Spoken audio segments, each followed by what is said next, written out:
ಅಂಬುರು ಹದಳನೇತ್ರೆ ಶ್ರೀ ದುರ್ಗಾಂಬಿಕೆಯ ಬಲಗೊಂಡು ಭಕ್ತಿಯೊಳೋ ಅಂಬಿಕಾ ಸುತ ವಿಘ್ನರಾಜನ ಪಿರಿದು ಸಂಸ್ತುತಿಸಿ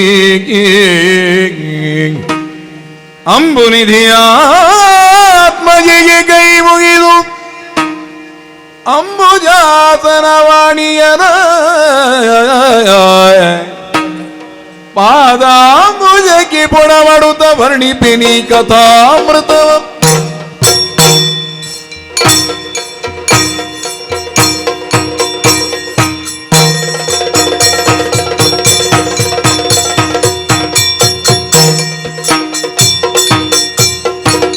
ಈತನು ಕರ್ಣಾರ್ಜುನರಿಗೆ ಇದು ಕಾಳಗಾಯ ಇಳೆ ಬಾಯಿ ಬಿಡಲಿ ತೆರದಿರುಳ್ ಮತ್ತೆ ವಿಭಾಡಿಸುತ್ತಿರೆ ಗಜರುತ್ತಲೇ ಮೂದಲಿಸಿ ಮಾತಾಡಿದ ರಾಜ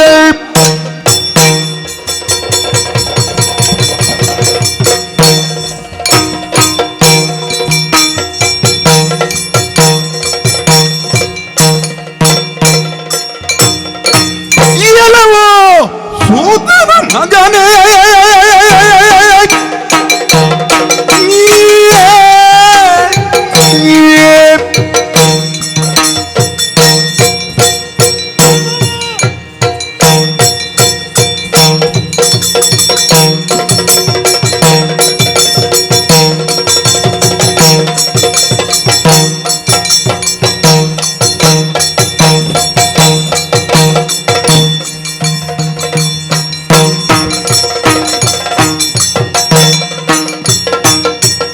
ಎಲ್ಲವೋ ಸೂತನ ಮಗನೇ ನೀ ಕಲಹದುಳತಿ ಸಾಹಸಿಗೇನೆ ಅಲೆಯನು ನೀಗಲಿಕಹುದು ನೀ ಮಲೆ ತರೆ ಕಾಣಲು ಬಗುವುದು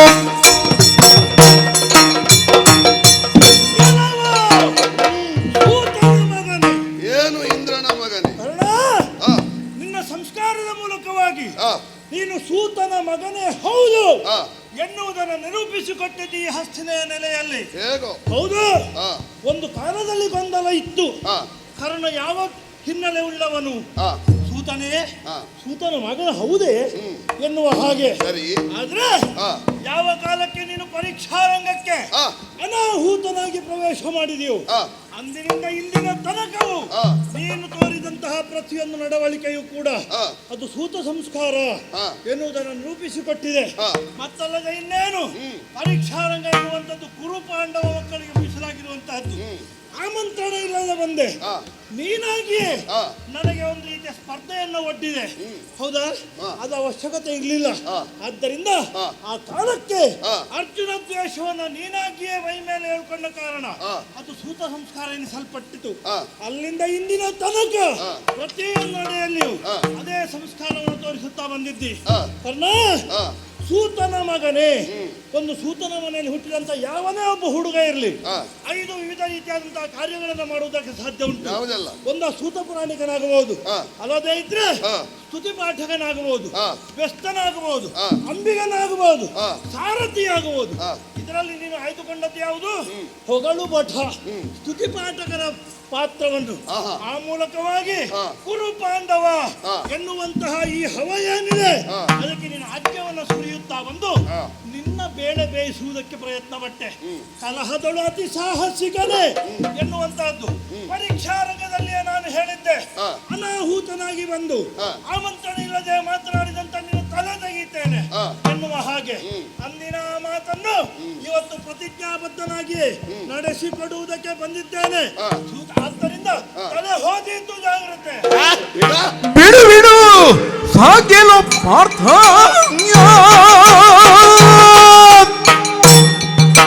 ಬಿಡು.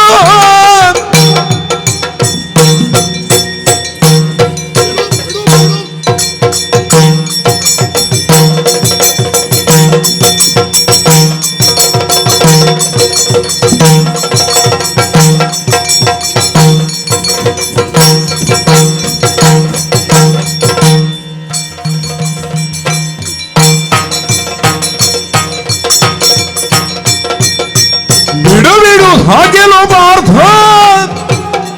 ನೀ ಪೊಡವಿಯೊಳಧಿಕ ಸಮರ್ಥ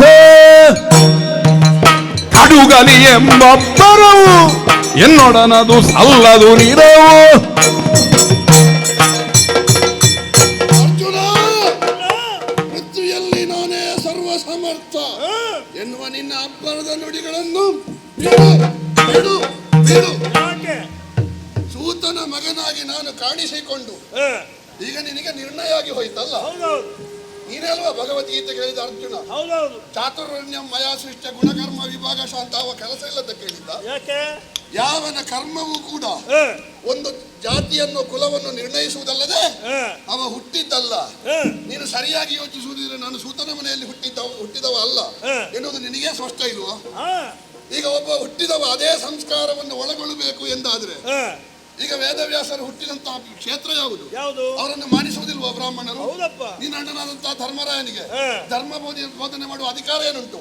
ಬ್ರಾಹ್ಮಣ್ಯ ಉಂಟು ಅವನಿಗೆ. ನಾನು ಅದಕ್ಕೆ ಹೇಳಿದ್ದು ಏನು ಮೊದಲು ಗೊಂದಲತ್ತೀವ ಸೂತ ನಮಗ ಹೌದಾ ಅಂತ. ಅಲ್ಲ ಅಲ್ಲ ಹೇಗೆ ಅಂತ ಪ್ರಮಾಣ ಬೇಕಲ್ಲ. ನಿನ್ನನ್ನು ನಾನು ವಿರೋಧಿಸಿದೆ, ಕ್ಷತ್ರಿಯನಾಗಿ ವಿರೋಧಿಸುವುದಕ್ಕೆ ಅವ ಸುತ್ತ ಸಂಸ್ಕಾರದವನೇ ಆಗಬೇಕಾ? ನಿನ್ನ ಅಪ್ಪನನ್ನೇ ಬಿಡ್ಲಿಲ್ಲ ಕಾಂಡವನ ದಾನದಲ್ಲಿ ಅಗ್ನಿಗೆ ಬೇಕಾಗಿ ಅಪ್ಪ ಎನ್ನುವಂತಹ ಒಂದು ಯಾವುದಾದರೂ ಔದಾರ್ಯವನ್ನು ತೋರಿಸಲಿಯಾ ನೀನು? ಇಂದ್ರನನ್ನೇ ವಿರೋಧಿಸಿದ ನಿನ್ನ ಆ ನಡೆಯನ್ನು ನೀನು ಸರಿ ಎನ್ನುವುದಾಗಿ ಸಮರ್ಥಿಸಿಕೊಳ್ಳುವುದಿದ್ರೆ ನಾವು ವಿದ್ಯೆಗೆ ಬೇಕಾಗಿ ನಮಗೆ ಎಲ್ಲಿ ಸಿಗ್ಲಿಲ್ವೋ ಅಲ್ಲಿ ಒಬ್ಬ ದೊಡ್ಡವನಾಗಿ ಬೆಳೆಯುವುದಕ್ಕೆ ನಮಗೆ ಅವಕಾಶ ವಂಚಿತನನ್ನಾಗುವ ಹಾಗೆ ಮಾಡಿದವರೇ ಮುಂದುವರಿಯುತ್ತಾರೆ ಎಂದಾದ್ರೆ ನಮ್ಮ ಛಲವೇ ನಿನ್ನನ್ನು ವಿರೋಧಿಸುವುದಕ್ಕೆ ಕಾರಣ ಆಯಿತು. ಈಗ ಅಲ್ಲಿ ಅನಾಹುತನಾಗಿ ಆಮಂತ್ರಣ ಇಲ್ಲದೆ ಬಂದೆ ಅಂತ ನೀನು ಹೇಳುವುದಿದ್ರೆ ಬಂದು ಅಷ್ಟೆಲ್ಲ ಪ್ರದರ್ಶನ ಮಾಡುವಾಗ ಏನು ಬಾಯಿ ಬರ್ಲಿಲ್ವ ಅವರಿಗೆ? ಕಾರಣ ಏನು ಗೊತ್ತುಂಟ? ಆ ದ್ರೋಣರಿಗೆ ನಿನ್ನನ್ನು ದೊಡ್ಡದು ಮಾಡಬೇಕು. ನಾನು ಬರುವಾಗ ಭಾವಿಸಿದ್ರು ಇವನಿಗೆ ಏನು ಕೊಡ್ಲಿಕ್ಕಿಲ್ಲ ಅಂತ. ಎಲ್ಲ ಪ್ರಯೋಗ ಮಾಡಿದ ಮೇಲೆ ಗೊತ್ತಾಯ್ತು ಇದು ಅರ್ಜುನನಿಗೆ ಕಷ್ಟ ಉಂಟು ಅಂತ. ಅವರ ಕುತ್ತಿಗೆ ನರ ಉಪ್ಪಿತು, ಕಣೆಯಲ್ಲಿ ಬೆವರು ಬಂತು. ಆಮೇಲೆ ಕೃಪಾಚಾರ್ಯರು ಬಂದು ನಿನ್ನ ಜಾತಿ ಯಾವುದು, ನಿನ್ನ ಅಪ್ಪ ಯಾರು, ನಿನ್ನ ಅಮ್ಮ ಯಾರು, ಅರ್ಧ ಕಾರ್ಯಕ್ರಮ ಆದ್ಮೇಲೆ ವಿಳಾಸ. ಹೌದಪ್ಪ, ಅನಾಹುತನಾಗಿ ಬಂದವ ಪ್ರದರ್ಶನ ಮಾಡುವುದಕ್ಕೆ ದ್ರೋಣರು ಅನುಮತಿ ಕೊಟ್ಟಿರಬಹುದು, ಆದ್ರೆ ಮಾತಾಡ್ಲಿಕ್ಕೆ ಅವಕಾಶ ಕೊಟ್ಟಿದ್ದಾರಾ? ಪ್ರದರ್ಶನ ಮಾಡೋದು ಅಂತ ಹೇಳಿದ್ರೆ ತೊಗಲು ಬೊಮ್ಮೆ ಅದು. ಯಾಕೆ ಮಾತಾಡ್ಲಿಕ್ಕೆ ಅವಕಾಶ? ಅರ್ಜುನ ಏನನ್ನು ಪ್ರದರ್ಶಿಸಿದ್ದಾನು ಅದನ್ನು ಪ್ರದರ್ಶಿಸುವುದಕ್ಕೆ ಅವಕಾಶ ಕೊಟ್ಟ ಮೇಲೆ ಮೊದಲೇ ಹೇಳಬೇಡುವ ನಿನಗೆ ಇಲ್ಲಿಗೆ ಹೇಳಿಕೆ ಇಲ್ಲ, ನೀನು ಇಲ್ಲಿಗೆ ಬರ್ಲಿಕ್ಕಿಲ್ಲ, ನಿನ್ನದು ಅಕ್ರಮ ಪ್ರವೇಶ ಎನ್ನುವುದಾಗಿ ಆಗ್ಲೇ ತಿರಸ್ಕರಿಸಬೇಡುವ. ಮತ್ತೆ ಜಾತಿಯ ವಿಷಯ ಮಾತಾಡಬೇಡುವ, ಸವ್ಯಾಘಾತ ಸರ್ವಿಷ್ಠೆಯ ಸಂತಾನ ನಿಮ್ಮದು. ನಾನು ಹೇಳುವುದಿಲ್ಲ, ಯಾಕೆ ನಿಮ್ಮದೇ ಮತ್ತೊಂದು ಕೌರವಲ್ವಾ? ನಾವು ಮೇಲೆ ನೋಡಿ ಉಗುಳಿದ್ರೆ ಮುಖಕ್ಕೆ ಬೀಳು. ಹಾಗಾಗಿ ಚಂದ್ರವಂಶದ ಬಗ್ಗೆ ಅಗೌರವದ ಮಾತುಗಳನ್ನು ಆಡುವುದಿಲ್ಲ ಎನ್ನುವ ಕಾರಣಕ್ಕಾಗಿ ನೀನು ಏನು ಮಾತಾಡಿದ್ರು ನಡೆಯುತ್ತದೆ ಅಂತ ಭಾವಿಸಬೇಡ. ನೀನೇ ಯೋಚಿಸು. ಬರೇ ಒಬ್ಬ ಸೂತನ ಮಗ ಹೌದಾದ್ರೆ ಒಮ್ಮೆ ನಿನ್ನ ಅಣ್ಣನಲ್ಲಿ ಕೇಳು ಎಷ್ಟು ದಿವಸ ವನವಾಸದಲ್ಲಿ ನಿದ್ರೆ ಬಿಟ್ಟಿದ್ದಾನೆ ಅಂತ. ಸಮಯ ಸಿಕ್ಕಿದ್ರೆ ನಿನ್ನ ಅಪ್ಪನಲ್ಲಿ ಕೇಳು ನನ್ನ ಕವಚ ಯಾಕೆ ಕೊಂಡು ಹೋದ್ದು ಅಂತ. ಬೇರೆ ಬೇರೆಯವರೆಲ್ಲ ನಿನಗೆ ಯಾರೆಲ್ಲ ಬೆಂಬಲ ಕೊಟ್ಟಿದ್ದಾರೋ ಅವರೆಲ್ಲ ನಿನ್ನ ಮುಂಭಾಗದಲ್ಲಿ ನನ್ನನ್ನು ದುರ್ಬಲನನ್ನಾಗಿರುವುದಕ್ಕೆ ತುಂಬಾ ಪ್ರಯತ್ನ ಪಟ್ಟಿದ್ದಾರೆ. ಇಷ್ಟೆಲ್ಲ ಮಾಡಿದ ಮೇಲೂ ಇವತ್ತಿಗೂ ಕರ್ಣನೋ ಅರ್ಜುನನೋ ಎನ್ನುವಂತ ಪ್ರಶ್ನೆಗೆ ಉತ್ತರ ಸಿಗಲಿಲ್ಲ ಎಂದಾದ್ರೆ ನೀನು ಎಷ್ಟು ಸಮರ್ಥನೆ ಆಗಿರು, ನಿನಗೆ ಸರಿದಂಡಿಯಾಗಿ ನಿಲ್ಲುವಂತಹ ಸಾಮರ್ಥ್ಯವನ್ನು ಇಲ್ಲಿಯವರೆಗೂ ಉಳಿಸಿಕೊಂಡಿದ್ದೇನೆ. ಕೇವಲ ದ್ವೇಷಕ್ಕೆ ಬೆಂಕಿ ಮಾತ್ರ ಹಾಕುವುದಲ್ಲ, ಯಾವ ದ್ವೇಷ ಉರಿದಿದೋ ಅದನ್ನು ಭಸ್ಮ ಮಾಡ್ಲಿಕ್ಕೂ ಗೊತ್ತುಂಟು. ಹಾಗಾಗಿ ಇವತ್ತು ರಣದಾರುಣಿಯಲ್ಲಿ ಬಂದಿದ್ದೇನೆ. ನನ್ನ ಮುಂಭಾಗದಲ್ಲಿ ಯಾವುದೋ ಮರ್ಮಭೇದಕಗಳನ್ನು ಆದಂತಹ ಮಾತುಗಳನ್ನು ಆಡಬೇಡ. ಯಾವುದಾದ್ರೂ ದೇಹಕ್ಕೆ ಗಾಯ ಆಗುವ ಸಹಾಯಕ ಬಿಡು. ಸಹಾಯಕ ತೊಡುವ ವಿಚಾರ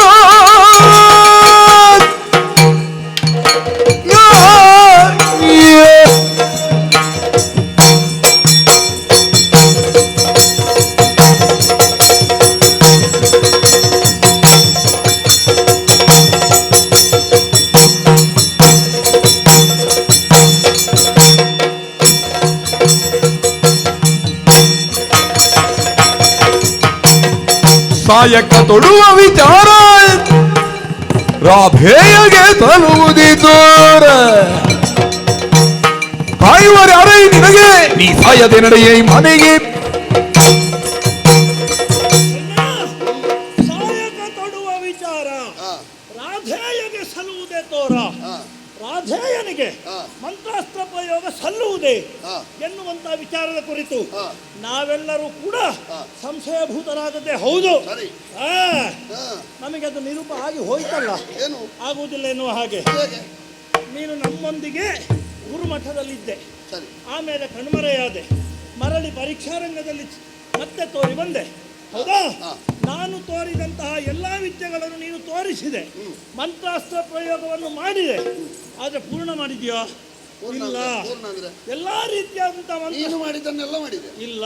ಯಾವುದನ್ನು ಅಂತರ್ಧಾನಾಸ್ತ್ರ ಎನ್ನುವಂತಹ ಅಥವಾ ಅದೇ ರೀತಿಯಾದಂತಹ ಕೆಲವು ಮಂತ್ರಾಸ್ತ್ರಗಳನ್ನ ನಿನ್ನಿಂದ ಪ್ರಯೋಗ ಮಾಡ್ಲಿಕ್ಕೆ ಆಗ್ಲಿಲ್ಲ. ಅಯ್ಯ ಪುಣ್ಯಾತ್ಮ, ಅಂತದ್ದು ಅಂತರ್ಧಾನಾಸ್ತ್ರ, ಚಾಕ್ಷುಷ ವಿದ್ಯೆ ಇದೆಲ್ಲ ನಿನಗೆ ಉಳಿದ ವಿಶೇಷ ಅಸ್ತ್ರಗಳು.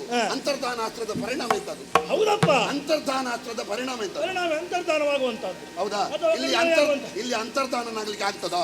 ಯಾಕೆ? ಇಲ್ಲಿ ಕುರುಕ್ಷೇತ್ರ ಯುದ್ಧದಲ್ಲಿ ಪಾರ್ಥ ಎಷ್ಟು ಸಂಪಾದನೆ ಮಾಡಿದ್ದಾನೆ.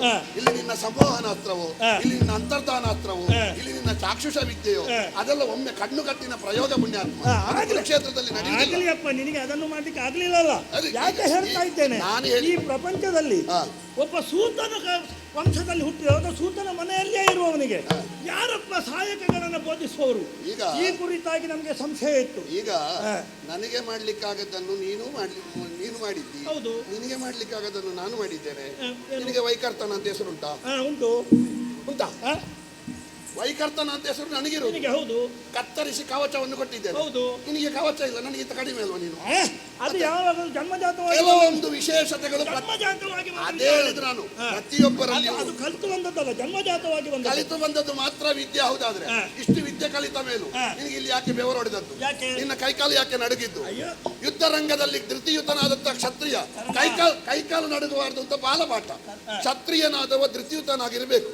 ತಲೆ ಹೋಗ್ಲಿ, ಕೈ ಹೋಗ್ಲಿ, ಕುತ್ತಿಗೆ ಹೋಗ್ಲಿ, ಎದೆ ಕೊಟ್ಟು ಹೋಗಬೇಕು ಅಂತ ಇರುವುದಲ್ವಾ? ಮತ್ತೆ ಯಾಕೆ ನಿನ್ನ ಕೈಕಾಲು ನಡಗಿತ್ತು? ಅದೆಲ್ಲ ಸಂದರ್ಭಕ್ಕೆ ಬರುವಂತ ಭಾವ. ಹಾಗಾದ್ರೆ ಅದೇ ಹೇಳು, ನೀನು ಸಾಂದರ್ಭಿಕವಾಗಿ ಅಲ್ಲಲ್ಲಿ ಕುಸಿತಿ ಕುಗ್ಗತಿ ಎಂದಾದ್ರೆ ಮಾನವರಾಗಿ ಹುಟ್ಟಿದವರಿಗೆ ಎಲ್ಲರಿಗೂ ಲೋಪ ಉಂಟು. ಹೌದಪ್ಪ. ಕುಸಿತ ನಿನ್ನ ಜೀವನದಲ್ಲಿ ಬರಲಿಲ್ವಾ? ಈ ರಣಾಂಗಣದಲ್ಲಿ ಕುರುಕ್ಷೇತ್ರದ ರಣಧಾರುಣಿಯಲ್ಲಿ ಮೊದಲ 10 ದಿನ ಬಿಡು, ಆಮೇಲಿನ ಈಗ 7 ದಿನಗಳಲ್ಲಿ ನೀನು ಕುಸಿತ ಕಾಣಲಿಲ್ವಾ? ಇವತ್ತಿನ ದಿವಸ ನಮ್ಮ ಅಣ್ಣ ಭೀಮಸೇನ ಕೈಯಲ್ಲಿ ನೀನು ಹತನಾಗ್ತಾ ಇದ್ದೆ. ಏನೋ ಪುಣ್ಯ, ನಿನ್ನ ಸಾರಥಿ ಶಲ್ಯ ಭೂಪತಿಗಳು ಜೀವದಾನ ಮಾಡಿದ್ರಿಂದ. ನೀನು ಅದು ಬಿಡು, ನಿನ್ನ ಅಣ್ಣ ಸಾಯ್ತಿದ್ದ ಗೊತ್ತುಂಟ ನಿನಗೆ? ಹೌದಪ್ಪ. ಈಗ ಭೀಮಸೇನ ನನ್ನನ್ನು ಕೊಂದು ನಾನು ಭೀಮಸೇನದಿಂದ ಸತ್ರು ಕೌರವನಿಗೆ ಕಿರೀಟ ಸಿಗ್ತದೆ. ನಿನ್ನ ಅಣ್ಣ ಸತ್ರ ಕಿರೀಟ ಯಾರಿಗೆ ಇಡ್ತಿ? ಯಾರಿಗಿರ್ತಿ ಅಂತ ಧರ್ಮರಾಯನನ್ನು ಸಾಯುವವನನ್ನು ಔದಾರ್ಯದಿಂದ ಬಿಟ್ಟದ್ದು ನಾನು. ಅದು ಮೊದಲೇ ಮಾತಾಗಿದೆ. 14ನೇ ದಿವಸ ಭೀಮನನ್ನು ನಾನು ಬಿಟ್ಟದ್ದುಂಟು. ನಮ್ಮ ಅಣ್ಣನ ವಿಷಯ. ಈಗ ನಮ್ಮ ಅಣ್ಣನ ವಿಷಯ ಅಲ್ಲ ಯಾರ ಸೋತಿದ್ದೆ. ಹೌದಾ ಇಲ್ವಾ? ಈಗ ನಿನ್ನೆ ದಿವಸ ನಕಲನೊಟ್ಟಿಗೆ ಸೋತಿದ್ದಿಲ್ಲ. ನಿಲ್ಲು. ಭೀಮ ಸೋತದ ಭೀಮನಲ್ಲಿ ನಾನು ಸೋತಿದ್ದೇನಾ? ಹೌದು. ಮೊನ್ನೆ 14ನೇ ದಿವಸ ಭೀಮನಿಗೆ ಪ್ರಾಣ ತ್ಯಾಗ ಮಾಡಲಿ, ಪ್ರಾಣ ಭಿಕ್ಷೆ ಕೊಡ್ಲಿಲ್ವಾ ನಾನು? ಹೌದಪ್ಪ. ಹಾಗಾದ್ರೆ ಅದನ್ನು ಬಿಡು. ನಾನು ಅವನಿಗೆ ಕೊಟ್ಟದ್ದುಂಟು, ಅವನು ನನಗೆ ಕೊಟ್ಟದ್ದುಂಟು. ನನ್ನ ನಿನ್ನ ವಿಷಯ ಮಾತಾಡೋದು. ಹಾಗಿದ್ದ ಅರ್ಥ ಏನು? ಒಟ್ಟಿನಲ್ಲಿ ತಲೆಯನ್ನ ಕಳೆದುಕೊಳ್ಳುವುದಕ್ಕೆ ನೀನು ಈ ರೀತಿಯಾದಂತಹ ಸಂಸ್ಕಾರಗಳನ್ನು ಈ ತನಕ ತೋರಿಸಿಕೊಂಡು ಬಂದಿದ್ದಿ ಎನ್ನುವಂಥದ್ದು ಸ್ಪಷ್ಟ. ನನ್ನ ತಲೆಯನ್ನು ಕಾಯುವುದಕ್ಕೆ ಶ್ರೀಕೃಷ್ಣ ಪರಮಾತ್ಮ ನಿನಗೆ ತಲೆಯನ್ನು ಕಾಯುವುದಕ್ಕೆ ಯಾರು ನೀನು ಭಾವಿಸಿಕೊಂಡಿರುವುದು? ಕೌರವ ನನ್ನ ತಲೆಯನ್ನು ಕಾಯ್ತಾನೆ ಅಂತ. ಕೌರವನ ತಲೆ ಹೋಗ್ಲಿಕ್ಕೆ ನೀನೇ ಈ ತನಕ ಕಾರಣೀಕರ್ತನಾಗಿದ್ದಿ. ಆದ್ದರಿಂದ ಇವತ್ತು ನೀನು ಸಾಯದೆ ನಡೀಲಿಕ್ಕೆ ನರನೇ ಹಾರದಿರು.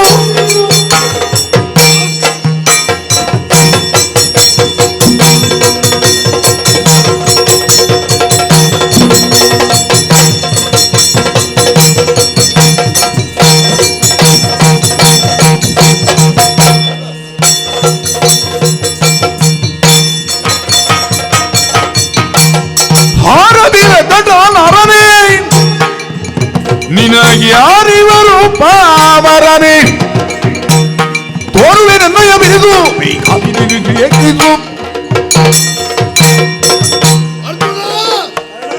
ಹಾರಬೇಡುವ ಕೃಷ್ಣಾನುಗ್ರಹ ನಿನಗೆ ಉಂಟು.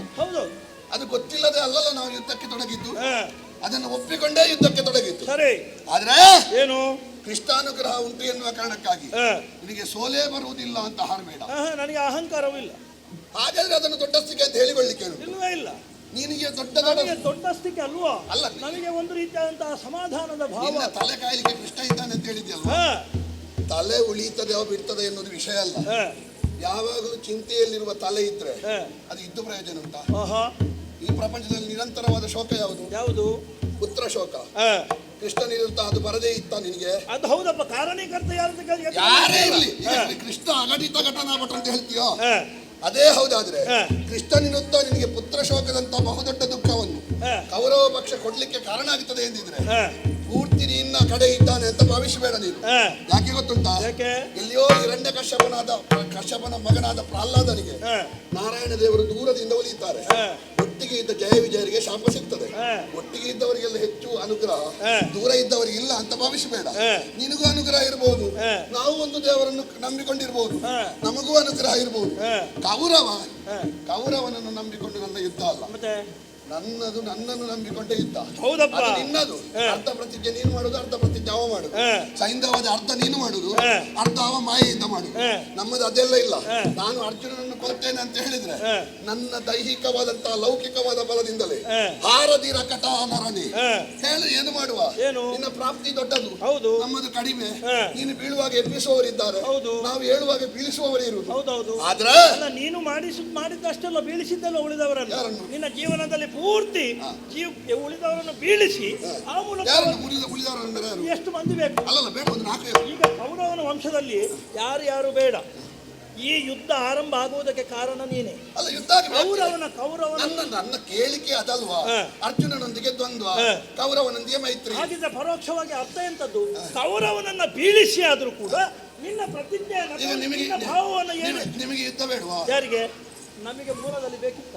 ಈಗ ಅನಿವಾರ್ಯವಾಗಿ ಬೇಕಾಗಿತ್ತು. ಧರ್ಮರಾಯ ಬೇಡ ಅಂತ ಹೇಳಿದಂತೆ, ನೀನು ಹೇಳಿದಂತೆ ಅಡವಿಯಲ್ಲಿ ಕಳೆದಂತಹ ದುಃಖವನ್ನು ನಾವು ಯುದ್ಧದಲ್ಲೇ ತೋರಿಸ್ತೇವೆ. ಹೌದಪ್ಪ. ನೀನೀಗ ಯುದ್ಧ ಬೇಡ ಅನಿವಾರ್ಯವಾದವಾಗ ನಾಯಕ ಯಾರು? ಧರ್ಮರಾಯ. ಹೌದು. ಧರ್ಮರಾಯ ಯುದ್ಧ ಬೇಕು ಅಂತ ಹೇಳಿದ್ರು, ಬೇಡ ಅಂತ ಹೇಳಿದ್ರು. ಧರ್ಮರಾಯ ಆರಂಭದಲ್ಲಿ ಬೇಕು ಅಂತ ಹೇಳಿದ್ರು. ಯಾವಾಗ ಬೇಕು? ಆರಂಭದಲ್ಲಿ. ಯಾವಾಗ? ಆರಂಭ ಅಂದ್ರೆ ಯಾವ ಆರಂಭ? ಇವಾಗ ಅಲ್ಲಲ್ಲ, ಯುದ್ಧ ಬೇಕು ಅಂತ ಹೇಳಿದ್ರು, ಸಂತಾನದ ಪ್ರಕರಣದಲ್ಲಿ ಬೇಡ ಅಂತ ಹೇಳಿದ್ರು. ಅಲ್ಲ, ಸಂತಾನ ಆರಂಭ ಆದದ್ದು ಯುದ್ಧ ಬೇಡ, ನಮಗೆ ಹೀಗೆ ಇದ್ರೆ ಸಾಕು. ಮತ್ತೆ ಯಾಕೆ ನೀವು ವಿರೋಧಿಸಿದ್ದು? ಈಗ ನಾನೇ ಯುದ್ಧಕ್ಕೆ ಪ್ರೋತ್ಸಾಹಕ್ಕಾವುದಾದ್ರೆ ಧರ್ಮರಾಯನೇ ತುಂಬದ ವೇದಿಕೆಯನ್ನು ಬಿಟ್ಟುಕೊಟ್ಟಿದ್ದ. ನಾವು ಯುದ್ಧ ಮಾಡುವುದು ಬೇಡ, ದೊರೆತನ ಸುಡಲಿನ್ನು, ಬಡತನ ಯಮಗಕ್ಕು ಹೇಳಿದನೋ? ಹಾಗೆ ಯಾಕೆ ನೀವು ಅವನನ್ನು ಮತ್ತೆ ಮತ್ತೆ ಉತ್ಸಾಹದಿಂದ ಅವನನ್ನು ಉತ್ತೇಜಿಸಿದ್ದು? ಒಂದು ಸಂದರ್ಭದ ಮಾತು, ಅದಕ್ಕೆ ಪೂರ್ವವಾದ ಹಿನ್ನೆಲೆ ಅದೆಷ್ಟೋ ಇರ್ತದೆ. ಎಷ್ಟೇ ಇರಲಿ, ನನ್ನದಕ್ಕೂ ಅಷ್ಟೇ ಇರ್ತದೆ. ಹೌದಾ? ನಿನ್ನದಕ್ಕೆ ಮಾತ್ರ ಅಲ್ಲ. ನೀನು ಕೌರವನನ್ನು ನಾನು ಪ್ರಚೋದಿಸಿದ್ದು ಅಂತ ಮೂರು ಸಲ ಹೇಳಿದ ಕೇಳಿದ್ದು. ನೀವು ಧರ್ಮರಾಯನನ್ನು ಪ್ರಚೋದಿಸಿದ್ದೀರಿ ಅಂತ. ನೀವು ಯುದ್ಧ ಬೇಡ ಅಂತ ಹೇಳಿಲ್ಲ, ನೀವು ಸಂದರ್ಭಕ್ಕಾಗುವಾಗ ಪ್ರಚೋದಿಸಿದ್ದೀರಿ. ನನಗೆ ಯಥಾರ್ಥ ಹೇಳ್ತೇನೆ, ನನಗೆ ನಿನ್ನ ಮೇಲಿನ ವಿರೋಧಕ್ಕೆ ಏನನ್ನು ಮಾಡಿಯೇನು, ಯಾವುದನ್ನು ಮಾಡಿಯೇನು. ಯಾಕೆ? ನನಗೆ ನಿನ್ನ ವಿರೋಧ ಬೇಕಾದ್ದು.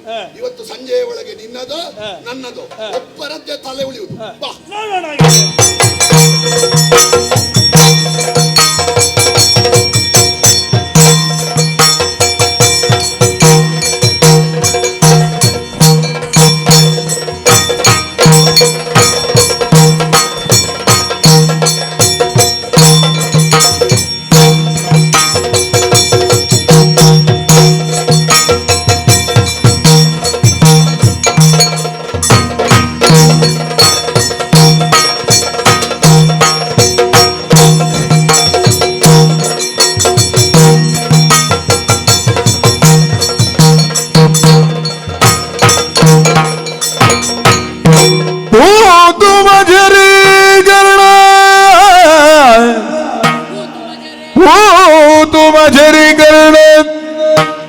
ಜಗವಿಖ್ಯಾತ ಧಣು ಧಣು ಸಮರದೊಳು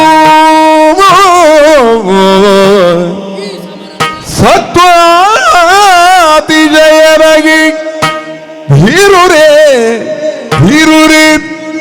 ಮಜ ಬೀಳಲು ನೀನಿರುದ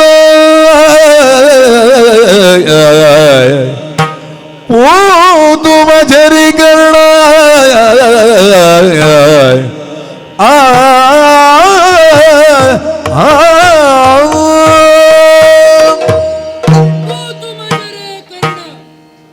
ಬಿಲ್ಲಾಲು ನೀನಹುದು ಎನ್ನುವುದು ಸ್ಪಷ್ಟವಾಯಿತು. ಈ ಕಾಲಕ್ಕೆ ದ್ವೈರಥ ಯುದ್ಧ ನಡೆಯುತ್ತಾ ಇರುವಂತಹ ನಿರ್ಣಾಯಕವಾದಂತಹ ಯುದ್ಧ.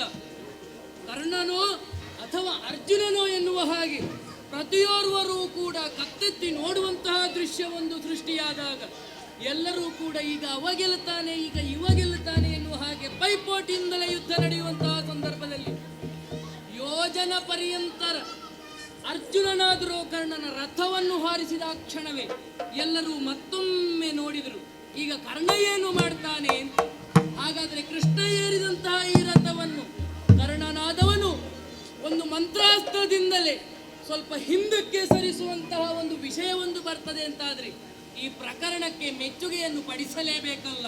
ಕರ್ಣ, ಈ ಮಹಾರಥಿ ಹೌದು, ಮಹಾರಥಿ ಹೌದು, ಮಹಾರಥಿ ಹೌದು. ಸ್ವಾಮಿ, ನನಗೆ ಮೊದಲಿಗೆ ಗೊಂದಲ ಆಯ್ತು, ಎಲ್ಲಿಂದ ಬರುವುದು ಅಂತ. ಬಹಳ ದೂರದಿಂದ ಸ್ವರ ನೋಡಿದ್ರೆ ನಮ್ಮ ಎದುರುಗಡೆಯ ರಥ. ನಮ್ಮವರು ನಮ್ಮನ್ನು ಒಪ್ಪಿಕೊಳ್ಳುವುದು ದೊಡ್ಡ ವಿಷಯ ಅಲ್ಲ. ಆ ಕಡೆಯಿಂದ ಇರುವವ ನೀನು ಒಪ್ಪಿಕೊಂಡಿಯಲ್ಲ. ಕೆಲವರು ನಮ್ಮ ಪಕ್ಷದವರೇ ನನ್ನನ್ನು ಅರ್ಧರಥಿ ಅಂತ ಕರೆದಿದ್ರು. ಒಂದು ಖೇದ ಇತ್ತು. ಲೋಕಕ್ಕೆ ಪ್ರಶಸ್ತಿ ಸನ್ಮಾನವನ್ನು ಮಾನವನ್ನು ಕೊಡಬಲ್ಲಂತ ಯೋಗ್ಯತೆ ಇರುವವ, ಪ್ರಾಮಾಣಿಕವಾಗಿ ಹೇಳ್ತೇನೆ, ನನಗೆ ಬಹಳ ಧನ್ಯತೆ ಬಂತು ನಿನ್ನ ಹೊಗಳಿಕೆಯನ್ನು ಕೇಳಿ. ಸ್ವಾಮಿ, ಕೆಲವೊಮ್ಮೆ ಇರ್ತದೆ ಏನು ಅಂತ ಕೇಳಿದ್ರೆ, ಯಾವಾಗಲೂ ಬಾಹಿರನಾಗಿ ಲೋಕದಲ್ಲಿ ನಿಂದೆ ಪಡೆಯುವವ ಒಂದು ಹೊಗಳಿಕೆ ಬಂದ್ರೆ ನನ್ನ ಜೀವನ ಸಾಕು ಅಂತ ಕಾಣುತ್ತದೆ. ಯಾವಾಗಲೂ ಹೊಗಳಿಕೆಯನ್ನೇ ಪಡೆಯುವವರು ಎದುರಿನವರನ್ನು ಹೊಗಳಿದ್ರೆ ಸಹಿಸುವುದಿಲ್ಲ. ಸ್ವಾಮಿ, ಸ್ವಲ್ಪ ಯೋಚನೆ ಮಾಡಿ.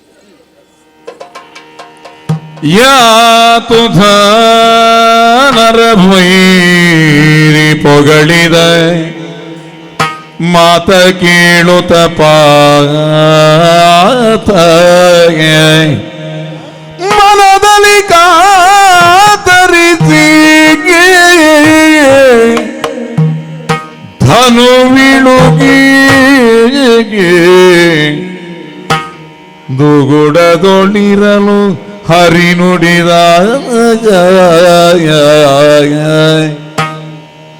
ಯಾತೋ ಧಾನರ ವೈರಿ ಪೊಗಳಿದ ಮಾತ ಕೇಳುತ್ತ ಪಾರ್ಥ.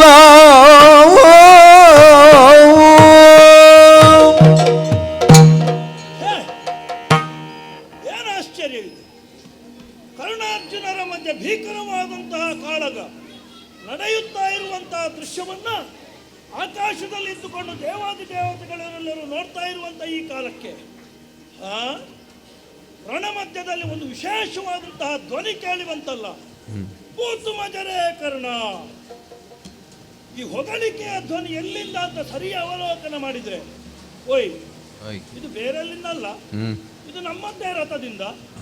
ಸರಿ ನೋಡಿದ್ರೆ ನಮ್ಮ ದೇವರು, ಓ ನಮ್ಮ ಸಾರಥಿ ನನ್ನ ವಿರೋಧಿಯನ್ನು ಹೊಗಳ್ತಾ ಇದ್ದಾನೆ. ಸಾಮಾನ್ಯ ವಿರೋಧಿ ಅಲ್ಲ, ಪರಮ ವಿರೋಧಿಯನ್ನು ಹೊಗಳ್ತಾ ಇದ್ದಾನೆ. ನಮ್ಮ ರಥದಲ್ಲಿಯೇ ಕೂತು ನಮ್ಮ ವಿರೋಧಿಯನ್ನು ನಮ್ಮವರೇ ಹೊಗಳ್ತಾರೆ ಅಂತಾದರೆ ನಾವು ಮಾಡಿದ ಯುದ್ಧದಲ್ಲಿ ಏನೋ ಕುಂದು ಉಂಟು ಅಂತ ಸ್ಪಷ್ಟ, ಹೌದಲ್ವ? ಹಾಗಿದ್ರೆ ಇನ್ನೂ ನಾವು ಕರ್ತವ್ಯವನ್ನು ಮುಂದುವರಿಸಿ ಏನು ಪ್ರಯೋಜನ? ಆದ್ದರಿಂದ ನನ್ನಲ್ಲಿದ್ದಂತಹ ಸಕಲ ಉತ್ಸಾಹವು ಕೂಡ ಜರ್ರನೆ ಇಳಿದು ಹೋಗಿದೆ. ಹಾಗಾಗಿ ಕೈಯಲ್ಲಿರುವಂಥ ಈ ಏನು ಬಿಲ್ಲು ಇದೆ ಅದನ್ನು ಇಳಿಸಿ ಸುಮ್ಮನೆ ಹಾಗೆ ಇರ್ತೇನೆ. ಗಾಂಡೀವದ ಶಬ್ದವೇ ಕೇಳುತ್ತಾ ಇಲ್ವಲ್ಲ? ಹೇಗಿದ್ರು ಹಿಂದೆ ಇದ್ದಾನೆ ಅಂತ ಆದ್ರೆ ಹಿಂದೆ ಒಮ್ಮೆ ತಿರುಗಿ ನೋಡ್ಬೇಕಲ್ಲ. ಏನು ಚಿಂತೆ ಮಂತು ಪಾರ್ಥ ಎನ್ನೋಳೀಗ ಬೆಣು ಪಾರ್ಥ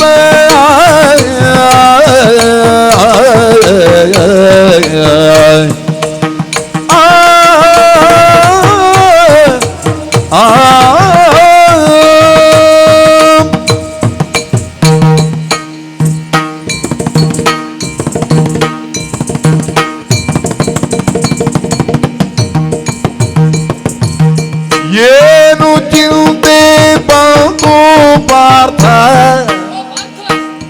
ಎನ್ನೋಡೀಗ ಬೇಣೋ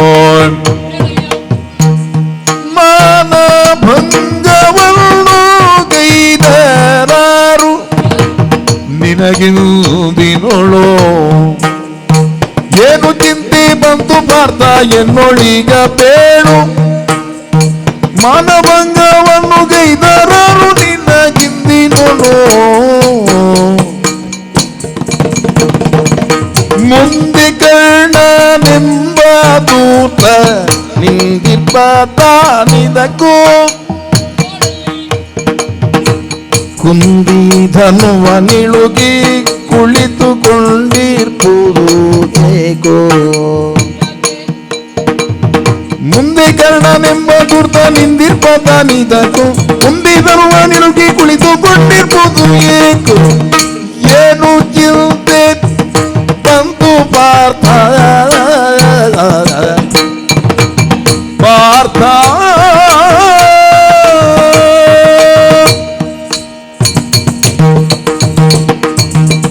ಪಾರ್ಥ, ಏನಯ್ಯ ಇದು? ಗಾಂಡೀವದ ಠೇಂಕಾರ ಯಾವತ್ತಿಗೂ ನನ್ನನ್ನು ಅನುರಣಿಸುತ್ತಾ ಇರು. ಕಾರಣ ಪಾರ್ಥ ಸಾರಥ್ಯವನ್ನು ವಹಿಸಿಕೊಂಡಂತಹ ಕಾರಣಕ್ಕಾಗಿ ಬಹಳ ಬಹಳ ಹತ್ತಿರದಿಂದಲೇ ಕೇಳುತ್ತಾ ಇದ್ದವನು ನಾನು. ಆದರೆ ಈ ಕಾಲಕ್ಕಾಗುವಾಗ ನಮ್ಮ ರಥ ಒಂದು ಬಿಲ್ಲಂತರದಲ್ಲಿ ಸ್ವಲ್ಪ ಹಿಂದೆ ಹೋಯಿತು. ಏನು ಕಾರಣ ಅಂತ ನೋಡಿದ್ರೆ ಕರ್ಣನ ಆಯುಧವೇ ಅದಕ್ಕೆ ಕಾರಣವಾಯಿತು ಎನ್ನುವ ಹಾಗೆ ಆಲೋಚಿಸಿ ಕರ್ಣನನ್ನು ಹೊಗಳಿದ್ದೇ ತಕ್ಷಣ. ಆದರೆ ಈ ಕಾಲಕ್ಕೂ ಆಗುವಾಗ ಶಬ್ದಗಳು ಕೇಳುತ್ತಾ ಇಲ್ಲ. ವೀರತನದ ಆ ಮಾತುಗಳು ಮತ್ತೊಮ್ಮೆ ಕೇಳುವುದಕ್ಕೆ ಪ್ರಾರಂಭ ಆಗಲಿಲ್ಲ. ಏನು ಎತ್ತ ಎನ್ನುವ ಹಾಗೆ ರಥದಿಂದ ಒಮ್ಮೆ ಹಿಂತಿರುಗಿ ನೋಡಿದ್ರೆ ಇನ್ನ ಮುಖ ಏನು ಭಾವ ಹೀಗಾದದ್ದು? ಭಾವನ ಭಾವನೆಯೇ ಬದಲಾಗಿ ಹೋಗಿದೆಯಲ್ಲ. ಮಾನಭಂಗವಾಯಿತೆ ಹೇಳು ನಿನಗೆ. ಪ್ರತಿಯೊಂದು ಬಾರಿ ಮನುಷ್ಯನಾದವನು ಕುಗ್ಗುವುದು ಮಾನಸಿಕವಾದಂತಹ ಬಲ ಒಂದು ಕಡಿಮೆಯಾದಾಗ. ಆದರೆ ಆ ಮಾನಸಿಕವಾದಂತಹ ಬಲ ಕಡಿಮೆ ಆಗಬೇಕು ಅಂತ ಆದರೆ ಮತ್ತೋರ್ವನ ಮಾತಿನಿಂದಲೋ ಅಥವಾ ಕುಗ್ಗುವಿಕೆಯ ಮಾತಿನಿಂದಲೋ ಹೀಗಾಗುವುದಕ್ಕೆ ಸಾಧ್ಯತೆ ಉಂಟು. ಮತ್ತೆ ನಾನಿರುವಾಗ ನಿನ್ನ ಮಾನಭಂಗವಾಗುವುದಕ್ಕೆ ಯಾರು ಬಿಡ್ತಾರೆ ಹೇಳು? ನೀನಿರುವಾಗ ಬೇರೆಯವರು ಮಾಡ್ಲಿಕ್ಕೆ ಉಂಟು. ಅದರ ಅರ್ಥ ಏನು? ನಾನೇ ಮುಖಭಂಗ ಮಾಡೋದು? ಮತ್ತೆ ನೀನಿರುವಾಗ ಆಡಿದಂತಹ ಮಾತನ್ನು ಉಳಿಸುವುದಕ್ಕೆ ಬೇಕಾಗಿ ಪಾಂಡವಾನಾಂ ಧನಂಜಯ ಎನ್ನುವ ಹಾಗೆ ಘೋಷವಾಕ್ಯವನ್ನು ಈಗಾಗಲೇ ಹೇಳಿ ಆಗಿದೆ ಎಂದು ಹಾಗಿರುತ್ತ ಆಯುಧಧಾರಿಯಾದಂತಹ ನೀನು ಈ ಹೊತ್ತಿಗೆ ಈ ರೀತಿಯಾಗಿ ಕುಳಿತುಕೊಂಡರೆ ಏನಾಗುವುದು ಹೇಳು? ನೋಡಲ್ಲಿ ಕಾಣುವುದು ನಿನ್ನ ಸ್ಪರ್ಧಿಯಾಗಿ ನಿನಗೆ ಪ್ರತಿಸ್ಪರ್ಧಿಯಾಗಿ ಬಂದವನು ಧೂರ್ತ ಕರ್ಣ ಎನ್ನುವುದನ್ನು ಆಲೋಚಿಸಬೇಕಲ್ಲ ನೀನು. ಆ ಆಲೋಚನೆಯನ್ನು ಹೊರತುಪಡಿಸಿ ಈ ರೀತಿಯಾಗಿ ಕುಳಿತರೆ ಏನಾಗುವುದು ಬಲ್ಲೆಯ? ಯಾರಿಗೆಲ್ಲ ಸಿಟ್ಟು ಬರುವುದು ಅಂತ ನಿನಗೆ ಗೊತ್ತುಂಟವಾ? ರಣದುಳೆಮ್ಮಂಥವರಿಗಾದರೂ ಕೋಪವೇರಿ ಬಗುದು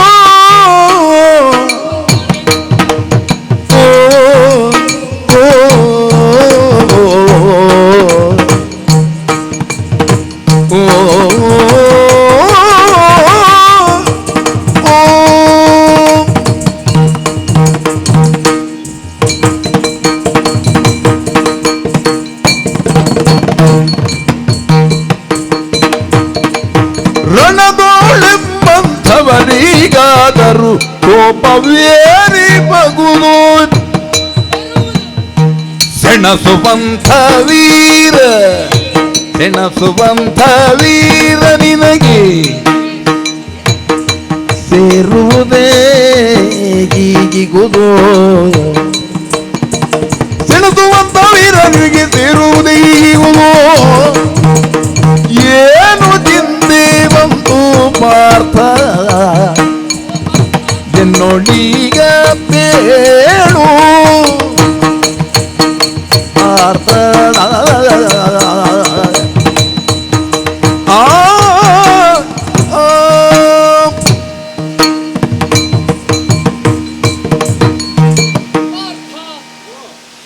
ಸುಕುಮಾರನಾಗಿ ಈ ಹೊತ್ತು ನೀ ಕಾಣಿಸಿಕೊಳ್ಳಬೇಕು ಅಂತ ಆದ್ರೆ ನಿನ್ನದಾದಂತಹ ವೀರ್ಯತನ, ನಿನ್ನದಾದಂತಹ ಶೂರತನ, ಧೈರ್ಯತನ, ಆ ಗಟ್ಟಿತನವನ್ನು ನಿನ್ನನ್ನು ಉಳಿಸಬೇಕು ಅಂತಾದ್ರೆ ಕಾರಣವಾದದ್ದು ನೀನಂದು ಕೇಳಿ ಪಡೆದುಕೊಂಡಂತಹ ಗೀತಾಮೃತದ ಸಾರ.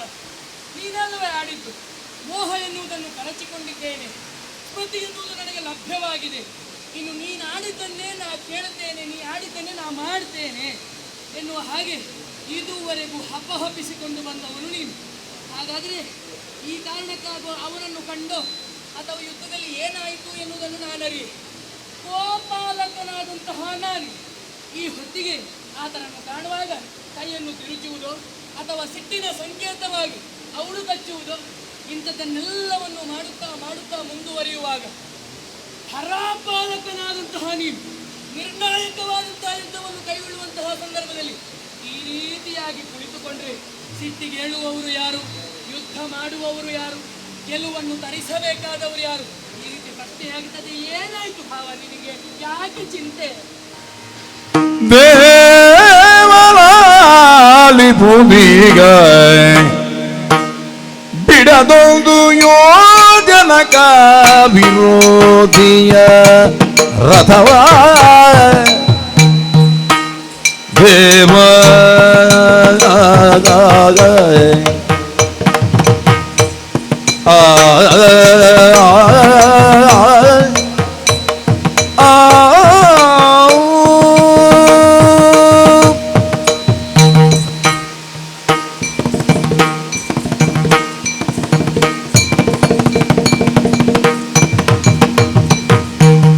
ದೇವಲಾಲಿ ಬುದಿಗ ಬಿಡದೊಂದು ಯೋಜನೆ ಆ ವಿರೋಧಿಯ ರಥವ ನೀವೇ ನೋಡುವ ತೆರದಿಂದೆಚ್ಚು, ನೀವೇ ನೋಡುವ ತೆರದಿಂದೆಚ್ಚು ರಿಪುವಿನ ಡಾವರ ಬಿಡಿಸಿದೆನೋ.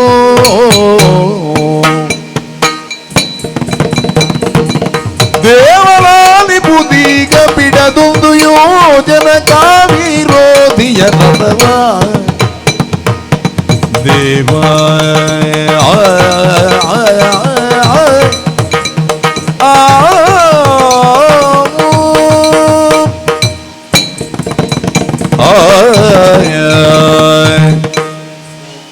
ಕೃಷ್ಣಸ್ವಾಮಿಯೇ, ಭಾವನೆ ಈಗ ಅಂತಲ್ಲ, ಆ ಯಾವಾಗದಿಂದ ನಿನ್ನ ಭೇಟಿ ನಮಗೆ ಆಗಿ ಬಂತು ಅವತ್ತಿನಿಂದ ಇವತ್ತಿನವರೆಗೆ ನಿನ್ನನ್ನು ನಾವು ದೇವ ಎನ್ನುವ ಹಾಗೆ ತಿಳಿದುಕೊಂಡವರು, ನಂಬಿಕೊಂಡವರು, ಅಪ್ಪಿಕೊಂಡವರು.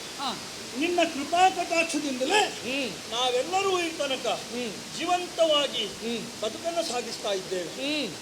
ದೇವ್ರೆ, ಏನು ಮಾಡೋಣ ಹೇಳು? ಏನಾಯ್ತು? ಈ ಪ್ರಪಂಚದಲ್ಲಿ ಯಾವನೇ ಒಬ್ಬ ಇರಲಿ, ಬಹಳ ಉತ್ಸಾಹದಿಂದ ಒಂದು ಕಾರ್ಯದಲ್ಲಿ ತೊಡಗಿಕೊಂಡ್ರೆ ಅವನ ಮನೆಯವರೇ ಅವನ ಉತ್ಸಾಹವನ್ನ ಕರಗಿಸುವಂತಹ ಕಾರ್ಯ ಮಾಡಿದರೆ ಏನಾದೀತು ಹೇಳು? ಸ್ವಲ್ಪ ಕುಗ್ಗಿ ಹೋಗುತ್ತಾರೆ ಅಲ್ವಾ? ಹೌದು. ನನಗೀಗ ಅದೇ ಆದದ್ದು. ನಮ್ಮ ಮನೆಯವರು ಯಾರೀಗ ಅಂತಹ ಕೆಲಸ ಮಾಡಿದ್ರು ಅಂತ ಬೇಕಲ್ಲ? ಅಯ್ಯೋ, ಈಗ ನನ್ನ ಮನೆಯವರು ಅಂತ ನನ್ನ ಜೊತೆ ಇರುವುದು ಯಾರು ಅಂತ ಬೇಕಾ ಬೇಡ? ನಿನ್ನ ಜೊತೆ ಪರಿವಾರವೆಲ್ಲ ಇದೆ. ಇಲ್ಲಿದ್ದಾರ? ಇಲ್ಲಿಲ್ಲ, ಎಲ್ಲ ಸುತ್ತಮುತ್ತಲಿದ್ದಾರೆ. ಎದುರಿಂದ ಹಿಂದಿಂದ ಇದ್ದಾರೆ. ಹೌದು. ನನ್ನ ಜೊತೆಗೆ ಇರುವವರು ಯಾರು? ಜೊತೆಯಾಗಿ ನಿತ್ಯವೂ ನಾನೇ ಇರುವುದಲ್ವೋ? ಭಾವನಿಗೆ ಭಾವ ಬಲ, ಅಲ್ವಾ? ಹಕ್ಕಿಗೆ ರೆಕ್ಕೆ ಬಲ. ದೇವಲಾಲಿಪುದೀಗ ಅಲ್ಲ, ನಿನಗೆ ಹೇಳಬೇಕು ಅಂತ ಇಲ್ಲ, ನನಗೆ ಗೊತ್ತುಂಟು. ಆದ್ರೂ ಗೊತ್ತಿಲ್ಲದವರು ಹಾಗೆ ಮಾಡುವುದು. ನನಗೂ ಕರ್ಣನಿಗೂ ಘೋರವಾದಂತಹ ಕದನ ನಡೆಯುತ್ತಾ ಇತ್ತು. ಹೌದಾ? ಹೌದು. ನೀನೇ ನೋಡ್ತಾ ಇದ್ದಿ. ಅಂಬರ ಮತವನ್ನೊಮ್ಮೆ ನೋಡು. ಮುಕ್ಕೋಟಿ ದೇವತೆಗಳು ಕೂಡ ಸಾಕ್ಷೀಕರಿಸ್ತಾ ಇದ್ದಾರೆ. ಆದ್ರೆ ಏನು, ನಾನು ಹೊಡೆದ ಒಂದು ಬಾಣದಿಂದ ಆ ವಿರೋಧಿಯ ರಥ ಎಷ್ಟು ದೂರ ಹಿಂದೆ ಹೋಗಿದೆ? ಯೋಜನ ಪರ್ಯಂತ. ಒಂದು ಯೋಜನ ಹಿಂದೆ. ಹೌದು. ಆ ವಿರೋಧಿಯ ರಥವ. ಹೌದಾ? ಅವನ ಅದೃಷ್ಟ ದೊಡ್ಡದಿತ್ತು. ಅವನ ಸಾಥದಲ್ಲಿ ಸಾರಥಿಯಾಗಿ ಶಲ್ಯ ಭೂಪತಿಗಳು ರಥಕಲ್ಪವನ್ನು ತಿಳಿದಂತ ಕಾರಣದಿಂದಲಾಗಿ ಆ ರಥವನ್ನ ಮತ್ತೆ ಪೂರ್ವ ಸ್ಥಿತಿಗೆ ತಂದು ನಿಲ್ಲಿಸ್ತಾ ಇತ್ತು. ಇಲ್ಲದೆ ಇದ್ರೆ ಅವನ ವಿಳಾಸ ಇವತ್ತು ಮುಗಿದು ಹೋಗುತ್ತಿತ್ತು ಅಲ್ವಾ? ಬಹಳ ಸುಲಭದಿಂದ ನನ್ನ ಪ್ರತಿಜ್ಞೆ ಈಡೇರಿದ ಹಾಗಾಗುತ್ತಿತ್ತು ಅಲ್ವಾ? ಹಾಗಾಗಿ ಆ ಮೂಲಕವಾಗಿ ಅವನ ಢಾವರವನ್ನೇ ಬಿಡಿಸಿ ಹಾಕಿದ್ದೇನೆ. ಹಾಗಾಗಿ ಆ ನಾನು ಮಾಡಿದಂತ ಆ ಪ್ರಯೋಗ ಏನಿದೆ ಅದಕ್ಕೆ ಪ್ರತಿಯಾಗಿ ಅವನು ಏನು ಮಾಡಿದ? ಅವನು ಒಂದು ಅಸ್ತ್ರ, ತನ್ನ ಜೀವದಾಸೆಯನ್ನೇ ಬಿಟ್ಟು ಅವನು ಕೂಡ ಒಂದು ಬಾಣ ಪ್ರಯೋಗ ಮಾಡಿದ್ದಾನೆ. ಹೌದು. ಹೌದಾ? ಹೌದು. ಬಂದಿದೆ, ಬಂದಿದೆ. ನಮ್ಮ ರಥಕ್ಕೆ ತಾಗಿದೆ. ತಾಗಿದೆ. ರಥ ನಮ್ಮದು ಎಷ್ಟು ಹಿಂದೆ ಹೋಗಿದೆ? ಒಂದು ಬಿಲ್ ಅಂತರದಷ್ಟು ಹಿಂದೆ ಹೋಗಿದೆ ಅಷ್ಟೇ. ಒಂದು 10 ಬಿಲ್ ಅಂತರದಷ್ಟು ಹಿಂದೆ ಹೋದದ್ದು. ದೇವ್ರೆ, ಈಗ ನೀನು ಲೋಕಜ್ಞಾನ ಇರುವವಲ್ವಾ? ಹೌದು. ಲೋಕವನ್ನೇ ಮುನ್ನಡೆಸುವಲ್ವಾ? ಹೌದು. ಈಗ ಪ್ರಪಂಚದಲ್ಲಿ ಒಂದು ಯೋಜನ ದೊಡ್ಡ, 10 ಬಿಲ್ ಅಂತರ ದೊಡ್ಡ? ಇದು ಪ್ರಶ್ನೆ. ಹೌದು. ಯಾವ ದೊಡ್ಡ? ಇದು ಪ್ರಶ್ನೆ ಆಯ್ತಾ? ಅಲ್ಲ, ಮಾಪನ ಯಾವ್ದು ದೊಡ್ಡ? ಅಲ್ಲ, ಮಾಪನ ಒಂದು ಯೋಜನ. ಹೌದಾ? ಹೌದು. ಈಗ ನಾನು ಒಂದು ಯೋಜನೆ ಹಿಂದೆ ಸರಿಸಿದ್ದಕ್ಕೆ ಒಂದು ಅಕ್ಷರ ಬರಲಿಲ್ಲ ನಿನ್ನಿಂದ. ಅವನೊಂದು 10 ಯೋಜನೆ ಹಿಂದೆ ಸರಿಸಿದ್ದು. ಏನು ಹೊಗಳಿಕೆ, ಏನು ಹೊಗಳಿಕೆ. ಒಂದು ಆ ಭಂಡಾರ ಎಲ್ಲ ಎಲ್ಲಿತ್ತು ದೇವ್ರೆ? ಹೆಚ್ಚು ಭಂಡಾರ ಹಾಕ್ಲಿಲ್ಲ ಶಬ್ದ ಇವತ್ತು. ಭಂಡಾರ ಇನ್ನು ಯುದ್ಧ ಹಾಕ್ಲಿಲ್ಲ, ಯುದ್ಧರಂಗ. ಮಜರೆ ಪೂತುರೆ ಪೂತು ಮಜರೆ ಮಜರೆ. ಅಬ್ಬಬ್ಬಬ್ಬಬ್ಬ. ಇವತ್ತಿನವರೆಗೆ ನಾನು ಮಾಡಿದ ಕೆಲಸ ಎಷ್ಟು? ಒಂದು ಶಬ್ದ ಬಿಡು, ಒಂದು ಅಕ್ಷರ ಆದ್ರೂ ಹೇಳಿದ್ಯಾ? ಹೀಗೆ ಅಂತಾದ್ರೂ ಹೇಳಿದ್ಯಾ? ಅದು ಮಾಡಲಿಲ್ಲ. ಹಾಗಾಗಿ ಜೀವದಾಶಯ ಬಿಟ್ಟು ಅವನು ಇಷ್ಟು ಮಾಡಿದ್ದಕ್ಕೆ ನೀನೊಂದು ಹೊಗಳಿದ ಒಂದು ವಿಷಯ ನೋಡಿ, ಅಯ್ಯೋ ಇಷ್ಟೆಲ್ಲ ಆದ್ಮೇಲೆ ನನಗೆ ಅನಿಸಿದ್ದು ಏನು ಗೊತ್ತುಂಟಾ?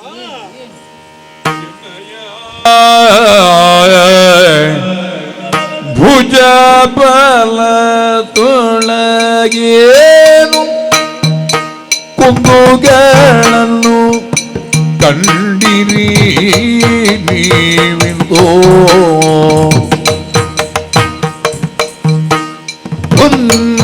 ರಾಧೇಯನ ವಿಕ್ರಮದಾಟೋಪದ ಉನ್ನತಿಗೆಯೂ ಹೆಚ್ಚೇನೋ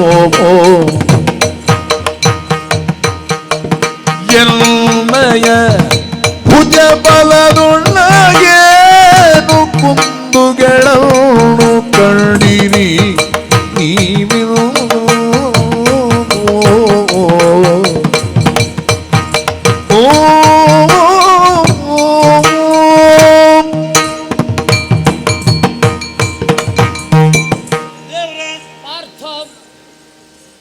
ಈ 17 ದಿವಸಗಳ ಯುದ್ಧ ನಾನು ತೋರಿದಂತಹ ಸಾಹಸ ಒಂದೋ ಎರಡೋ ಸರಣಿಯೋಪಾದಿಯಲ್ಲಿ ಅಸಂಖ್ಯ ಸಂಖ್ಯೆಯಲ್ಲಿ ನನ್ನದ್ದಾದಂತಹ ಬಾಹುಬಲ ಪ್ರದರ್ಶನ ಮಾಡಿದ್ದೇನೆ. ಹೌದಾ? ಕುರು ಪಕ್ಷದ ಎಲ್ಲ ಸೇನಾಧಿಪತಿಗಳನ್ನು ನಾನೇ ಕೊಂದು ತರಿದಿದ್ದೇನೆ. ಭೀಷ್ಮಾಚಾರ್ಯರಿರ್ಬೋದು ಅಥವಾ ದ್ರೋಣಾಚಾರ್ಯರ ಸಾವಿಗಿರ್ಬೋದು. ಹೌದಾ? ನಾನೇ ಮುಂಚೂಣಿಯಲ್ಲಿ ನಿಂತು ಕಾರಣೀಕರ್ತರಾದವರು, ಆಮೇಲೆ ಇನ್ನುಳಿದವರು. ಹಾಗಾದ್ರೆ ಇಷ್ಟು ಮಾಡುವಾಗಲೂ ಒಂದು ಹೊಗಳಿಕೆ ನಿನ್ನ ಬಾಯಿಂದ ಬರಲಿಲ್ಲ. ಇವತ್ತು ಕರ್ಣನನ್ನು ಹೊಗಳಿದ್ದೀರಿ ಅಂತ ಅದರ ಅರ್ಥ ಏನು? ನಮ್ಮ ಭುಜಬಲದಲ್ಲಿ ಏನಾದರೂ ಕುಂದು ಕೊರತೆ ಉಂಟು ಎನ್ನುವಂಥದ್ದೇ ಸ್ಪಷ್ಟ. ಏನು ಕುಂದನ್ನು ಕಂಡಿದ್ದೀರಿ? ಏನು ಕಡಿಮೆ ಉಂಟು ಅಂತ ಕಂಡಿದ್ದೀರಿ? ನಿನಗೆ ಗೊತ್ತುಂಟಲ್ಲ, ಕೈಲಾಸವಾಸಿಯಾಗಿರುವಂಥ ಪ್ರಭು ಶ್ರೀ ಆ ಪರಮೇಶ್ವರನನ್ನೇ ಒಲಿಸಿ ಅವನಲ್ಲಿ ಕಾದಾಟವನ್ನು ನಡೆಸಿ ಆ ಮೂಲಕವಾಗಿ ಪಾಶುಪತ ಸಂಗ್ರಹವನ್ನು ಮಾಡಿದವ ನಾನು. ಅದಕ್ಕಿಂತ ದೊಡ್ಡದು ಬೇಕಾ? ನನ್ನ ಬಾಹುಬಲಕ್ಕೆ ಸಾಕ್ಷಿ. ಹಾಗಿದ್ರೆ ಅಷ್ಟು ಮಾಡಿಯೂ ನನಗೆ ಇವತ್ತು ಈ ಫಲ ಸಿಕ್ಕಿತು ಅಂತಾದ್ರೆ ಏನು ಮಾಡೋದು? ನನಗೆ ಬಂದ ಉತ್ಸಾಹದಲ್ಲಿ ಆ ಕುನ್ನಿ ರಾಧೆಯನನ್ನು ಇನ್ನು ಅರೆ ಕ್ಷಣದಲ್ಲಿ ಮುಗಿಸಿ ಬಿಡ್ತೇನೆ ಎನ್ನೋ ಹಾಗೆ ಮುಂದುವರೆದುಕೊಂಡು ಹೋಗ್ತಾ ಇದ್ದೆ. ಎಲ್ಲ ಹಾಳು ಮಾಡಿ ಹಾಕಿದ್ದಿ. ಎಂಥದ್ದು ಮಾಡುದು ಹೇಳು? ನಾವು ಭೂಮಿಗೆ ಬರುವಾಗಲೇ ಎಲ್ಲ ಬರ್ಕೊಂಡು ಬರಬೇಕು, ಇಲ್ಲದಿದ್ರೆ ನಮ್ಮಂಥವ್ರು ಎಷ್ಟು ಮಾಡಿದ್ರು ಅಷ್ಟೇ. ಸನ್ಮಾನ ಮಾನ ಯಾರಿಗೆ ಬರುವುದು? ಕೆಲಸ ಮಾಡಿದವರಿಗೆ ಬರುವುದಿಲ್ಲ. ಮತ್ತೆ ಒಳ್ಳೆ ಬಾಯಿಯಲ್ಲಿ ಬಿಡುವವರಿಗೆ ಮಾತ್ರ ಬರುದು. ನಾನು ಇಷ್ಟು ಕೆಲಸ ಮಾಡಿದೆ, ನೀವು ಯಾರು ಬಿಡು, ಒಂದು ನೀನಾದ್ರೂ ಸನ್ಮಾನ ಮಾಡಿದೀಯ, ಇದ್ದವರ ಎದುರು ಮಾನ ತೆಗೆದು ಬಿಟ್ಟೆ. ಆದ್ರಿಂದ ಬೇಡ ಬಿಡು, ಮಾತಾಡಿ ಪ್ರಯೋಜನ ಎಂತದ್ದು. ನಾನು ಸುಮ್ಮನೆ ಆಗಿರಿಡಿಯು ನುಡಿಯುವುದು ಕೇಳು ನಗುತ್ತಾ, ಆ ಕಿರೀಟಿಯು ನುಡಿದುದವು ಕೇಳ್ದು ನಗುತ್ತಾಯ ಕರುಣಾಕರು ಬೀಳ್ದಾಯ ಏನೆ ಮರುಳಿ ಗೌದೆ ಎಲೆ ಮರುಳಿ ಕೌತೆಯ ಕೇಳಿ ಕಮಲ ಜಾಂಡಮು ಒತ್ತಿರ್ಬೇ ಎನ್ನ ಸಖಿತಿ ದೇವದತ್ತ ಸಹಿತ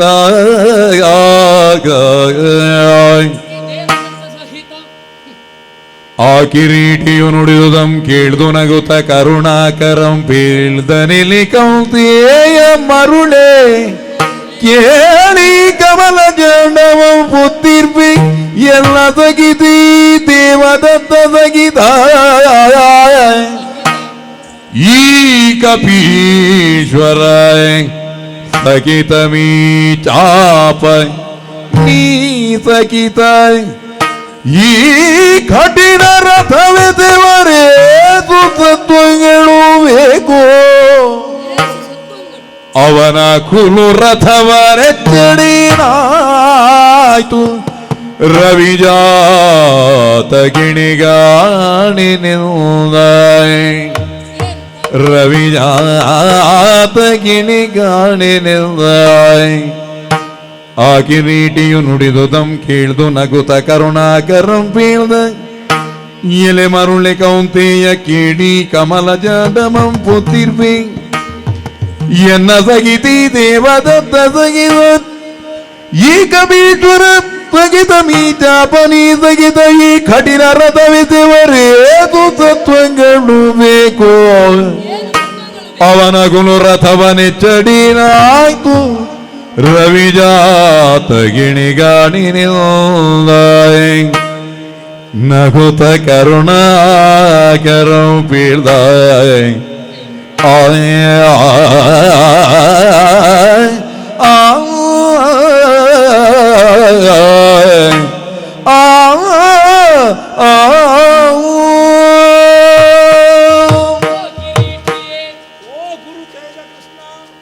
ಕೇಳಿದೆಯ ಭೇರಿ ಹೌದಪ್ಪ, ಭೇರಿ ನುಡಿಸ್ತಾ ಇದ್ದಾರೆ. ಒಂದು ಬೇರಿ ನಿನ್ನ ಹೊಡೆದಾಯ್ತಲ್ಲ.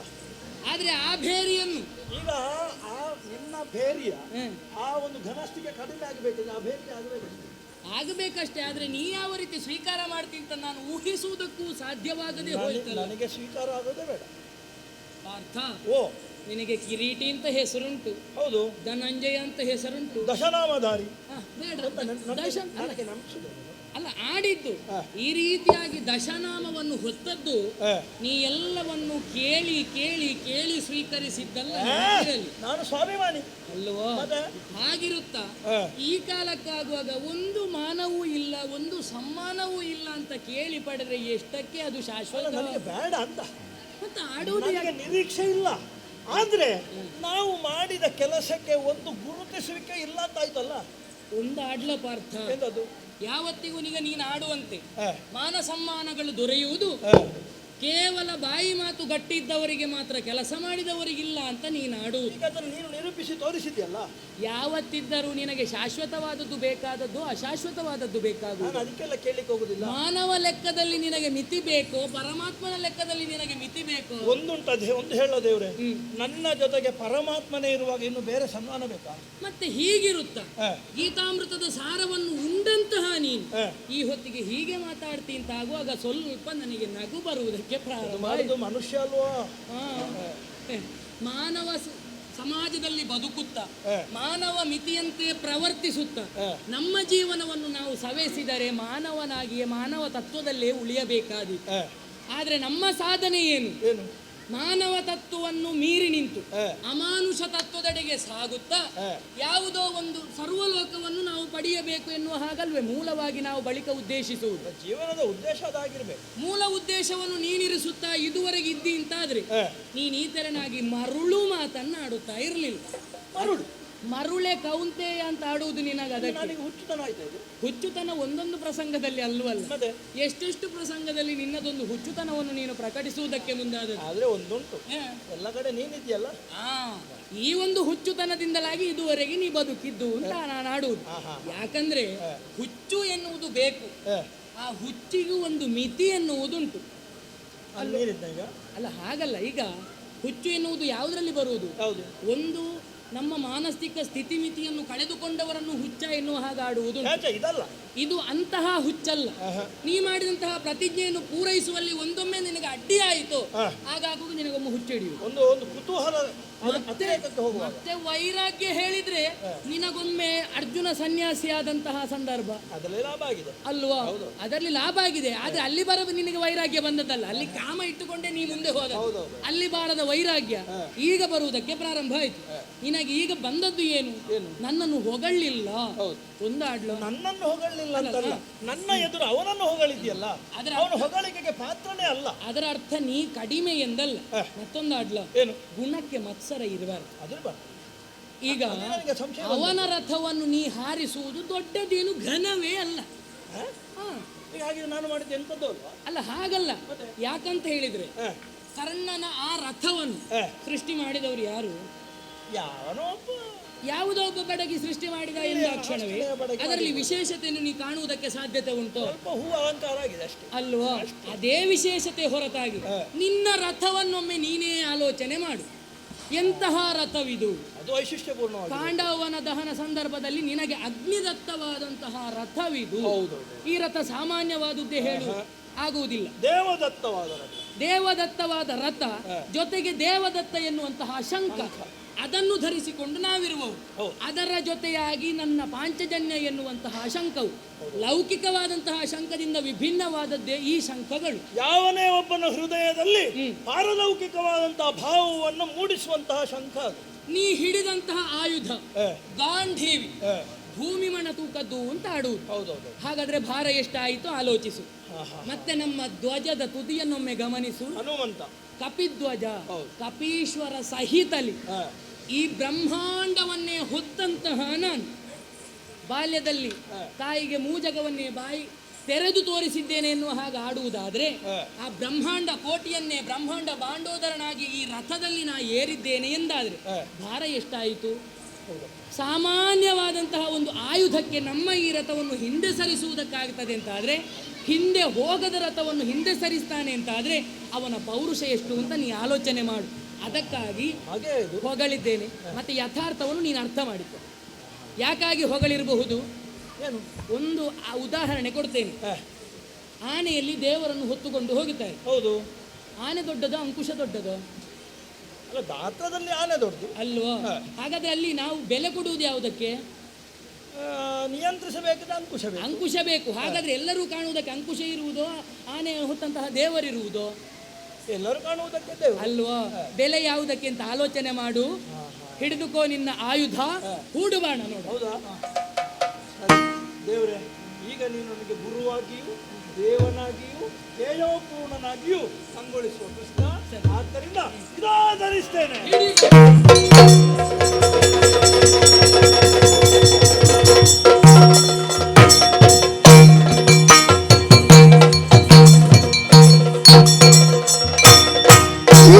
ನಿಲ್ಲೋರೊಳಗೆ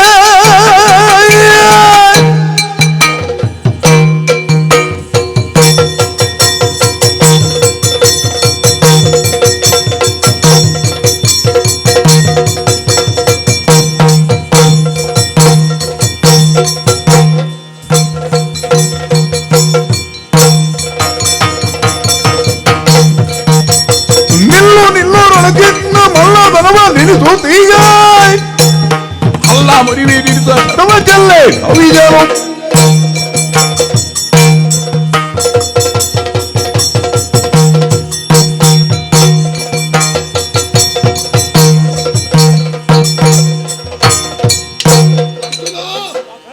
ಸಾಮಾನ್ಯವಾದ ಯುದ್ಧದಿಂದ ಫಲಿತಾಂಶ ಕಾಣಲಿಲ್ಲ. ಈಗ ಮಂತ್ರಾಸ್ತ್ರ ಪ್ರಯೋಗ, ಅಗ್ನಿಶಾರ, ಇದೋ ಪರ್ವತಾಸ್ತ್ರ, ಇದೋ ಇಂದ್ರಶಾರ.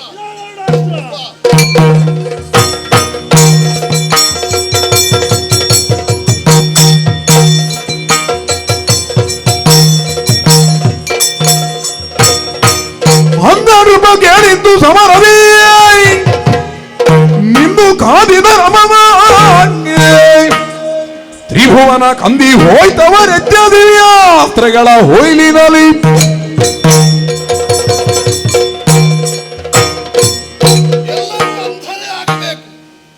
ಅಷ್ಟು ಬಾಣ ಪ್ರಯೋಗ. ಯಾರು ಎಲ್ಲಿದ್ದಾರೆ ಅಂತ ಕಾಣದಷ್ಟು ದೊಡ್ಡ ಕಪ್ಪೊಗೆ ಕರ್ಣಾರ್ಜುನರ ಕಾಳಗದ ಬಾಣಾಘಾತದ ಪ್ರಭಾವದಿಂದ ಆಗಿ ಹೋಗಿದೆ.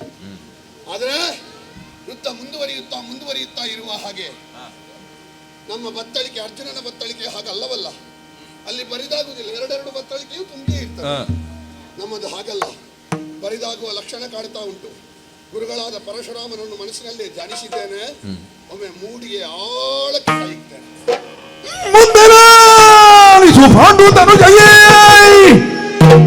ಬಂದ ಹರಿಭವನೇನನು ತಿರುವೆ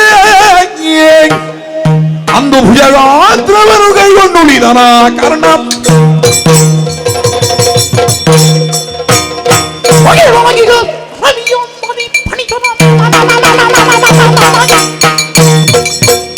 ಹರೀಶ್ವರಾಯ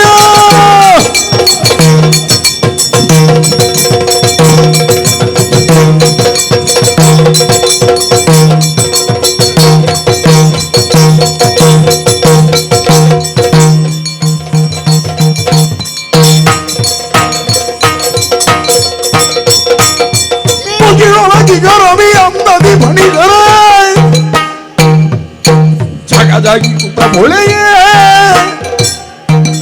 ಉಗುಳುವ ವಿಷದುರಿಗ ಅಂಬರದೊಳಗಿ ಕಗ ಸಂಪತಿಗಳಿಯೇ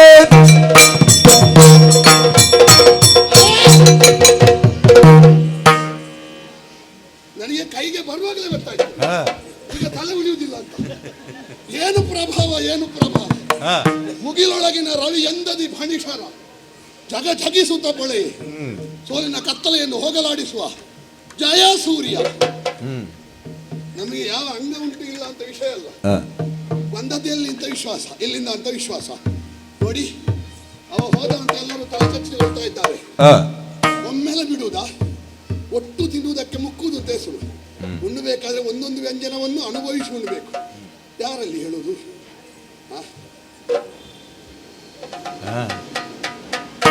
ಅಲ್ಲ, ಹೂಡುವುದು ಯಾರಿಗೆ ಅಂತ ಒಮ್ಮೆ ಯೋಚನೆ ಮಾಡಿದ್ರೆ ಅರ್ಜುನನಿಗೆ ಎಲ್ಲಿಗೆ ಹೂಡುವುದು?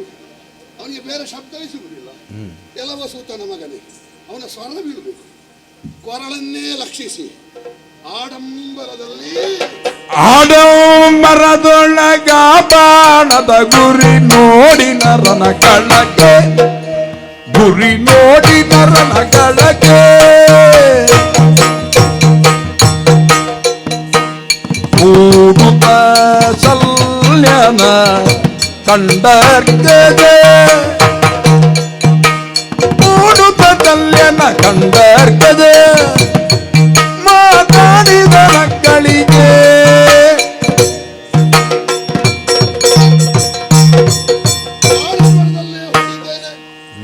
ನಾವು ಅನುಭವಿಸುವ ಸಂತೋಷವನ್ನು ಮತ್ತೊಬ್ಬರಿಗೆ ಹಂಚಿಕೊಂಡು ಮಾಡಿ ಎರಡು ಬಟ್ಟಾಗ್ತದೆ. ದುಃಖವನ್ನು ಮತ್ತೊಬ್ಬರಿಗೆ ಹಂಚಿದ್ರೆ ನಮ್ಮಲ್ಲಿ ಅರ್ಥ ಆಗ್ತದೆ. ಸಂತೋಷ ಇಮ್ಮಡಿ ಆಗಬೇಕಾದ್ರೆ ನಮ್ಮೊಟ್ಟಿಗೆ ಇದ್ದಾರೆ. ಅವರು ಅನಿವಾರ್ಯಕ್ಕೆ ಬಂದದ್ದು, ಇಲ್ಲದ್ರೆ ಬರ್ತಿರ್ಲಿಲ್ಲ. ಇದನ್ನು ಮಾಡುವವರಲ್ಲ ನೋಡು, ಅವರಲ್ಲಿದ್ದು ಮಾತಾಡುವ ಸಾರಥಿಗಳೇ. ಏನು ಸಾರಥಿ ಸರಳು ಬಾಂಡವ ಸೇನೆಯನು ಗೆಲ್ಲಲಾಗುವುದೇ? ಏನು ಸಾರಥಿ ಸರಳು ಪಾಂಡವ ಸೇನೆಯನು ಗೆಲ್ಲಲಾಗುವುದೇ?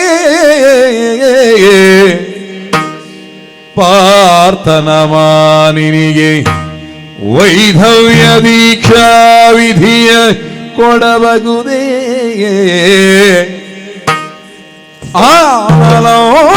ಆನಲೋರುಂಡೆ ನಿನಗಿದು ತಾನು ರಾಗವಿ ಬೀಳೆನಲು. ಆನಲಮುವರುಂಟೆ ನಿನಗಿದು ಸಾನುರಾಗವಿ ಬೀಳೆನಲು. ರವಿ ಸೂನುವಿನ ಮಗ ನೋಡಿ ಮಾದ್ರಾಧೀಶ ನಿಂತೆಂದ.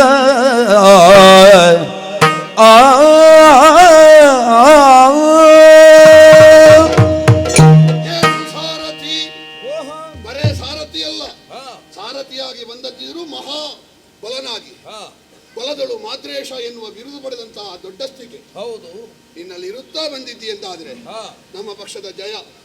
ಏನು ಸರಳು, ಇದನ್ನು ವಿವರಿಸಬೇಕಾದಿಲ್ಲ. ನಿನಗೆ ನೋಡುವಾಗಲೇ ಗೊತ್ತಾಗ್ಲಿಲ್ವಾ? ಕಾಣುವಾಗಲೇ ಏನು ಪ್ರಭಾವ! ಮೇಲಿದ್ದ ಹಕ್ಕಿಗಳೆಲ್ಲ ಕೆಳಗೆ ಬೀಳ್ತಾವು. ಪಾಂಡವ ಸೇನೆಯನ್ನು ಗೆಲ್ಲಲಾಗುದೇ? ಪಾಂಡವ ಸೇನೆ ಅಂದ್ರೆ ಒಬ್ಬೊಬ್ಬರ ತಲೆ ಕಡಿಬೇಕು ಅಂತ ಇಲ್ಲ. ಅರ್ಜುನ ಸತ್ರೆ ಹೋಯ್ತು ಅಂತ ಅರ್ಥ. ಹೌದು. ಪಾರ್ಥನ ಮಾನಿನಿಗೆ ವೈದವ್ಯ ದೀಕ್ಷಾ ವಿಧಿಯ ಕೊಡಬಹುದೇ? ದ್ರೌಪದಿಯನ್ನು ಬದಿಗಿಡುವ ಕೃಷ್ಣನ ತಂಗಿ ಸುಭದ್ರೆ ಕರಿಮಣಿ ಕಟ್ಟಬೇಕಿತ್ತು ನಮ್ಮ ಒಡೆಯ. ಹೌದು, ಅವ ಕಟ್ಟಿದ. ಆ ಯೋಗ ಭಾಗ್ಯ ಅವನಿಗಿಲ್ಲ. ಕಟ್ಟುವ ಯೋಗ ಇಲ್ಲದಿದ್ರು ಅವನ ಕಡೆಯಿಂದ ಬಂದ ನನಗೆ ಬಿಚ್ಚಿರುವ ಯೋಗ ಉಂಟು. ಆ ಒಂದು ನಿರೀಕ್ಷೆ ಉಂಟು. ಸರಿ, ಪಾರ್ಥನ ಮಾನಿನಿಗೆ ವೈದವ್ಯ ದೀಕ್ಷಾ ವಿಧಿಯ ಕೊಡಬಹುದೇ? ಯಾರಾದ್ರೂ ತಡೆಯುವವರಿದ್ದಾರೋ? ನಾವು ಹೆಚ್ಚು ವಿಸ್ತಾರ ಮಾಡ್ಲಿಕ್ಕಿಲ್ಲ. ಯಾಕೆ? ಸೂರ್ಯಾಸ್ತಮನದ ಮೊದಲು ತಲೆ ಹೋಗಬೇಕು. ನನಗಿಂತ ಹೆಚ್ಚು ಅವಸರ ನಿನಗುಂಟು.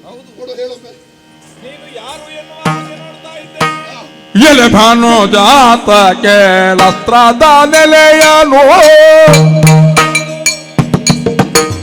ತಿಳಿಯದೆ ನೀ ಕೂಡಿದೆ.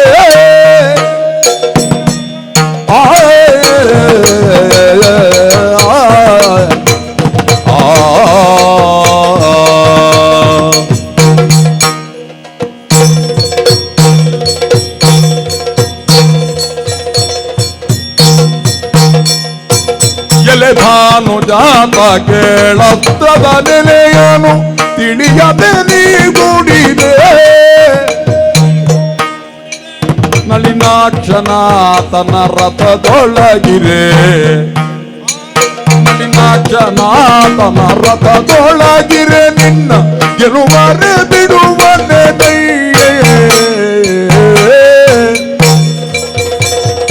ಎಲೆ ಬಾನು ಜಾತ ಕೆಳಪ್ರಾದ ನೆಲೆಯನು ಇಳಿಯದೆ ನೀ ಹೂಡಿದೆ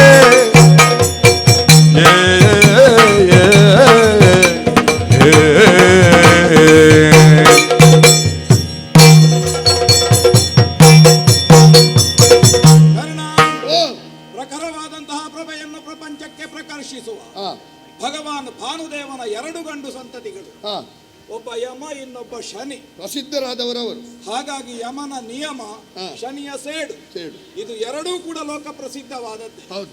ಇವತ್ತು ನಿನ್ನನ್ನು ಎರಡೂ ಸ್ವರೂಪದಿಂದ ನಾ ಕಾಣ್ತಾ ಇದ್ದೆ. ಹೌದಾ? ಒಂದು ಅವನಿಗೆ ಶನಿಯಾಗಿ ಕಾಡುವ ಒಂದು ವಿಶೇಷತೆ, ಇನ್ನೊಂದು ಇವತ್ತು ಸೂರ್ಯಾಸ್ತದ ಒಳಗೆ ನೀನೇ ಯಮನಾಗಿ ಕಾಡುವಂತಹ ನಿನ್ನ ಭೀಕರತೆ.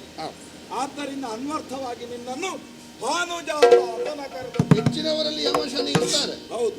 ಒಳ್ಳೆ ಪ್ರಜ್ಞಾವಂತರಾದವರಲ್ಲಿ ಎದುರಿನವರಿಗೆ ತೋರಿಸುವುದು. ಹೌದು. ಕೆಲವರು ಮನೆಯವರಿಗೆ ಶನಿ ಆಗುದು. ಅದು ಅವರೇ ಕಾಡುವುದು, ಅದು ದೋಷ. ಹೌದು. ಇನ್ನೊಬ್ಬರಿಗೆ ಕಾಣಿಸಿಕೊಂಡ್ರೆ ಅದು ಯೋಗ್ಯತೆ ಅಂತ ಆದೀತು. ಹೌದು. ಆ ನೆಲೆಯಿಂದ ನಿನ್ನನ್ನು ನಾನು ಗುರುತಿಸಿದ್ದೇನೆ. ಅಸ್ತ್ರವನ್ನು ತೋರಿಸ್ತಾ ನೀನು ಪುಂಖಾನುಪುಂಖವಾಗಿ ಪ್ರಶ್ನೆಗಳ ಸಾಲನ್ನೇ ಹೇಳ್ತಾ ಇದ್ದೀನಿ. ನಿಮಗೆ ಕಾಣ್ತದೆ ಇದರ ತಲೆ ಒಂದು ಕಡೆಯಲ್ಲಿ ನಿಲ್ಲುವುದಿಲ್ಲ, ಆ ಕಡೆ ಈ ಕಡೆ ತಿರುಗುತ್ತಾ ಉಂಟು. ಅದರ ಪ್ರಕೋಪ ಎಲ್ಲಿ ಅಂತ ಕೇಳಿದ್ರೆ, ಸಾಮಾನ್ಯವಾಗಿ ಒಂದು ಕನ್ನಡಿ ಹಾವು ಅಂತ ಉಂಟು, ಅದು ಬಾಲ ಅಲ್ಲಾಡಿಸುವುದು, ಅದರ ಬಾಲ ಕಾಣುವುದಿಲ್ಲ, ಇದರ ತಲೆ ಕಾಣುವುದಿಲ್ಲ. ಕಾಣುವುದಿಲ್ಲ ಅಂದ್ರೆ ಅಷ್ಟು ವೇಗವಾಗಿ ಉಂಟು. ನಮಗೆ 13ನೇ ದಿವಸ ಅಭಿಮನ್ಯು ಬಾಣ ಬಿಡುವಾಗ ಎಲ್ಲಿಂದ ಬಿಡ್ತಾನೆ ಅಂತ ಗೊತ್ತಾಗ್ತಿರ್ಲಿಲ್ಲ ಅಲ್ವಾ? ಹೌದೌದು. ಹಾಗೆ ಇದರ ತಲೆ ಆಡುವುದರಲ್ಲಿ, ಆ ತಲೆಯ ಒಂದು ಅಲುಗಾಡುವಿಕೆಯಲ್ಲಿ ತಲೆ ಕಾಣುವುದಿಲ್ಲ. ತಲೆ ಇಲ್ಲ ಅಂತಲ್ಲ, ಉಂಟು ಕಾಣುವುದಿಲ್ಲ. ಕಾಣುವುದಕ್ಕೆ ಕಣ್ಣು ಬೇಕು. ಹೌದು. ಯಾರೆಲ್ಲ ಕಂಡರೋ ಅವರು ಯೋಗ ಇದ್ದವರು. ಹಾಗಾಗಿ ಅಂತಹ ಒಂದು ಸರ್ಪ ಮುಖಿ ಬಾಣ ಇದನ್ನು ನೀನು ಈ ಕಾಲಕ್ಕೆ ಕೈ ಹಿಡ್ಕೊಂಡು ಕೇಳುತ್ತಾ ಇದ್ದೆ. ಏನು ಸಾರಥಿ ಸರಳು, ಪಾಂಡವ ಸೇನೆಯನ್ನು ಗೆಲ್ಲಬಹುದೇ? ಸರಳು ಏನು ಎನ್ನುವುದರ ಬಗ್ಗೆ ನಿನಗೆ ಸರಳಿನ ಕರ್ತೃವಾಗಿ ತಿಳಿದಿಲ್ಲ ಅಂತ ಆದ್ರೆ ನಾನು ಹೇಳುವ ಹಾಗಿಲ್ಲ. ಹಾಗಲ್ಲ, ಒಂದು ಕೇಳುದು ಹೇಗಾಗಿದೆ, ನಮ್ಮದು ಹೇಗಾಗಿದೆ. ಹೌದು. ಕೆಲವರು ಕಲಾವಿದರಲ್ಲಿ ಕೇಳಿಕೊಂಡು ಹೌದು ಹೇಗಾಗಿದೆ. ಹೌದು. ಒಳ್ಳೇದಾಗ್ಲಿಲ್ಲ ಅಂತ ಹೇಳಿದ್ರೆ ಮರು ದಿವಸ ಅವನ ಮುಖ ನೋಡ್ಲಿಕ್ಕೆ. ಹೌದು. ಅದನ್ನು ಅಗ್ಗಳಿಕೆ ಮಾತಾಡೋದು ಅಂತ. ಅದರಲ್ಲಿ ಹೇಳುವವರಲ್ಲಿಯೂ ಸ್ವಭಾವ ಎರಡೆರಡು ಬಗೆಯದಿರ್ತದೆ. ಉದ್ದೇಶಪೂರ್ವಕವಾಗಿ ಎಷ್ಟು ಒಳ್ಳೆಯದಾದ್ರೂ ಕೆಲವರದ್ದು ಹಾಳಾಗಿದೆ ಅಂತ ಹೇಳುವುದು, ಕೆಲವರು ಉದ್ದೇಶಪೂರ್ವಕವಾಗಿ ಹಾಳಾಗ್ಲಿ ಅಂತ ಹೇಳಿಕೊಂಡೆ ಎಷ್ಟು ಹಾಳಾದ್ರೂ ಒಳ್ಳೆಯದಾಗಿದೆ ಅಂತ ಹೇಳುದು. ಕೆಲವರು ಪ್ರಸ್ತುತಿ ಮಾಡುವವರು ಹಾಗೆ ಇರ್ತಾರೆ ಅಲ್ವಾ? ಅವ್ರು ಹೇಳಿದ್ರು ನಮ್ಮದೇ ಒಳ್ಳೇದಾಯ್ತು ಅಂತ. ಒಳ್ಳೇದಾಗಿದೆ ಅಂತ ಹೇಳುವ ಮಾತ್ರ ಎದುರಿನಲ್ಲಿ ಹೇಳುದು, ಕೆಟ್ಟದಾಗಿದೆ ಅಂತ ಹೇಳುವ 4 ಜನ ಹಿಂದಿನಿಂದ ಹೇಳುದು ಇವರಿಗೆ ಗೊತ್ತೇ ಇಲ್ಲ. ಹೌದು. ಹಾಗಂತ ಯಾರು ಸರಿಯಾದ ವಿಮರ್ಶೆ ಮಾಡ್ತಾನೋ ಅವ ಎದುರಲ್ಲಿ ಹೊಗಳುವುದಿಲ್ಲ ಅಂತ ಅರ್ಥ. ನನ್ನದಂತೂ ಠಾಣ ಇದ್ದದ್ದನ್ನು ಇದ್ದ ಹಾಗೆ ಹೇಳುವ. ಉಳಿದ ಕಡೆಗಳಲ್ಲಿ ಯಾವುದೋ ಇಲ್ವೋ, ಇವತ್ತು ಮಾತ್ರ ಹಾಗೆ. ಇವತ್ತು ಅನಿವಾರ್ಯವೇ. ನಿನಗೆ ಮೊದಲೇ ಹೇಳಿಯೇ ನಾ ರಥ ಹತ್ತಿದ್ದು, ಆ ವಿಷಯ ನಿನಗೆ ಗೊತ್ತುಂಟು ಅಂತಾದ್ರೆ ಈ ಕಾಲಕ್ಕೆ ಪಾಂಡವ ಸೇನೆಯನ್ನು ಗೆಲ್ಲಬಹುದೇ ಎನ್ನುವಂತಹ ಒಂದು ಪ್ರಶ್ನೆ. ಇದರ ಆಟೋಪವನ್ನು ಕಾಣುವಾಗ ಅದು ಗೆಲ್ಲಬಹುದು ಎನ್ನುವಂತಹ ನಿರೀಕ್ಷೆ ನನಗೂ ಉಂಟು. ಮತ್ತೆ ಪಾರ್ಥನ ಮಾನಿನಿಗೆ ವೈಧವ್ಯ ದೀಕ್ಷಾ ವಿಧಿಯ ಕೊಡಬಹುದೇ ಅಂತ ಹೇಳುವಲ್ಲಿ ನೀನು ದ್ರೌಪದಿಯನ್ನು ಇನ್ನೊಬ್ಬನನ್ನು ಹಾಗೆ ಲಕ್ಷಿಸಿದ್ದ ಬೇಡ, ಅದನ್ನು ಪ್ರತ್ಯೇಕವಾಗಿ ಸ್ವೀಕರಿಸುವ.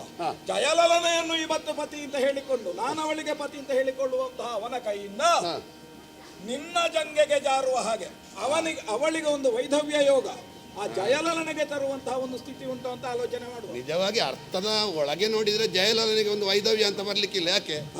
ಒಬ್ಬ ಹೋದ್ರೆ ಮತ್ತೊಬ್ಬನ ಬಾಗಿಲಿಗೆ ಹೋಗ್ತಾಳೆ. ಆದ್ರೂ ನಾವೊಂದು ಭಾವೋತ್ಕ್ರಮಣ ಸ್ಥಿತಿಯಲ್ಲಿ ಒಪ್ಪಿಕೊಳ್ಳುವ ಅಂತ ಹೇಳಿದ್ರೆ ಅವನಲ್ಲಿದ್ದದ್ದು ಇವತ್ತಿಗೆ ವಿಜಯ ಅಂತ ಅವನೇ ಅಲ್ವಾ?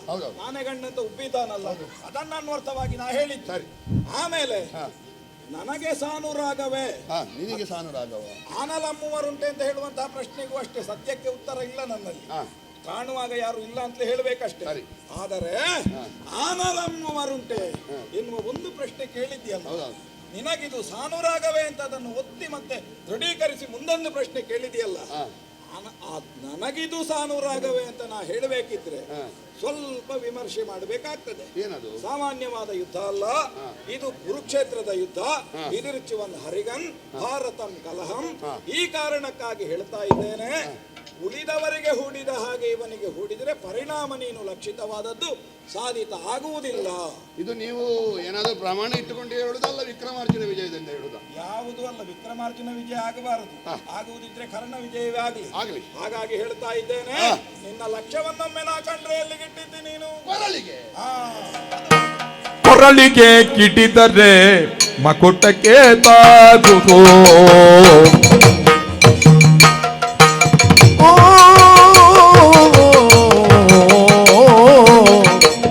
ಓ,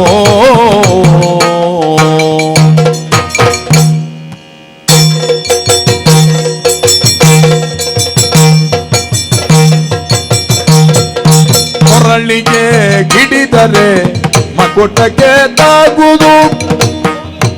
ಉರಗಾಗಿ ಬೆಸದಿದ್ದಾರೆ, ಉರಗಾಗಿ ಬೆಸದಿದ್ದಾರೆ. ಶಿರವ ಕತ್ತರಿಬುದು ಇದು ಸಿದ್ಧ, ಶಿರವ ಕತ್ತರಿಬುದು ಇದು ಸಿದ್ಧ. ಬೇಗದಿ ಮರಳಿ ನೀ ತೊಡು, ನೀ ತೊಡು ಕೊಡು ಎಂದನು. ಕೊರಳಿಗೆ ಗಿಡಿದರೆ ಮಕುಟಕ್ಕೆ ತಾಗುವುದು. ಓ,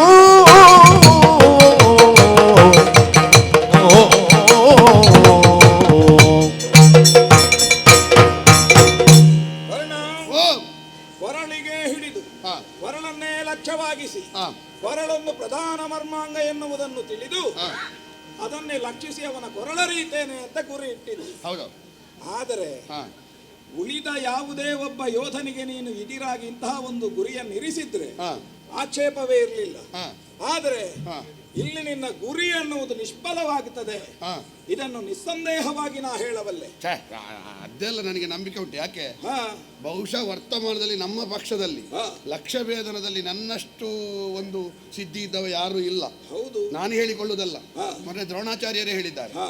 ಅಭಿಮನ್ಯುವಿನ ಬಿಲ್ಲಿನ ಶಿಂಜಿನಿಯನ್ನು ನೀನು ಕಡಿಬೇಕು ಎಂದಾದರೆ ಹಾ. ಅಷ್ಟು ವೇಗದಲ್ಲಿ ಹೋರಾಟ ಮಾಡುವ ಅವನ ಶಿಂಜಿನಿ ಎಲ್ಲಿ ಉಂಟು ಅಂತ ನೋಡಿ ಹಾ. ಅಲ್ಲಿ ಹೊಡಿಬೇಕಾದ್ರೆ ಲಕ್ಷಭೇದನದ ಸಿದ್ಧಿ ಎಷ್ಟು ಎನ್ನುವುದಾಗಿ ಕರ್ಣನ ಬಗ್ಗೆ ಅವರು ವಿಶ್ವಾಸ ಇರಿಸಿಕೊಂಡಿದ್ದಾರೆ. ಲಕ್ಷಭೇದನದಲ್ಲಿರುವಂತಹ ನಿನ್ನ ಸಿದ್ಧಿಯ ಕುರಿತಾಗಿ ನಾನೇನು ಆಕ್ಷೇಪ ಆಡುವುದಲ್ಲ. ಆದರೆ ಲಕ್ಷಭೇದನದ ಸಿದ್ಧಿ ಎನ್ನುವುದು ಇವತ್ತು ಸಾಧಿತವಾಗುವುದಿಲ್ಲ ಅಂತ ಹೇಳುವುದಕ್ಕೆ ಬಲವಾದ ಹಿನ್ನೆಲೆಯ ಕಾರಣ ಏನು? ಪ್ರಪಂಚದಲ್ಲಿ ಯಾವನಿಗೂ ಕೂಡ ಎಂತಹ ಲಕ್ಷ್ಯವನ್ನಾದರೂ ನಿರೀಕ್ಷಿಸಿದ್ದನ್ನು ಸಾಧಿತವಾಗದೆ ಹಾಗೆ ಮಾಡುವಂತಹ ಯೋಗ್ಯತೆ ಇರುವಂತಹ ಒಬ್ಬ ನಳಿನಾಕ್ಷ ಕೃಷ್ಣ ಅವನ ರಥದಲ್ಲಿದ್ದಾನೆ. ಪ್ರಧಾನ ವಿಷಯ ನಳಿನಾಕ್ಷ. ಹೌದು, ಅವನದು ಎಷ್ಟು ಆಳ ಅಗಲ ಉದ್ದ ಎತ್ತ ಕೆಳಗೆ ನೋಡಿದ್ರೆ ಮೇಲೆ ಕಾಣುವುದಿಲ್ಲ, ಮೇಲೆ ನೋಡಿದ್ರೆ ಕೆಳಗೆ ಕಾಣುವುದಿಲ್ಲ. ಸಾಧಾರಣ ಲೋಕದಲ್ಲಿ ನಾನೇ ಉದ್ದ, ಹಾ. ಆದರೆ ಅವನ ಉದ್ದಾಗಲವನ್ನು ಅಳೆದವರು ಈ ಪ್ರಪಂಚದಲ್ಲಿ ಯಾರು ಇಲ್ಲ. ಹೌದು. ಯಾಕೆ? ಅವನ ಬಗ್ಗೆ ಹೇಳಿದವರು ಆತ್ಯಂತಿಕವಾಗಿ ಹಾಗೆ ಅಲ್ವಾ? ನಾತತ್ರ ಚಕ್ಷುರ್ಗಚ್ಚತಿ ನಾತತ್ರ ವಾಗಚ್ಚತಿ. ನನಗೆ ಅವನನ್ನು ನೋಡುವಾಗ ಕಾಣುವುದು ಹಾ, ಈಗಲೇ ಇಷ್ಟು ಉದ್ದ ಇದ್ದಾನೆ, ಹಾ. ಅವನ ಸ್ತ್ರೀವೇಷ ಹೇಗಿದ್ದೀತಪ್ಪ. ಚಂದ್ರವಳಿ ವಿಲಾಸದಲ್ಲಿ ಒಂದು ಮಾಡಿದ್ದಾನಂತ ಅವನು. ಹೌದೌದು. ಆದರೆ ಒಂದುಂಟು, ಏನು? ಯಾವ ಪುರುಷ ವೇಷಕ್ಕೂ ಒಕ್ಕುವ ಹಾಗೆ ಒಂದು ಸ್ತ್ರೀ ವೇಷ ಮಾಡಿಯ ನಾವು. ಸರಿ, ಇರ್ಲಿ. ಯಾಕೆ? ಎಷ್ಟು ತಕ್ಕಿಗೂ ಬಂದಾನು, ಸರಿ, ಎಷ್ಟು ಎತ್ತರಕ್ಕೂ ಏರಿಯ ಅಣೋರಣೀಯನು ಮಹತಾಮಹೀಯನು ಆದಂತಹ ಅವ ಇರುವಾಗ ಅದನ್ನು ಇಟ್ಟುಕೊಂಡ್ರೆ ಇಲ್ಲಿ ಯುದ್ಧ ಮಾಡ್ಲಿಕ್ಕೆ ಏನು? ಅದು ಹೌದು, ಮಹಿಮೆ ಬೇಡ. ಅದು ಆ ಅಚಿಂತ್ಯವಾದಂತಹ ದೇವತ್ವದ ನೆಲೆಯನ್ನು ಬಿಟ್ಟು ಒಬ್ಬ ಸಾರಥಿಯಾಗಿ ಅವ ಏನನ್ನು ಮಾಡಬಲ್ಲ. ಇದನ್ನು ಲಕ್ಷಿಸುವಾಗ ಸಾರಥ್ಯದ ಒಂದು ಬಲ್ಮೆಯ ಕುರಿತಾಗಿ ನನಗೆ ನೆನಪಾಗುವುದು. ಈ ಸಾರಥ್ಯದಲ್ಲಿ ತನ್ನ ರಥಿಕನನ್ನು ರಕ್ಷಿಸುವುದಕ್ಕೆ ಬಾಣದ ಒಂದು ಪ್ರಯೋಗ ಪಶ್ಚಾತ್ ಒಂದು ರಥವನ್ನು ಒಂದು 5 ಅಂಗುಲದಷ್ಟು ಮೇಲೆ ಮತ್ತೆ 5 ಅಂಗುಲದಷ್ಟು ಕೆಳಗೆ ಹೀಗೆ ಒಂದು ವ್ಯತ್ಯಾಸ ಮಾಡುವುದಕ್ಕೆ ಸಾಧ್ಯ ಆಗ್ತದೆ. ಇದೊಂದು ಚಾಕಚಕ್ಯತೆ. ಅಷ್ಟು ಬೇಗ? ಇದು ಅಶ್ವಹೃದಯ ಮತ್ತು ರಥಕಲ್ಪ ಎನ್ನುವ 2 ವಿದ್ಯೆ ತಿಳಿದ ಸಾರಥಿಗಳಿಗೆ ಮಾತ್ರ ಸಾಧ್ಯ ಆಗುವುದು. ಯಾಕಂದ್ರೆ ನಾನು ಕಲ್ತದ್ರಿಂದವೇನು ಮಾಡಿ ಅನ್ನೋದು ಊಹಿಸಿ ನಾನು ನಿನಗೆ ಹೇಳುವುದು. ಅದೌದಪ್ಪ, ಪಕ್ಷ ಪ್ರಾಬಲ್ಯ ದೌರ್ಬಲ್ಯ ಎರಡು ನೋಡ್ಬೇಡುವ. ಹೌದೌದು. ಹಾಗಾಗಿ ನಾನು ಸ್ವಲ್ಪ ದಿವಸ ಆದೀತು ಕಲೀಲಿಕ್ಕೆ. 64 ದಿವಸದಲ್ಲಿ ಕಲ್ತಿದ್ದಾನೆ ಅಂತ ಹೇಳ್ತಾರೆ. ಎಷ್ಟು ದಿವಸದಲ್ಲಿ ಕಲ್ತಿದ್ದಾರೆ ಅಂತ ವಿಷಯ ಅಲ್ಲ, ಹೊತ್ತಿಗಾಗುವಾಗ ಎಷ್ಟು ಬರ್ತದೆ ಅಂತ ವಿಷಯ. ಅದಕ್ಕಿಂತಲೂ ಹೆಚ್ಚು ದೀರ್ಘ ಸಮಯ ಕಲ್ತವರದ್ದು ಮರೆತು ಹೋಗುವುದಿಲ್ಲ ಅಂತ ಒಂದು ವಿಶೇಷತೆ. ಆದದ್ದರಿಂದ ಇವತ್ತು ನೀನು ಒಂದು ವೇಳೆ ಈ ಒಂದು ಬಾಣವನ್ನು ಹೂಡಿದ್ರೆ, ಕೊರಳಿಗೆ ಹೂಡಿದಂತಹ ಈ ಬಾಣ ಯಾವ ಕಾರಣಕ್ಕೂ ಲಕ್ಷ್ಯಭೇದನಾಗುವುದಿಲ್ಲ ಅಂತ ನಾ ಹೇಳುವುದಕ್ಕೆ ಕಾರಣ, ಇಂತಹ ಒಂದು ಅಶ್ವಹೃದಯವನ್ನು ರಥಕಲ್ಪವನ್ನು ಬಲ್ಲಂತಹ ಸಾರಥಿಯಾಗಿ ಕೃಷ್ಣ ಒಂದು ವೇಳೆ ಈ ರಥದ ಸ್ಥಾನಾಂತರವನ್ನು ಮಾಡಿದ ಅಂತಾದರೆ, ಅವನ ಕೊರಳಿರುವ ಜಾಗಕ್ಕೆ ಮಕುಟ ಬರುವ ಹಾಗೆ ಮಾಡಿದ ಅಂತಾದ್ರೆ ಬಾಣ ಮಕುಟ ವೇದನವನ್ನು ಮಾತ್ರ ಮಾಡುವುದಕ್ಕೆ ಸಾಧ್ಯವಾಗ್ತದೆ. ನಿಮಗೆ ಅನಂತ ಧನ್ಯವಾದಗಳು. ಬಿಡುವ ಮೊದಲೇ ಇದು ಪ್ರಯೋಜನಕ್ಕೆ ಬರುವುದಿಲ್ಲ ಅಂತ ನೀವು ಸೂಚಿಸಿದ ಕಾರಣ ಮತ್ತೆ ಆಗುವಂತಹ ನಿರಾಶೆ ಸ್ವಲ್ಪ ಕಡಿಮೆ ಆಯಿತು ಅಂತ ನನಗೆ ನಾನು ಸಮಾಧಾನ ಮಾಡಿಕೊಳ್ತೇನೆ. ಸಮಾಧಾನದ ಜೊತೆಯಲ್ಲಿ ನೀನು ಬೇಸರವನ್ನು ವ್ಯಕ್ತಪಡಿಸುವುದು ಅಂತ ಕಾಣ್ತದೆ ನನಗೆ. ಯಾಕೆಂದ್ರೆ ನಿಷ್ಫಲ ಆಯಿತು ಅಂತ. ಅದಾಗದ ಹಾಗೆ ಮಾಡುವುದಕ್ಕೂ ದಾರಿ ಉಂಟು. ಏನು ನೀನು ಯಾವುದನ್ನು ಕೊರಳಿಗೆ ಅಂತ ಗುರಿಯಾಗಿಸಿದೆಯೋ ಅಂತಹ ಒಂದು ಗುರಿಯನ್ನು ನೀನು ಉರ ಪ್ರದೇಶಕ್ಕಾಗಿ ಗುರಿಯಾಗಿಸಿ ಹೊಡೆದೆ ಅಂತಾದರೆ ಅವನ ಕೊರಳೇ ಹೋಗ್ತದೆ. ಒಂದು ವೇಳೆ ಕೃಷ್ಣ ಏನು ಸ್ಥಾನಾಂತರ ವ್ಯತ್ಯಾಸ ಮಾಡಿದರೂ ಮರ್ಮಾಘಾತ ಆಗ್ತದೆ, ಪಾರ್ಥನಿಗೆ ನಿಜವಾದ ಸೋಲಾಗ್ತದೆ. ಹೂಡು ಕೊರಳನ್ನು ಬಿಟ್ಟು ಉರ ಪ್ರದೇಶಕ್ಕೆ. ಅದು ಇನ್ನೊಂದು ಬಾಣದ ವಿಷಯ ಹೇಳುದಲ್ವಾ ನೀವು? ಇನ್ನೊಂದು ಬಾಣ ತೆಗೆದು ಹಾಗೆ ಹೊಡಿಲಿಕ್ಕೆ ಹೇಳುದಲ್ವಾ? ಇನ್ನೊಂದಲ್ಲ, ಇದನ್ನೇ ಹೇಳಿ. ಒಂದರಲ್ಲಿ ಒಂದು ಚರಸಂಧಾನ ನಾಲಗಿಯೊಂದು ನಮ್ಮನಿ ಕುಟಿಲ ವಿದ್ಯೆಯನೆಂದು ಗಂಡೀಶಲ್ಯ ನಾವಡಿ ಇಡುವ ಧರ್ಮದಲ್ಲಿಗೆ ಹರಣ ನಿರುಗುವುದಲ್ಲವೇ ನೀ ಅರಿಯೇ ಹೊರಸಾರೆಂದು ಖಾತಿಯೋಡ ಅಂಬನೆಸೆದನು ಕರ್ಣರಾಕ್ಷಣದಿ. ಸ್ವಾಮಿ, ನಾನು ಹುಟ್ಟುವ ಮೊದಲೇ ಪ್ರಪಂಚದ ಮಹಾರಥಿಯಾಗಿ ಮಾನಿತರಾದವರು ನೀವು. ಧನುರ್ವೇದದ ಬಗ್ಗೆ ನಾನು ಹೇಳಬೇಕಾದಿಲ್ಲವಲ್ಲ. ಒಂದು ಶರ ಸಂಧಾನ, ಒಮ್ಮೆ ಸಂಧಾನ ಮಾಡಿದ ಮೇಲೆ ಅದನ್ನು ಬದಲಿಸುವ ಕ್ರಮ ಇದ್ದೀತು. ಅದು ಅಕ್ರಮವನ್ನು ಸಕ್ರಮ ಮಾಡುವುದಲ್ಲದೆ ಸರಿಯಾದ ಕ್ರಮವಲ್ಲವಲ್ಲ. ಸಕ್ರಮ ಅಂತ ಕಾಣಿಸಿತು, ಆದ್ರೆ ಅಕ್ರಮ ಸಕ್ರಮ ಆಗುವುದಕ್ಕೂ ಮೊದಲೇ ಸಕ್ರಮ ಇರುವುದಕ್ಕೂ ವ್ಯತ್ಯಾಸ ಉಂಟಲ್ಲ. ನಾಲಿಗೆ ಒಂದು ಸತ್ಯಂ ಮಾತ ಒಮ್ಮೆ ಆಡಿದ ಮೇಲೆ ಅದು ನಾನು ಹಾಗೆ ಹೇಳಿದ್ದು. ನನ್ನ ಹೇಳಿಕೆಯನ್ನು ತಿರುಚಲಾಗಿದೆ, ಅದೆಲ್ಲ ಧೂರ್ತ ರಾಜಕಾರಣ ಮಾಡುವವರು ಹೇಳು. ನಾವೇನು ಒಟ್ಟಾದ ಮೇಲೆ ಅದೆಲ್ಲ ಮಾಡುದ? ನಮ್ಮಲ್ಲಿ ಕುಟಿಲ ವಿದ್ಯೆಗಳೆಂದು ಕಂಡ ಈ ಶಲ್ಯ ನಾವಡಿ ಇಡುವ ಧರ್ಮದಲ್ಲಿ ನಿಮ್ಮ ಒಟ್ಟಿಗೆ ಬಂದ ಮೇಲೆ ಅಷ್ಟು ಸಣ್ಣದೆಲ್ಲ ಮಾಡುದ ನಾವು? ನಿಮ್ಮ ಒಟ್ಟಿಗೆ ಇದ್ದ ಮೇಲೆ ದೊಡ್ಡ ದೊಡ್ಡದೇ ಮಾಡಬೇಕು. ಹಾಗಾಗಿ ನೀವು ನನಗೆ ವೈರಿ ಅಲ್ಲಲ್ಲ, ನನಗೆ ಕೀರ್ತಿ ಬರುವಂತೆ ಮಾಡುವಂತ ಪ್ರೋತ್ಸಾಹ ಕಾಲ್ವಾ? ಸ್ವಲ್ಪ ಹೊರಸಾರಿ, ನೀವು ಮೊದಲೇ ಉದ್ದ ಇದ್ದೀರಿ, ನಿಮ್ಮ ತಲೆ ಹೊದೀತು, ಬಿಡ್ತೇನೆ. ಹೇಳುವುದನ್ನು ಹೇಳಿಯೇ ನಾನು ಮುಗಿಸಿದ್ರೆ ಮತ್ತೆ ಆಕ್ಷೇಪ ಆಗುವುದಿಲ್ಲ. ಆದ್ದರಿಂದ ನನ್ನ ಅಪರಾಧ ಆಗಬಾರದು. ನೀವು ಅದಕ್ಕೆ ತಲೆಬಿಸಿ ಮಾಡುದು ಬೇಡ. ಒಂದು ವಾಕ್ಯ ಕಡಿಮೆ ಆದರೂ ನಿಮಗೆ ಸಿಗುವುದು ಸಿಗ್ತದೆ.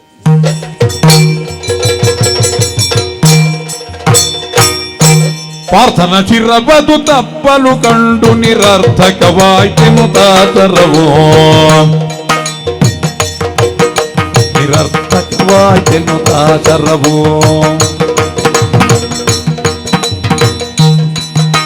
ಸ್ವಾರ್ಥದಿ ಪೋಗಿಯೇ ಕರ್ಣನೊಳೆಂದುದು ಸ್ವಾರ್ಥದಿ ಪೋಗಿಯೇ ಕರ್ಣನೊಳೆಂದುದು ವ್ಯರ್ಥ ವಿಚಾರದ ಮನದರಿವು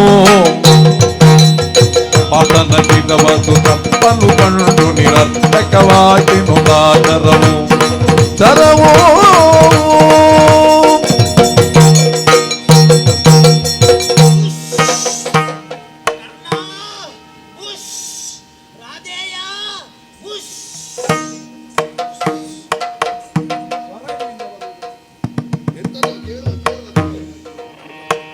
ಆಯ ಗಿಟ್ಟಿತು ರಥೆಯ ಲಲಿತು ಕೌಂತೆಯ ತಪ್ಪಿದ ಮೋಸವಾಯಿತೇನೆಂಬೆ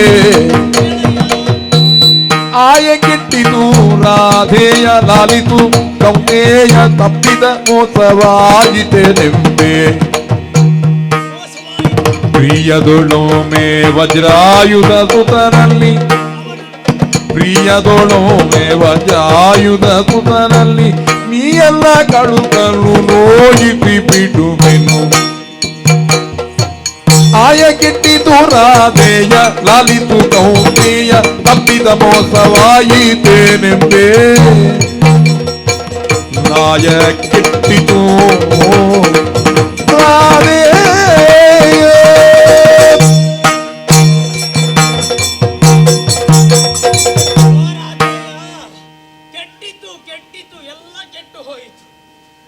ನಿರೀಕ್ಷೆಯಲ್ಲಿ ಬಂದದ್ದು ಈ ಪ್ರಸಂಗದಲ್ಲಿ ನನಗೆ ಈ ಹೊತ್ತಿಗಾದರೂ ಅವಕಾಶ ಸಿಗಬಹುದು ಎನ್ನುವ ಹಾಗೆ, ಅವಕಾಶ ಸಿಕ್ಕಿದ್ದು ಎನ್ನುವ ಹಾಗೆ ಸಂತೋಷ ಪಡ್ತಾ ಇರುವಾಗಲೇ ಒಮ್ಮೆಲೆ ಕೆಳಗೆ ಬೀಳುವಂತಹ ಸನ್ನಿವೇಶ ಬಂದೊದಗಿತು.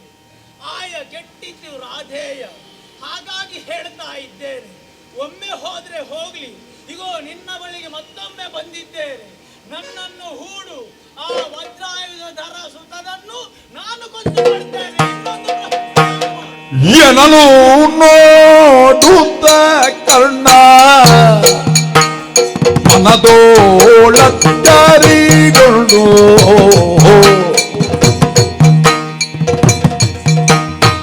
ವಿನಯದಿ ನೀನಾರೆಂದಿರುತ್ತ ಕೇಳಿದರೆ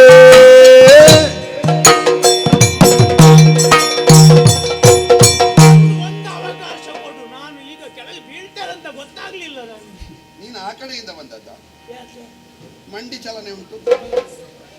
ಅರ್ಥ ಈ ಇಲ್ಲ. ಕಡೆಯವನೇ ಅಲ್ವಾ? ಹೌದು, ಈ ಕಡೆ ಅವನೇ. ನನಗೆ ಆಶ್ಚರ್ಯ ಆಯ್ತು. ಯಾಕೆ? ಎಲ್ಲರೂ ನಮ್ಮ ನೇರದಲ್ಲಿ ಮಾತಾಡುವಾಗ ಹಾ, ನೀನೊಬ್ಬ ಕೆಳಗಿದ್ದಿ. ಹೌದೌದು, ಕೆಳಗೆ ಬಿದ್ದದಿಂದ ಕೆಳಗಿಂದ ಮಾತಾಡಿದ್ದು. ಹೌದಾ? ಈಗ ಮುಟ್ಟುವುದಿಲ್ಲ ಅಂತ ಗೊತ್ತಾಗುವ ಸ್ವಲ್ಪ ಮೇಲೆ ಬಂದು ಮಂಡಲ ಆಕಾರದಲ್ಲಿ ತಿರುಗಾಡ್ಬೇಕಾಯ್ತು. ನಿನಗೆ ಯಾವುದಿಲ್ಲ, ಬಾಲ ಇಲ್ವೋ ತಲೆ ಇಲ್ವೋ? ಅರ್ಧ ಇಲ್ಲ ಕೆಳಗಿಂದ. ಕೆಳಗಿದ್ದಿಲ್ಲಲ್ಲ, ಮೇಲಿದ್ದುಂಟಲ್ಲ. ಹಾ, ಮೇಲಿದ್ದುಂಟು. ಮೇಲಿದ್ದಿದ್ರೆ ತೊಂದರೆ ಇಲ್ಲ, ಕೆಲವೊಮ್ಮೆ ಮೇಲಿದ್ದೇ ಹೋದ್ರೆ ಬಹಳ ಕಷ್ಟ ಆಗ್ತದೆ. ಅದು ಆಗ ನೋಡುವಾಗ ತಲೆ ಕಾಣ್ತಾ ಇರಲಿಲ್ಲ, ಈಗ ನೋಡುವಾಗ ಬಾಲ ಕಾಣುವುದು. ಹೌದು, ಈಗ ಕಾಣಬೇಕು ಅಂತಲೇ ತಲೆ ತೋರಿಸಿ ಬಂದ. ಒಳ್ಳೇದು. ಹಾ. ಅಯ್ಯ, ಓ, ನನಗೊಂದು ವಾಕ್ಯ ಹೇಳಿದ್ದಿ ನೀನು, ಹಾ, ಸ್ವಲ್ಪ ಒಳಗೆ ನಾಟಿತು.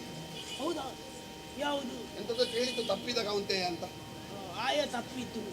ಅದು ಆಯ ತಪ್ಪಿತು ರಾಧೆಯ ಬಿಡುವ, ತಪ್ಪಿದ ಕೌಂತೆಯ ಅಂತ ಒಂದು ಬಂತು. ಹೌದೌದು. ಅದು ಯಾರವ ತಪ್ಪಿದ ಕೌಂತೆಯ ಅಂತ ಗೊತ್ತಾಗ್ಲಿಲ್ಲ, ಬಿಡುವ, ಅದೆಲ್ಲ ವಿಷಯ. ಹಾ. ಇದು ನೀನು ಯಾರು, ಎಲ್ಲಿಂದ ಬಂದವ, ಯಾಕೆ ಬಿಡ್ಬೇಕು ಹೇಳ್ತೀಯಾ? ನನ್ನ ಪರಿಚಯ ಅನಿಮಿಷರುದ್ಯಾನವನ ಸೇರಿಕೊಂಡಿದ್ದ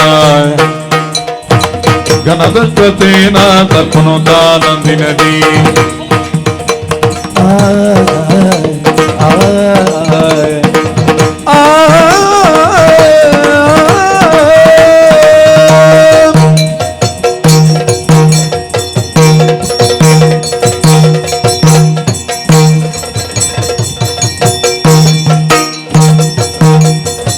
ಅನಿಮಿಷರುದ್ಯಾನವನ ಸೇರಿಕೊಂಡಿದ್ದ ಘನದಶ್ವಸೇನ ತಪ್ಪನು ತಾನಂದಿನದಿ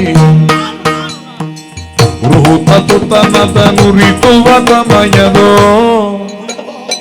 ಪುರುಗುತತುತನದ ನುರಿತುವ ಸಮಯದೋ ಅರಿಗಡಿದನು ತನ್ನ ಪುನರ್ನವದನೆ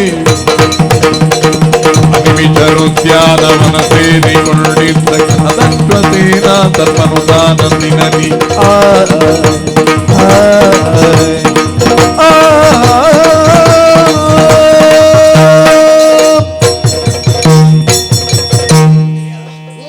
ನನ್ನ ಪರಿಚಯ ಸಿಗಲಿಲ್ಲ. ಇಲ್ಲ ಇಲ್ಲ ಇಲ್ಲ, ನೀನು ಬಹಳ ದೊಡ್ಡ ಜನವ. ಹೌದು. ಛೆ, ಕ್ಷಮಿಸಿ ಬಿಡು, ನನಗೆ ಪರಿಚಯ ಸಿಗಲಿ. ಯಾಕೆ ಸಿಗಲಿಲ್ಲ? ಯಾಕೆ? ನಾವು ನಮ್ಮ ಬಗ್ಗೆ ಪ್ರಚಾರ ಮಾಡಿಕೊಂಡ್ವಿ. ಹೌದಾ? ಹೌದು. ಈಗ ಪ್ರಚಾರದಲ್ಲಿದ್ದವರೆಲ್ಲ ಅವರ ಬಗ್ಗೆ ಅವರೇ ಪ್ರಚಾರ ಮಾಡಿಕೊಂಡದ್ದ? ಅಲ್ಲ, ನಾವು ಪ್ರಚಾರ ಬೇಡ ಅಂತ ಹಿಂದುಗಡೆ ಉಳಿದದ್ರಿಂದ ಹೀಗಾತು. ಹೌದಾ? ಹೌದು. ಪ್ರಚಾರ ಇಲ್ಲದವರು ಹೇಳುವ, ಎಲ್ಲರೂ ಹೇಳುವ ಒಂದು ಸಾಮಾನ್ಯ ಮಾತಿದೆ, ನಾವು ಬೇಡ ಅಂತ ಹಿಂದುಳಿದದ್ದು. ಹಾಗಲ್ಲ, ಅಲ್ವಾ? ಹಾಗಲ್ಲ. ಸರಿಯಪ್ಪ, ಆಯ್ತು. ಸತ್ಯ ಹೇಳ್ಬೇಕು ಅಂತ ಆದ್ರೆ ಹಾ. ನಿನ್ನ ಜೊತೆ ನನಗೆ ತಿರುಗಾಟ ಉಂಟು. ಹಾ? ಹೌದು. ಹೌದಾ? ಹಾ. ನಿನಗೆ ಗೊತ್ತಾಗ್ಲಿಲ್ಲ ಯಾಕೆ? ನಾನು ತಿರುಗಾಟ ಮಾಡಿದ್ದೆ ಒಂದು ಸಲ ವೈಷ್ಣವ ಯಾಗದಲ್ಲಿ. ಹೌದು. ಹಾಗೆ ನೀನಿದ್ಯಾ? ಅಲ್ಲ, ನಿನಗೆ ಇದ್ದದ್ದು ಗೊತ್ತಾಗ್ಲಿಲ್ಲ, ನಾವು ಮುಖಾಮುಖಿ ಆಗ್ಲಿಲ್ಲ ಅಂತ. ಹಾ ಹಾ ಹಾ ಹಾ ಹಾ, ಅದ್ಯಾಕೆ? ಆಗದಿರ್ಲಿಕ್ಕೆ ಒಂದು ಕಾರಣ ಉಂಟು. ಏನು? ನಾನು ಜನ ಸಣ್ಣ ಜನ ಅಲ್ಲ, ಮತ್ತೆ ಜನ ದೊಡ್ಡ ಜನ. ಬಹುಶಃ ಹೀಗಿರಬೇಕು. ಹಾ. ನಾವು ತಿರುಗಾಟ ಮಾಡುವಾಗ ನಾನು 1ನೇ ಸಾಲಿನಲ್ಲಿರುವಾಗ ನೀನು 5ನೇ ಸಾಲಿನಲ್ಲಿ ಇರಬೇಕು. ಅದೇ ಎದುರು ಸಿಗಬಾರ್ದು ಅಂತ ಹಿಂದಿನಿಂದ. ಹೌದು, ಸರಿ ಸರಿ. ಹೌದು. ಹೌದು. ಆದ್ರೆ ನಾನು ಯಾರು ಅಂತ ಕೇಳಿದ್ರೆ ಹಾ. ಇಂದ್ರನ ಮಿತ್ರ ಹಾ. ನಾನಲ್ಲ. ಹಾ? ಅದ್ರ ಬುದ್ಧಿವಂತಿಕೆ ಉಂಟು, ನೀನು ಅಲ್ಲಿ ನಿಲ್ಲಿಸೋದು ನೋಡು. ಇಂದ್ರನ ಮಿತ್ರ ನೀನಲ್ಲ. ನಾನಲ್ಲ. ಇಂದ್ರನ ಮಿತ್ರ ಅಂದ್ರೆ ದೊಡ್ಡವರಿಂದ ಆರಂಭ ಮಾಡು. ಹೌದು. ಇಂದ್ರನ ಮಿತ್ರ ತಕ್ಷಕ. ಸರ್ಪರಾಜ. ಹೌದೌದು. ತಕ್ಷಕ ಯಾವಾಗಿನವ? ಆ ತಕ್ಷಕನ ಮಗನ. ಹಾ. ಹೌದಾ? ಯಾಕೆ ಗೊತ್ತಾಗುದಿಲ್ಲ ನೋಡುವ? ಗೊತ್ತಾಗುದಿಲ್ಲ ಅಂದ್ರೆ ನಾನು ತಕ್ಷಕನನ್ನು ಅಷ್ಟು ಗಮನಿಸಲಿಲ್ಲ, ಹಾ. ಕೇಳಿ ಮಾತ್ರ ಗೊತ್ತು. ಹೌದು. ನಾ ತಕ್ಷಕನ ಮಗನ. ಹೌದು. ಇದೆಂತದು ವಿಕಲಾಂಗ? ಇದು ಹೀಗಾಗ್ಲಿಕ್ಕೆ ಕಾರಣ ಉಂಟು. ಬೇಸರ ಮಾಡಬೇಡ, ಹಾ. ಒಂದು ಲೋಕರೂಢಿಯಲ್ಲಿ ಮಾತುಂಟು, ಏನು? ಪಂಡಿತ ಪುತ್ರ ಅಂತ. ಹಾ. ಪಂಡಿತ ಪುತ್ರ ಅಂದ್ರೆ ಎಂತದು? ಎಂತದ್ದು? ಪೆದ್ದ ಅಂತ ಅರ್ಥ. ಆ ಊರಿಗೆಲ್ಲ ಮದ್ದು ಕೊಡ್ತಾನೆ, ಮನೆ ಆಗುದಿಲ್ಲ ಅಂತ. ಹಾಗಲ್ಲ, ಪಂಡಿತರ ಅದೊಂದು ರೂಢಿಯಲ್ಲಿ ಬಂದ ಮಾತು. ಹಾ, ಹಾ. ಪರಸತಿ ಸೋದರ ಸಂಪನ್ನ ಅಂತ ಹೇಳಿದ್ರೆ ಹಾ, ಹಾ. ಮತ್ತೊಂದು ಹೆಣ್ಣನ್ನು ಹಾ. ತಂಗಿ ಹಾಗೆ ನೋಡುವ ಅಂತಲ್ಲ, ಮತ್ತೆ? ವ್ಯಂಗ್ಯದಲ್ಲಿ ಯಾವ ಹೆಣ್ಣು ಮಕ್ಕಳನ್ನು ಬಿಡದವ ಅಂತ ಅರ್ಥ. ಓ, ಅದೇ ಪಂಡಿತ ಪುತ್ರ ಅಂತ. ಹಾಗೆ ಅಷ್ಟು ದೊಡ್ಡ ತಕ್ಷಕನ ಮಗ ನೀನೇನು ಹೀಗದ್ದು ಅಂತ? ಹೀಗಾಗ್ಲಿಕ್ಕೆ ಕಾರಣ ಉಂಟು. ಏನು? ನನ್ನ ಅಮ್ಮ ಹಾ. ಅಮ್ಮ ಅಮ್ಮ. ಅಮ್ಮನಿಗೆ ಸ್ವಲ್ಪ ಆರೋಗ್ಯದ ಸಮಸ್ಯೆ. ಹೌದಾ? ಹೌದೌದು. ಛೆ, ನೀನು ಈಗ ಬಂದ್ರೆ ಎಂತದ್ದು ಮಾಡುದು? ಯಾಕೆ? ಮೊದಲು ಬರ್ತಿದ್ರೆ ಏನಾದ್ರೂ ಕೊಟ್ಟು ಕಳಿಸ್ಬೋದಿತ್ತು. ಅಲ್ಲ, ಈಗ ನಾನು ರಣರಂಗದಲ್ಲಿ ಕೊಡ್ಲಿಕ್ಕೆ ಆಗ್ತದ? ಇಲ್ಲ, ನಾನು ತಗೊಳ್ಳಿಕ್ಕೆ ಬಂದದ್ದಲ್ಲ. ಮತ್ತೆ? ಅವರಿಗೆ ಸ್ವಲ್ಪ ಶ್ವಾಸದ ಸಮಸ್ಯೆ ಇತ್ತು. ಹೌದಾ? ಹೌದೌದು. ಬಹಳ ಧೂಳಿಗೆ ಹೋಗ್ತಾರ ಕಾಣ್ತದೆ. ಗೊತ್ತಿಲ್ಲ, ನಾನು ನೋಡ್ಲಿಕ್ಕೆ ಹೋಗ್ಲಿಲ್ಲ. ಸರಿ, ಮತ್ತೆಂತದ್ದು ನೀನು ಅಮ್ಮನ ನೋಡದೆ ಎಲ್ಲೆಲ್ಲಿಗೆ ಹೋಗುದಾ? ಅಲ್ಲ ಹಾಗಲ್ಲ, ಸರಿ ಇರ್ಲಿ ಅಪ್ಪ, ಸಮಸ್ಯೆ ಹೇಗೆ ಬಂದದ್ದು ಅಂತ ಗೊತ್ತಿಲ್ಲ. ನಿನಗೆ ಮೂಲ ಗೊತ್ತಿಲ್ಲ. ಆಯ್ತು, ಹಾ. ಹಾಗಂತೇಳಿ ಅಮ್ಮ ಅಂತ ಹೇಳಿದ್ರೆ ನಾನು ನೋಡಿಕೊಳ್ಬೇಕಲ್ಲ. ನೋಡಿಕೊಳ್ಳಿ. ಯಾರ್ಯಾರ ಹತ್ರ ಹೋಗಿ ಕೇಳಲಿಕ್ಕೆ ಆಗುವುದಿಲ್ಲ. ನಾವು ಹಾವುಗಳಾದ್ರೂ ನಾವು ಸ್ವಾಭಿಮಾನ ಬಿಡುವುದಿಲ್ಲ. ಹೌದಾ? ಸ್ವಾಭಿಮಾನ ಉಂಟು ನಮ್ಗೆ. ನಿಮಗೆ ವಿಷವೂ ಹೆಚ್ಚು, ಸ್ವಾಭಿಮಾನವೂ ಹೆಚ್ಚು. ಹೌದು. ಸರಿ. ಹಾಗಂತ ಹೇಳಿ ಅಮ್ಮನನ್ನು ನಾನು ಜೊತೆಗೆ ಕರೆದುಕೊಂಡು ಹಾ. ಖಾಂಡವನಕ್ಕೆ ಹೋದೆ. ಅಲ್ಲಿ ಆರೋಗ್ಯ ಸರಿ ಮಾಡ್ಲಿಕ್ಕೆ ಬೇಕಾದಂತಹ ಗಿಡ ಮೂಲಿಕೆಗಳೆಲ್ಲ ಇರ್ತದೆ ಅಂತ. ಅಲ್ಲ, ನಿನ್ನ ಅಪ್ಪ ದೊಡ್ಡವರ ಮಿತ್ರ ಅಂತ ಹೇಳ್ತೀವಿ, ಅವರಲ್ಲಿ ಏನಾದರೂ ಹೇಳಿ ಮದ್ದು ಮಾಡಿಸ್ಲಿಕ್ಕೆ ಆಗ್ಲಿಲ್ವಾ? ಅಪ್ಪ ಅಮ್ಮನಿಗೆ ಹುಷಾರಿಲ್ಲ ಅಂತ ಹೇಳಿದಾಗಲೇ ಬರಲಿಲ್ಲ. ಇನ್ನು ಅವರನ್ನು ಹುಡುಕಿಕೊಂಡು ಎಲ್ಲಿ ಹೋಗುದು? ಹೆಂಡತಿಗೆ ಹುಷಾರಿಲ್ಲ ಅಂತ ಹೇಳುವಾಗ ಬರಬೇಕಿತ್ತು. ನಿನ್ನ ಬೇಸರ ಹೆಚ್ಚು ಮಾಡುವುದಕ್ಕೆ ಕೇಳುವುದಲ್ಲ ನಾನು. ನಿನ್ನ ಅಪ್ಪನಿಗೆ ಬೇರೆ ಮದುವೆ ಆಗಿದೆ? ಅದೆಲ್ಲ ಅವರ ಇಷ್ಟ ಅಲ್ವಾ? ಆಗಲ್ಲ ಆಗಲ್ಲ. ಆಗಿದ್ರೆ ಮಾತ್ರ ಹೆಂಡತಿಗೆ ಸೌಖ್ಯ ಇಲ್ಲ ಅಂತ ಹೇಳಿದ್ರೆ ಸೌಖ್ಯ ಇದ್ದ ಹೆಂಡತಿಯ ಬಳಿಗೆ ಹೋದಾರು ಅಲ್ಲ. ಅವರು ತಿರುಗಾಟದಲ್ಲಿ ಇರುವುದಲ್ಲ. ಈ ತಿರುಗಾಟದವರ ಹೆಂಡತಿಯ ಕಷ್ಟ ಅವರಿಗೆ ಗೊತ್ತಿರುತ್ತದೆ ಅಲ್ವಾ? ಹೌದು. ಹಾಗಂತೇಳಿ ಅಮ್ಮನನ್ನು ಕರೆದುಕೊಂಡು ಖಾಂಡವನಕ್ಕೆ ಹೋದೆ. ನಿನ್ನನ್ನುಂಟಲ್ವಾ, ಯಾವುದನ್ನಾದ್ರೂ ಕ್ಷಮಿಸಿ. ಈಗ ಹೇಳಿದ್ಯಲ್ವಾ, ತಿರುಗಾಟದವರ ಹೆಂಡತಿಯ ಕಷ್ಟ ಅವರಿಗೆ ಗೊತ್ತುಂಟು ಅಂತ. ಮದುವೆ ಆದವರದ್ದು ಸಮಸ್ಯೆ ಅಲ್ಲ, ತಿರುಗಾಟದಲ್ಲಿದ್ದ ಮದುವೆ ಆಗದೆ ಇದ್ದವರು ನಿನ್ನನ್ನು ಹೊಡೆದುಕೊಳ್ಬೇಕು. ಕೊಡುವವರು ಕೊಡ್ಲಿಕ್ಕಿಲ್ಲ ಹೆಣ್ಣು. ನೀವು ಹಾಗೆಲ್ಲ ಹೇಳಿದ. ಹೌದು, ನೀನು ಯಾರಿಗೂ ಗೊತ್ತಿಲ್ಲ ಅವರಿಗೆಲ್ಲ ಪ್ರಚಾರ ಮಾಡಿ ಬಿಡ್ತಿರ್ತಾರೆ. ಹಾಗಂತೇಳಿ ಸ್ವಲ್ಪ ಸಮಯ ಎಲ್ಲ ಸರಿ ಇತ್ತು, ಒಂದು ಸರಿಯಾಗುವ ಲಕ್ಷಣ ಇತ್ತು. ಆದ್ರೆ ಅಷ್ಟೊತ್ತಿಗೆ ಬಿಸಿ ಬಿಸಿ ಆಗ್ಲಿಕ್ಕೆ ಪ್ರಾರಂಭ ಆಯ್ತು. ಯಾಕೆ ಬಿಸಿ ಅಂತ ನೋಡುವಾಗ ಅರ್ಜುನ ಅರ್ಜುನ ಅರ್ಜುನ ನನ್ನ ಬೇರೆ ಅರ್ಜುನ ಅಲ್ಲಲ್ಲ, ಅಲ್ಲಲ್ಲ, ನನ್ನ ವಿರೋಧಿ. ಹೌದು. ಅವ ಮತ್ತೆ ಕೃಷ್ಣ ಖಾಂಡವನವನ್ನು ಸುಡುವುದಕ್ಕೆ ತೊಡಗಿ. ಏನು ವಿಷಯ ಅಂತ ನೋಡುವಾಗ ಅಗ್ನಿಗೆ ಅಜೀರ್ಣ ಆದದ್ದು. ಹೌದಾ? ಇದು ವಿಶೇಷ. ಅದೇ ನಾನು ಕೂಡ ಮೊದಲು ನನಗೆ ಅಷ್ಟು ಅದರ ಬಗ್ಗೆ ಮಾಹಿತಿ ಇಲ್ಲ. ಉಪ್ಪಿನಕಾಯಿ ಹುಳ್ಳಕ್ಕೆ ಖಾರ ಹೆಚ್ಚಾದಾಗೆ. ಹೌದು. ಅಗ್ನಿಗೆ ಅಜೀರ್ಣ. ಸರಿ. ಅಷ್ಟಂತೇಳಿ ಚಪ್ಪರ ನಿರ್ಮಿಸಿದ್ರಂತೆ, ಮೇಲಿಂದ ಮಳೆ ಬಿದ್ರೆ. ಯಾಕದು ಮಳೆ ಯಾಕೆ ಬೀಳುದು? ಅದು ಕಾರ್ಯಕ್ರಮ ಹಾಳಾಗಬಾರ್ದು ಅಂತ ಇಂದ್ರ. ಈಗ ಇವರು ಮೊದಲೊಂದ್ಸಲ ಪ್ರಯತ್ನ ಮಾಡಿದ್ದಾರೆ. ನನಗೆ ಖಾಂಡವನದ ಹಣದಲ್ಲಿ ಇವ ಇಂದ್ರ ವಿರೋಧಿ ಆದದ್ದು. ಹೌದೌದು. ಇಷ್ಟು ವಿಸ್ತಾರ ಗೊತ್ತಿಲ್ಲ. ಹಾಗಂತೇಳಿ ಚಪ್ಪರ ನಿರ್ಮಿಸಿ ಸುಡುವುದಕ್ಕೆ ತೊಡಗಿ. ನಾವು ಬದುಕಬೇಕಲ್ಲ. ಕೆಲವೊಮ್ಮೆ ಮಳೆ ಬೀರಬಾರ್ದು ಅಂತ ಚಪ್ಪರ ಹಾಕುದು, ಒಳಗಿದ್ದವರಿಗೆ ಬಿಸಿಯಲ್ಲಿ ತಡಿಲಿಕ್ಕೆ ಆಗುದಿಲ್ಲ. ಹೌದು. ಹಾಗಂತೇಳಿ ಬದುಕಬೇಕಲ್ಲ ಅಂತೇಳಿ ಅಮ್ಮನನ್ನು ನಾನು ಕಚ್ಚಿಕೊಂಡು ಊರ್ಧ್ವಮುಖವಾಗಿ ಹಾರಿದೆ. ಹೌದೌದು, ಹಾರಿದೆ. ಅಷ್ಟೊತ್ತಿಗೆ ಈ ಕೃಷ್ಣ ಇದ್ದಾನ, ಅವನಿಗೆಲ್ಲ ಗೊತ್ತಾಗ್ತದೆ. ಹೌದು. ಅವನ ಕಣ್ಸನ್ನೆಯಲ್ಲಿ ಇವನಿಗೆ ಸೂಚನೆ ಕೊಟ್ಟು, ಏನು ಅವರು ಹಾರ್ತಾ ಇದ್ದಾರೆ ತಪ್ಪಿಸಿಕೊಂಡು ಅಂತ. ಆ ಹೊತ್ತಿಗೆ ಬಿಟ್ಟ ಬಾಣಕ್ಕೆ ಅಮ್ಮ ಬಾಣದ ಇದಕ್ಕೆ ಮರಣ ಹೊಂದಿದ್ದು. ನನ್ನದ್ದು ನೋಡಿದ್ಯಾ, ಅರ್ಧ ಹೋದದ್ದು. ಆದರೂ ನಿನ್ನ ಬದುಕುವ ಬುದ್ಧಿಯನ್ನು ಮೆಚ್ಚಬೇಕು. ಅರ್ಧ ಹೋದ ಮೇಲೆ ಹಾರ್ಲಿಕ್ಕೆ ಆಗದಿದ್ರು ಮಂಡಿಯಲ್ಲಿ ಆದ್ರೂ ಸುಧಾರಿಸಿದ್ಯಲ್ಲ ನೀನು. ಹೌದೌದೌದು. ಕೆಲವೆಲ್ಲ ಹಾರ್ಲಿಕ್ಕೆ ಆಗದಿರೋ ಮನೆಯಲ್ಲಿರುವುದು. ಇಲ್ಲ, ನಾವು ಇದ್ದ ಮೇಲೆ ಸುಧಾರಿಸ್ತೇವೆ ಅನ್ನುವಂತಹ ವಿಶ್ವಾಸ. ಸರಿ. ಹಾಗಂತೇಳಿ ನನಗೆ ಅವತ್ತಿಗೆ ಕೋಪ ಬಂತು. ಅಮ್ಮನ ಮರಣವನ್ನು ಕಣ್ಣಾರೆ ನೋಡಿದ ಮೇಲೆ ಇನ್ನು ಅವನನ್ನು ಬಿಡುವುದಿಲ್ಲ, ಆ ಭರ್ತನನ್ನು ಬಿಡುವುದಿಲ್ಲ ಎನ್ನುವ ಹಾಗೆ ತೀರ್ಮಾನಿಸಿಕೊಂಡು ಕಚ್ಚಿಲ್ವ ಅಂತ ಮನಸ್ಸು ಇತ್ತು ನನಗೆ. ಕಚ್ಚಬೇಕಿತ್ತು. ಎಲ್ಲಿಗೆ ಕಚ್ಚು? ನಮ್ಮದು ಅರ್ಧ ಇಲ್ಲ. ಈಗ ಹಾವುಗಳಿಗೆ ಬಲ ಯಾವುದ್ರಲ್ಲಿ? ಬಾಲದಲ್ಲಿ. ನಾವು ಕಚ್ಚಬೇಕು ಅಂತಾದ್ರೆ ಬಾಲ ನೆಲಕ್ಕೆ ಒತ್ತಿ ಆಮೇಲೆ ಹೆಡೆಯನ್ನು ಎತ್ತಿ ಕಚ್ಚು. ಹೌದಾ? ಹಾವುಗಳೆಲ್ಲ ಹಾರ್ತದ? ಹಾವುಗಳ ಹಾರ್ತದ? ನಾವು ಹಾರಿದ್ದೇವಲ್ಲ. ಹಾಗಾದ್ರೆ ನೀನು ಸಾಮಾನ್ಯ ಸರ್ಪ ಅಲ್ಲ ಅಂತ ನಿನಗೆ ನೆನಪಿಸಿದ್ದು ನಾನು. ಹೌದೌದು. ನಿನಗೆ ಬಾಲ ಇಲ್ಲದೆ ಕಚ್ಚಲಿಕ್ಕೆ ಆದೀತು ಅಂತ ಮನಸ್ಸು ಮಾಡ್ಬೇಕಷ್ಟೇ. ಅಲ್ಲ, ಮನಸ್ಸು ಮಾಡಿದ್ರೆ ಎದುರಿದ್ದವ ಅಷ್ಟು ಸಾಮಾನ್ಯ ಅಲ್ಲ. ದೊಡ್ಡವ ಸಾಮಾನ್ಯರಾದ್ರೆ ಕಚ್ಚಬಹುದಿತ್ತು, ಎದುರಿದ್ದವ ದೊಡ್ಡ ಜನ. ಹಾಗಂತೇಳಿ ನಾನು ಯೋಚನೆ ಮಾಡ್ತಾ ಇದ್ದೆ, ನಾನು ಈ ಹಗೆಯನ್ನು ಹೇಗೆ ಅವನಿಗೆ ತೀರಿಸುವುದು. ಏನು ಮಾಡಿದೆ? ಯೋಗ್ಯರನ್ನು ಹುಡುಕ್ತಾ ಇದ್ದೆ. ಸರಿ. ನನಗೊಂದು ಸರಿಯಾಗುವವರು ಯಾರಿದ್ದಾರೆ ಅಂತ ನಾನು ಯೋಚನೆ ಮಾಡಿ ಮಾಡಿ ಮುಂದೆ ಬರುವಾಗ ನಿನ್ನನ್ನು ನೋಡಿದಾಗ ನನಗೊಂದು ನೀನು ಸರಿ ಅಂತ ಒಂದು ಕಂಡಿತು. ಹೌದಾ? ಕಂಡು ಆಗ ಆ ಯೋಚನೆ ಬರ್ಲಿಕ್ಕೆ ಕಾರಣ ಉಂಟು. ಏನು? ಯಾಕೆ? ಯಾಕೆ? ನನಗೂ ನಿನಗೂ ಒಂದು ಸಾಮ್ಯತೆ ಉಂಟು. ಹೌದಾ? ಏನು? ನೀನು ಅಂಗರಾಜ, ನಾನು ಅಂಗವಿಕಲ. ಅದು ಸಾಮ್ಯತೆ, ಅದು ವ್ಯತ್ಯಾಸ. ಈಗ ನಮ್ಮಂತವರಿಗೆ ಉಪಕಾರ ಮಾಡಬೇಕು ಅಂತಾದ್ರೆ ಸಾಮಾನ್ಯರಿಗೆ ಆಗುವುದಿಲ್ಲ. ಅಂಗರಾಜನಿಗಾದ್ರೆ ಅಂಗವಿಕಲರನ್ನಾದರೂ ಸುಧಾರಿಸುವಂತ ಶಕ್ತಿ ಉಂಟು ಅಂತ. ಇನ್ನೊಂದು ನಿನ್ನ ಒಡೆಯನ ಧ್ವಜದಲ್ಲಿ ಇರುವುದು ಧ್ವಜ ಯಾವುದು? ಉರಗಕೇತನ. ನಾನು ಉರಗ ಅಲ್ವ? ಹಾ ಹಾಗೆ ನಿನಗೂ ಭಾರತ ದ್ವೇಷ ಉಂಟು, ನನಗೂ ಭಾರತ ದ್ವೇಷ ಉಂಟು. ನಾವಿಬ್ಬರು ಒಂದಾಗಿ ಆ ಪಾರ್ಥನನ್ನು ಕೊಲ್ಲಬೇಕೆನ್ನುವ ಹಾಗೆ ಬಂದದ್ದು. ಒಂದು ಸಲ ತಪ್ಪಿತು, ಒಂದು ನೀನು ನನಗೆ ಒಂದು ಇಷ್ಟು ಸಾಮ್ಯತೆ ಹೇಳಿದೆ, ಒಂದು ವ್ಯತ್ಯಾಸ ಉಂಟು. ಏನು?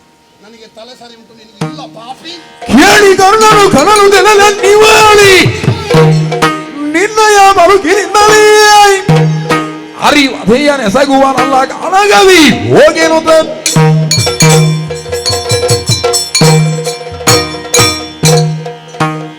ನಿವಾಳಿ ನಿನ್ನ ಅಧಿಕ ಪ್ರಸಂಗವೇ. ಯಾರ ಅನುಮತಿಯಲ್ಲಿ ನನ್ನ ಬತ್ತಳಿಕೆಯಲ್ಲಿ ಬಂದು ಕುಳಿತುಕೊಂಡೆ? ಅಲ್ಲ, ನಾನು ಅದೊಂದು ಅವಕಾಶ ನೋಡಿ ಕೂತದ್ದು. ನಿಮ್ಮ ಅವಕಾಶದಲ್ಲಿ ಉಳಿದವರು ಮತ್ತೊಂದು ಕಡೆಗೆ ಹೋಗದಾಗೆ ಮಾಡ್ತೀನಿ. ಕೆಟ್ಟವರು ಅಲ್ಲ, ಎಷ್ಟು ಅವಸರ ಇದ್ರು ನನಗೊಂದು ಈ ಪ್ರಸಂಗದಲ್ಲಿ ಒಂದು ಅವಕಾಶ ಕೊಟ್ರೆ ನೀನು ಎಷ್ಟು ಬೇಕಾದ್ರೂ ಮಾಡು, ನನಗೆ ಯಾಕೆ ಉಪದ್ರ ಮಾಡ್ತೀನಿ? ಅಲ್ಲ, ಬೇಕಿದ್ರೆ ಈಗ ನಾನು ಹೋಗಿ ಆ ಕೆಲಸ ಮಾಡಿ ಬರ್ತೇನೆ, ಒಂದು ಅವಕಾಶ ಕೊಟ್ರೆ. ನನಗೆ ಸಂಬಳ ಬೇಡ, ನಾನು ಇಲ್ಲಿಯವರೆಗೆ ನಿಮ್ಮ ಬತ್ತಳಿಕೆಯಲ್ಲಿ ಇದ್ದೆ ಅಲ್ವಾ, ನೀವು ಬಾಡಿಗೆ ಕೂಡ ಕೇಳುದು ಬೇಡ. ನಾನು ಬಾಡಿಗೆ ಕೇಳುವುದಿಲ್ಲ, ಆದ್ರೆ ಒಂದುಂಟು. ಎಂತದ್ದು? ನೀನು ಕೆಲವು ಒಳ್ಳೊಳ್ಳೆ ಚೌತಿಯಲ್ಲಿ ನವರಾತ್ರಿಯಲ್ಲಿ ಹಾಗೆಲ್ಲ ಹೇಳಬೇಡ. ಯಾಕೆ? ಸಂಬಳ ಸಿಕ್ಕಿದ್ದು ಮನೆಗೆ ಹೋಗ್ಲಿಕ್ಕಿಲ್ಲ. ಇಲ್ಲ, ನನಗೆ ಇದೊಂದು ಮುಗಿದ್ರೆ ಕರ್ತವ್ಯ ಮುಗಿದ್ರೆ ಸಾಕು. ಸಾಕಲ್ಲ? ಹೌದು. ನಿನ್ನಯ ಬಲುವಿನಿಂದಲೇ ಅರಿವದೆಯ ಗೈವ ದಟ್ಟ ದಾರಿದ್ರ್ಯ ಸ್ಥಿತಿ ಕರ್ಣನಿಗೆ ಬರಲಿಲ್ಲ. ಹೋಗುತ್ತೀಯಾ ಮುಂದುವರಿಬೇಕು. ಬೇಡಲ ನುಡಿಗುಲಿದು ಶಲ್ಯನೋ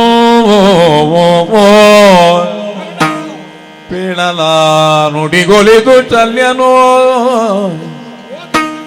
ಕೀಳು ಮಾಡದಿರ ಕಟ ಬಾಣವ ಕೀಳು ಮಾಡದಿರ ಕಟ ಬಾಣವ ಮೇಳವಿಸಿ ನೀ ತೊಡುವುದಿನ ರವಿಜ ನಿಂತೆಂದ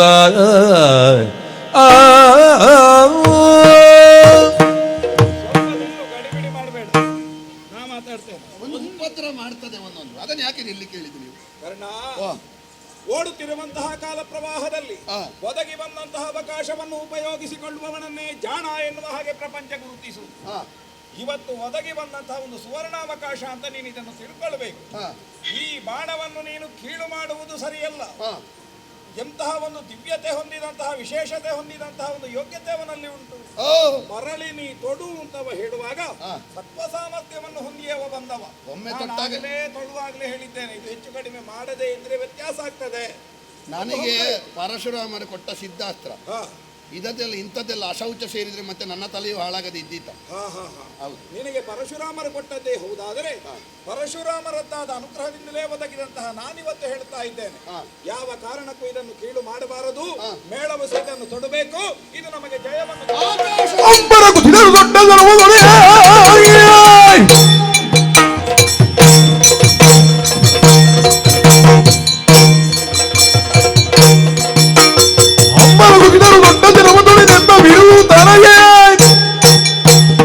ಹಂಬಲಿಸುವುದೇ ಕಿರುತ್ತಲೆ ಖರ್ಚಿಸುತ್ತಬ್ಬರು ರೂಪಿಸಿದ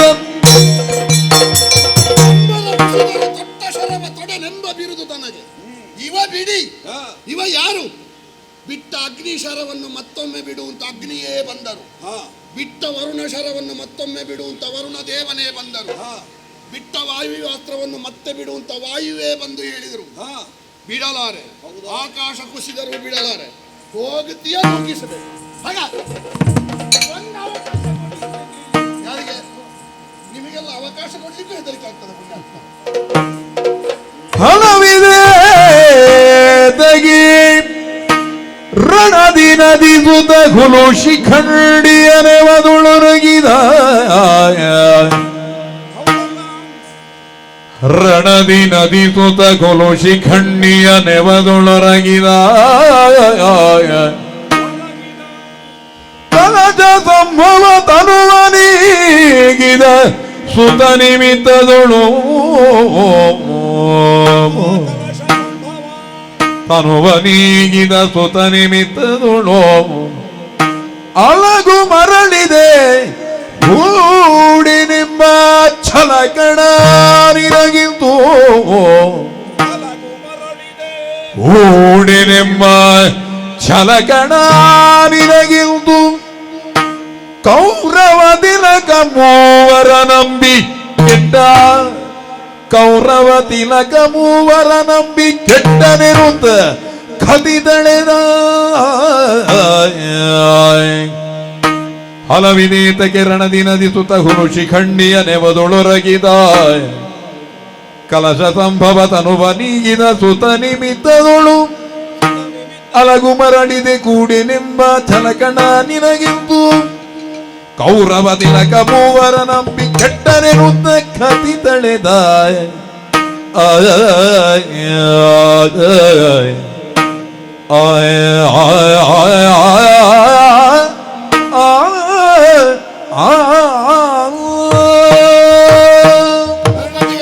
ಹೋದದ್ದು ಹೋಗಲಿ, ನಾವು ಮುಂದುವರಿಸುವ. ಸ್ವಗತ ಮಾತಾಡುವಷ್ಟು ನನಗೆ ವ್ಯವಧಾನವೇ ಇಲ್ಲ ಈಗ. ಹೌದಾ? ಯಾಕಂದ್ರೆ ನಿರ್ಧಾರಕ್ಕೆ ಬಂದಾಯಿತು. ಸಂಭಾಷಣೆ ಮಾಡ್ಲಿಕ್ಕೆ ಹೊತ್ತಿಲ್ಲ, ಮತ್ತೆಲ್ಲಿದ್ದ ಸ್ವಾಗತ? ಏನು ಮಾಡೋಣ? ಏನು ಆಗಲಿಂದ ಇವತ್ತಿನವರೆಗೆ ನಾನು ನೋಡ್ತಾ ಇದ್ದೇನೆ. ಏನು? ಎಲ್ಲರೂ ಸಮಯಾವಕಾಶಕ್ಕಾಗಿ ಸ್ವಾರ್ಥಕ್ಕಾಗಿಯೇ ಹಾರೈಸುವವರು ಹೊರತು ಯಾರೊಬ್ಬರೂ ಕೂಡ ಕೌರವನ ಕುರಿತಾಗಿರುವಂತಹ ಹಿತೈಷಿಗಳಲ್ಲ. ಅದೇ ಆ ಸರ್ಪ ಒಂದು ಬಾಣ ಬಂದಿ, ಅದೆಲ್ಲ ಅವಕಾಶಕ್ಕೆ ಬೇಕಾಗಿ ಸಮಯ ಸಾಧಕ. ಸರ್ಪ ಈಗ ಒಂದು ನಿನಗೆ ನೇಮನವಾಯಿತು ಅಂತ ಬಿಟ್ರೆ, ಇಡೀ ಒಂದು ಕುರುಕ್ಷೇತ್ರದ ರಣಧಾರಣೆಯಲ್ಲಿ ಹೋರಾಟವನ್ನು ಕೌರವನಿಗಾಗಿ ಮಾಡಿದ ಒಬ್ಬೊಬ್ಬರ ಕುರಿತಾಗಿ ಆಲೋಚನೆ ಮಾಡಿದರೆ ಯಾರದ್ದು ಸ್ವಾರ್ಥ ಅಲ್ಲದೆ ಇರುವುದು? ಯಾರದ್ದು ಸ್ವಾರ್ಥ? ಆಚಾರ್ಯ ಭೀಷ್ಮರು 10 ದಿವಸ ಹೋರಾಟವನ್ನು ಮಾಡಿದರು. ಹಿಡಿಯಂ ಚಕ್ರಮನೆಂಬ ಚಕ್ರಿಯ ಕೈಯೊಳು ಇಳಾ ಚಕ್ರಂಬಯಗೊಳ್ವಿನಂ ಪಿಡಿ ಇಪ್ಪೆಂಕರ ಚಕ್ರಮಂ ಪ್ರತಿಜ್ಞೆ ಮಾಡಿದರು. ಕೃಷ್ಣನ ಕೈಯಲ್ಲಿ ಚಕ್ರ ಹಿಡಿಸ್ತೇನೆ, 10 ಗಾವದ ದೂರ ಓಡಿಸ್ತೇನೆ, 10,000 ಮಂದಿ ಮಕುಟಮರ್ದನರ ತಲೆ ಕಡಿದು ನೆಲಕ್ಕೆ ಉರುಳಿಸ್ತೇನೆ. ಒಬ್ಬನೇ ಒಬ್ಬ ಪಾಂಡವನ ತಲೆ ಕಡಿಯುತ್ತೇನೆ ಅಂತ ಹೇಳಲಿಲ್ಲ. ಅದು ಹೇಳಲೇ ಇಲ್ಲ, ಅದನ್ನು ಮಾಡಲಿಲ್ಲ. ತನ್ನ ಮರಣದ ರಹಸ್ಯ ಏನು ಎನ್ನುವುದನ್ನು ತಾನೇ ಬಿಟ್ಟುಕೊಟ್ಟು ಹುಲುಶಿಖಂಡಿಯ ನೆವದಲ್ಲಿ ಹೊರಗೆ ಇವತ್ತು ರಣಧಾರುಣಿಯಲ್ಲಿ ಯಾವಾಗ ದಿನ ಬರ್ತದೆ ಉತ್ತರಾಯಣ ಕಾಯ್ತಾ ಇದ್ದಾರೆ. ಅಲ್ಲಿ ಮಲಗಿದ್ದಾರೆ. ಆಮೇಲೆ ಬಂದವರು ದ್ರೋಣರು. ಏನು ಯೋಗ್ಯತೆ? ಶಾಪಾದಪಿ ಶರಾದಪಿಗಳು. ಮನಸ್ಸು ಮಾಡಿದ್ದಿದ್ರೆ ಪಾಂಡವರನ್ನು ಕೊಲ್ಲುವುದಕ್ಕೆ ಅವರಿಗೆ ಏನು ದೊಡ್ಡ ವಿಶೇಷವಾದಂತಹ ಒಂದು ಸಮಯವೇ ಬೇಕಿರಲಿಲ್ಲ. ಮನಸ್ಸು ಮಾಡಿದ್ರೆ ಕ್ಷಣ ಮಾತ್ರ ಸಾಧ್ಯವಾಗಿತ್ತು. ಅವರದ್ದೇ ಕರಕಮಲ ಸಂಜಾತರಲ್ವ ಇಲ್ಲಿ ಇರುವುದು. ಏನು ಮಾಡೋಣ? ಸುತ್ತ ನಿಮಿತ್ತಾದಿ ತನುವನ್ನೇ ನೀಗಿದ್ರು. ಬಿಡಿ, ಭೀಷ್ಮ ಪರ್ವ ದ್ರೋಣ ಪರ್ವ ಮಾತಾಡಿ ಪ್ರಯೋಜನ ಇಲ್ಲ. ಈಗ ಕರ್ಣ ಪರ್ವದಲ್ಲಿ ಒಂದು ವಿಶ್ವಾಸವನ್ನು ಇರಿಸಿದ್ದ ಕೌರವ ಯಾಕೆ ಆದಿಯೊಳವರಂ ಪಿರಿದೊಂದಾದರದಿಂದ ನಡೆಸಿದ ರಜ್ಜರು ಕಾದರ್ ಇವರುಳ್ ಅವರು ಮಿಕಾದರ್ ಇವರುಳ್. ಆಚಾರ್ಯ ಭೀಷ್ಮರಿಗೆ ದ್ರೋಣರಿಗೆ ಇಬ್ಬರಿಗೂ ಕೂಡ ಒಂದು ವ್ಯಾಮೋಹ ಇತ್ತು, ನಿನಗದಿರಲಿಲ್ಲ. ಆದರೆ ನೀನು ಯುದ್ಧದಲ್ಲಿ ಜಯಿಸಿಕೊಡ್ತಿ ಎನ್ನುವ ಹಾಗೆ ವಿಶ್ವಾಸವನ್ನು ತಳೆದ್ರೆ ಇವತ್ತು ಸಂಜೆಯವರೆಗೆ ನಿಲ್ಲಿ. ನೀವು ಇವತ್ತು ಸಂಜೆಯವರೆಗೆ ನಿಲ್ಲಿ. ಒಂದು ಚಂದ ನೋಡಿ. ಇನ್ನು ಸ್ವಲ್ಪ ಸಂಜೆ ಆಗ್ಲಿಕ್ಕೆ ಸ್ವಲ್ಪ ಹೊತ್ತಿರುವುದು, ಸೂರ್ಯಾಸ್ತಮಾನದವರೆಗೆ ನಿಲ್ಲಿ. ಕರ್ಣ ಪರ್ವದ ಚಂದ ನೋಡಿ. ಅಲಗು ಮರಳಿದ್ರೆ ಹೂಡುವುದಿಲ್ಲ ಅಂತ ಹೇಳುವಂತಹ ನಿನ್ನ ಕತ್ತಿ ಇವತ್ತು ಸಂಜೆಯ ಒಳಗೆ ಏನಾಗುತ್ತದೆ ಅಂತ ಹೇಳುವುದನ್ನು ನನಗೆ ನೀವಿದ್ರೆ ನನಗೆ ಸೋಲಿಲ್ಲ. ಪರಶುರಾಮ ನಾನಿದ್ರೆ ಸೋಲಿಲ್ಲ ಅಂತ ಆದ್ರೆ ನಾನು ಕೊಡುವ ಸೂಚನೆಯನ್ನು ನೀವು ಪಾಲಿಸದೆ ಇವತ್ತು ತಿರಸ್ಕಾರ ಮಾಡಿದ್ದಿ ಅಂತಾದ್ರೆ ಮತ್ತೆ ನಾನು ಇರುವಂತಹ ವ್ಯವಸ್ಥೆ ಹೇಗಾಗ್ತದೆ? ಒಂದು ಪಾಲಿಸುವ ಸೂಚನೆ ಕೊಡಬೇಡುವ ನೀವು? ನಾನು ಪ್ರಾಯಶ್ಚಿತ್ತಲ್ಲ, ನಾನು ಇವತ್ತು ನಿರ್ಧಾರಕ್ಕೆ ಬಂದಿದ್ದೇನೆ. ಮೂವರನ್ನು ನಂಬಿ ಇವತ್ತು ಕೌರವ ಗುಂಡಿಗೆ ಬಿದ್ದ. ಒಬ್ಬರು ಹೇಗೋ ಹೊಂಡ ತೋಡಿದ್ರು, ಇನ್ನೊಬ್ಬ ಅದಕ್ಕೆ ದೂಡಿ ಹಾಕಿದ್ರು, ನೀನೊಂದು ಮಣ್ಣು ಮುಚ್ಚುವ ಕೆಲಸ ಮಾಡಿದ. ಹಾಳಾಗಿ ಹೋದ ಕೌರವ ನಿಮ್ಮನ್ನು ನಂಬಿ. ಅಲ್ಲ, ನಾನು ಇಲ್ಲಿ ಮಣ್ಣು ಮುಚ್ಚಿದೆ? ನಾನೀಗ ಅರ್ಧದಲ್ಲಿ ಹೋದೆ.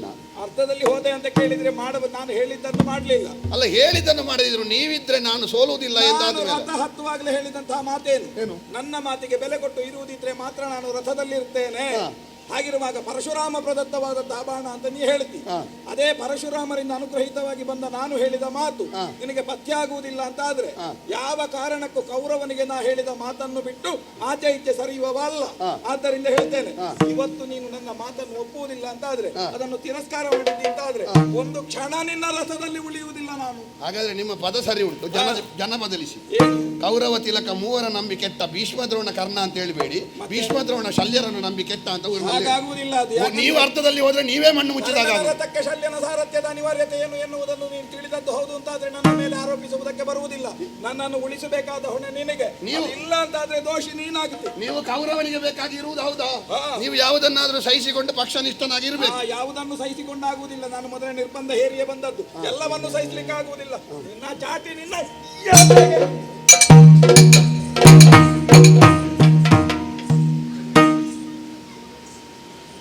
ತುಂಬಾ ಒಪ್ಪಿಕೊಂಡು ಬಂದ್ರೆ ಇದೇ ಕಷ್ಟ ಆಗುದು.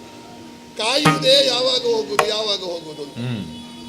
ಹಲವನ್ನು ಒಪ್ಪಿಕೊಂಡು ಬಂದಿದ್ದಾರೆ ಕಾಣ್ತದೆ. ಎಲ್ಲೆಲ್ಲಿಂದ ಎಲ್ಲ ಒಳ ಒಪ್ಪಂದ ಆಗಿದೆ ಯಾರಿಗೊತ್ತು.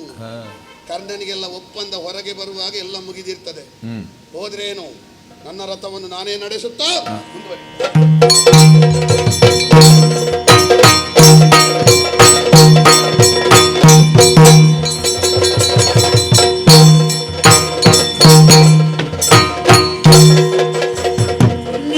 ಮಾಡುವುದಿಲ್ಲೋ ಏನ ಮಾಡುವುದಿಲ್ಲೋ ದೈವ ಬಿಗೀನರಲ್ಲ ನೃಪತಿಗೆ ರಣದ ಅಭಿಮಾನಿ ದೇವತೆ ಮುಳಿದಳಿದುದಿಗೆನೊತ್ತ ಚಿಂತಿಸಿದಾಗ ಏನ ಮಾಡುವುದಿಲ್ಲ ದೈವ ವಿಗೀನರಲ್ಲ ನೃಪತಿಗೆ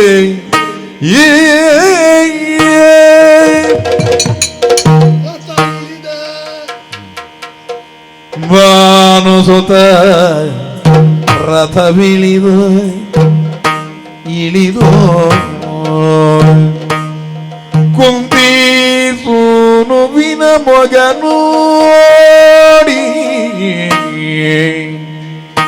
ನೀತಿ ವಿಧಾನದಲ್ಲಿ ತಾನೊರೆದ ಸರ್ವರು ಮೆಚ್ಚುವದನಿ ಎಲೆ ಪಾರ್ಥ ನೀ ಕೇಳುವುದೊಲಿದೆಲ್ಲ ಮಾತ ಛಲದಂಕನಗೆ ಶೋಭ ಕುಲದ ಮಜ ಛಲದಂಕನಗೆ ಶೋಭ ಕುಲದ ಮಜ ನೆಲದಲ್ಲಿ ಕೂಡಿದು ಮಡಿಸಿತು ರಥವೋ ಕಲಕ ಕಾಡುವಡಿಗೆ ಅಲಸದು ಮತವೋ ಎಲೆ ಮಾತನಿ ಕೇಳುವುದೊಲಿದೆಲ್ಲ ಮಾತ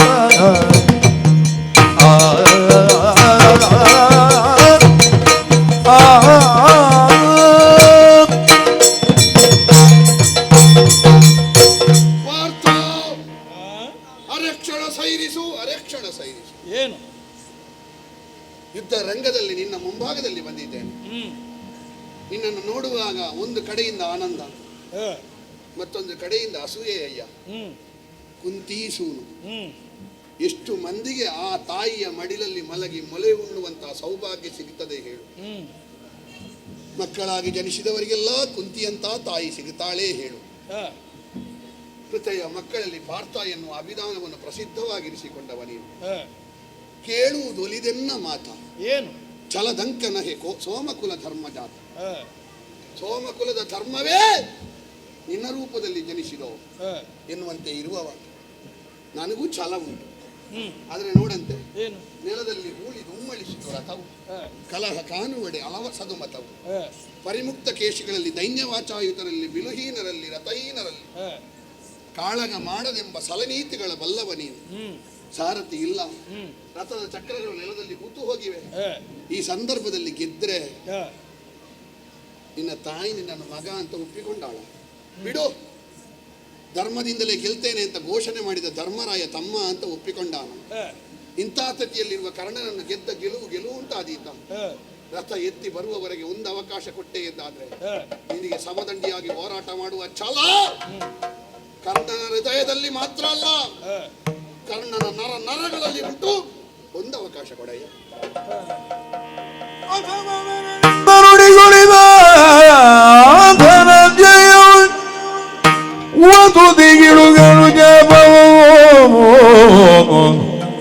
ಬಳಿಕ ನಸೋ ತಿರುಗಿ ಬಾಗಿ ಮಡ್ಡಿಯನೂರಿ ಗಾಲಿಯಂ ಪಿಡಿದೆತು ತಿರುಗಾಡುತ್ತ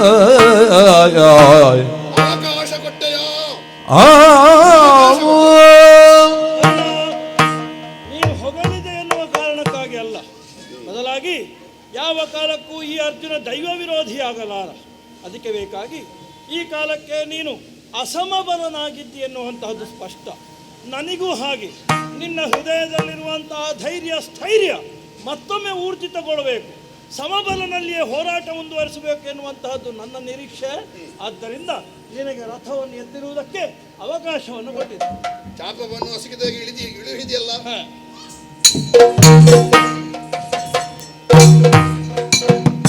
ಎದೆ ಮರುಳೆಗಾಡಿ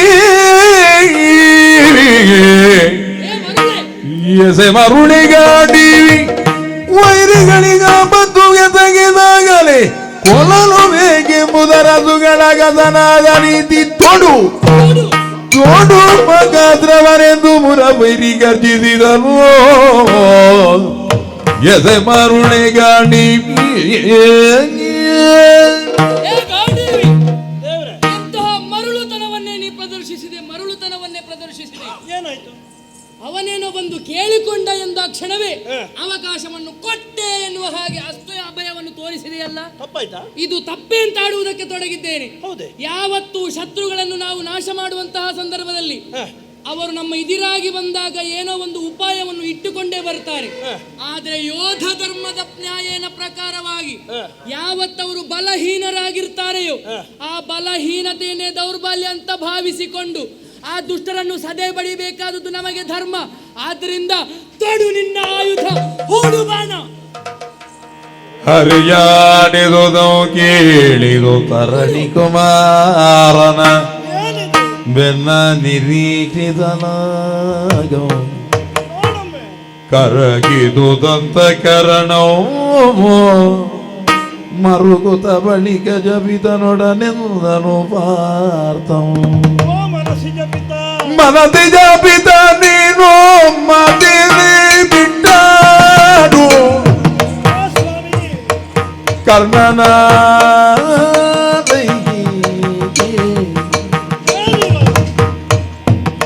ಕರ್ಣನ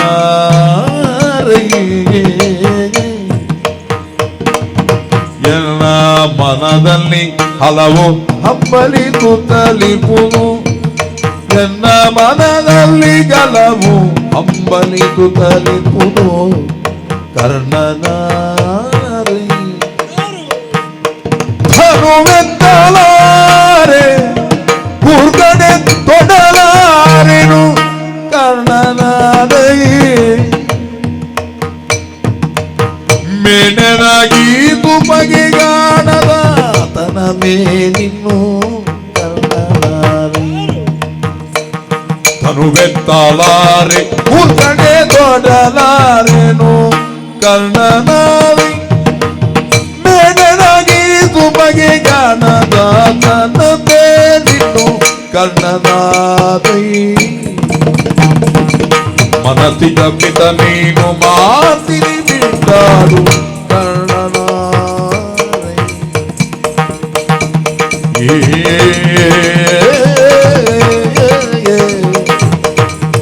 ಕರ್ಣನ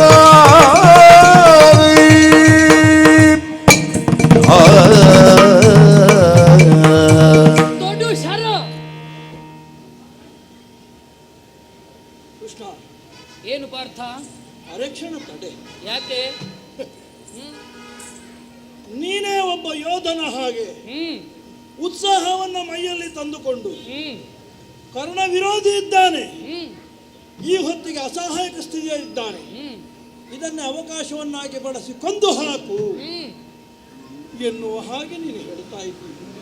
ದೇವರೇ, ನೀನು ಹೇಳುವುದೇನೋ ಹೌದು, ಆದರೆ ನಾನು ಭಾವಿಸಿದ್ದೇನು ಗೊತ್ತೇ? ಏನು? ಇದು ನಾನು ಮಾತನಾಡುವುದಲ್ಲ, ಮತ್ತೆ ಇದು ನನ್ನಲ್ಲಿ ನೀನೇ ಮಾತನಾಡುವುದು ಎನ್ನುವ ಹಾಗೆ. ಯಾಕೋ? ನೀನು ಮನಸ್ಸಿನ ಪಿತನಲ್ಲಿ ಕೇವಲ ಮನ್ಮಥನಿಗೆ ಪಿತ ಅಂತ ಅಲ್ಲ, ಈ ಪ್ರಪಂಚದಲ್ಲಿರುವಂತಹ ಸಮಸ್ತ ಮಾನವರ ಮನಸ್ಸಿನಲ್ಲಿ ಇದ್ದುಕೊಂಡು ಅವರ ಬಾಯಿಯಲ್ಲಿ ನೀನೇ ಆ ಭಾವನೆಗಳನ್ನು ಹೇಳಿಸು.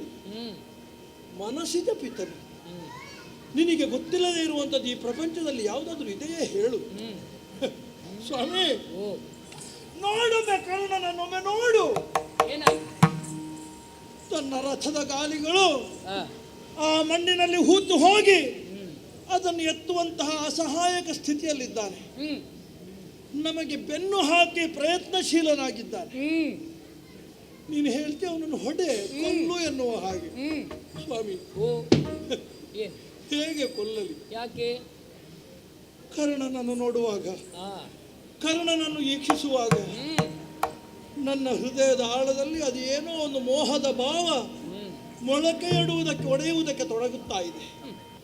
ಕರ್ಣ ಯಾರಿರಬಹುದು? ಕರ್ಣನಿಗೂ ನಮಗೆ ಏನಾದ್ರು ಸಂಬಂಧ ಇರಬಹುದೇ? ಕರ್ಣ ಹಿನ್ನೆಲೆ ಏನಿರಬಹುದು?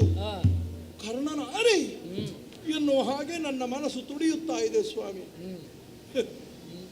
ಹಾಗಾಗಿ ನೀನು ಎಷ್ಟೇ ಹೇಳಿದರೂ ಕೂಡ ಇದೋ ಕೆಳಗಿಳಿಸಿರುವಂಥ ನನ್ನ ಧನುಸ್ಸನ್ನು ಎತ್ತುವುದಕ್ಕೆ ನನ್ನಿಂದ ಸಾಧ್ಯವಾಗುತ್ತಿಲ್ಲ ಸ್ವಾಮಿ. ಯಾಕೆ ಯಾಕೆ? ಮೈಯಲ್ಲಿ ಕಸು ಇದ್ದರೂ ಕೂಡ ನಮ್ಮ ಮನಸ್ಸಿನಲ್ಲಿ ಕಸು ಬೇಕಾ ಬೇಡುವ? ಮಾನಸಿಕವಾಗಿ ನಾನು ಕುಗ್ಗಿ ಹೋಗಿದ್ದೆ. ಧನುವನ್ನು ಒಂದು ವೇಳೆ ಎತ್ತಿದ್ರೂ ಕೂಡ ನನ್ನ ಈ ಕೂರ್ಗಣಗಳನ್ನು ತೊಡುವುದಕ್ಕೆ ನನ್ನಿಂದ ಸಾಧ್ಯವಾಗಲಿಕ್ಕಿಲ್ಲ ಸ್ವಾಮಿ. ಕಾರಣ ಒಂದೇ. ಏನು? ಈ ಕಾರಣ ಯಾರಿರಬಹುದು, ಕಾರಣ ಯಾರಿರಬಹುದು ಎನ್ನುವ ಹಾಗೆ.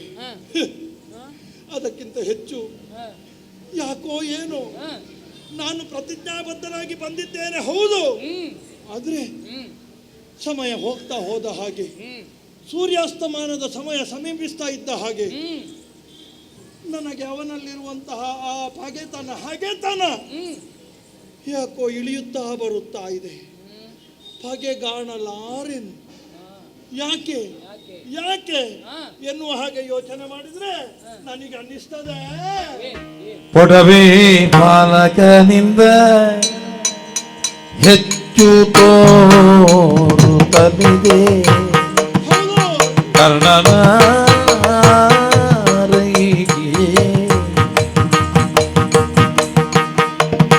ಎಲ್ಲ ಒಡಗುಟ್ಟಿದವನು ಸಂಬಂಧವೋ ತಿಳಿಯದು ಕರ್ಣನ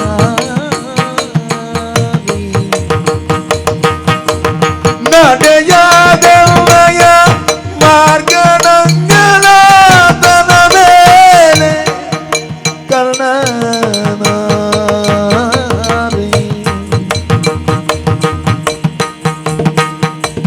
ದೇವ ನುಡಿ ನುಡಿ ಮರೆಮಾಗಬೇಡ ಯಥಾರ್ಥವ ದೇವ ನುಡಿ ನುಡಿ ಮರೆಮಾಗಬೇಡ ಯಥಾರ್ಥವ ಕರ್ಣನ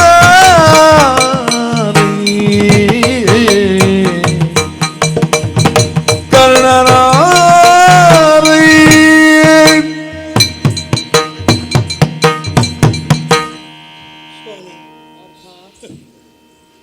ನನಗೆ ಆತನ ಬಗ್ಗೆ ಯೋಚನೆ ಮಾಡುವಾಗ ಏನೋ ಅರಿಯೆ ಮನಸ್ಸು ಹೇಳ್ತಾ ಉಂಟು, ಆದರೆ ಶಬ್ದದಲ್ಲಿ ಹೇಳುವುದಕ್ಕೆ ಅಸಾಧ್ಯವಾಗುತ್ತಾ ಉಂಟು. ಯಾಕೆ?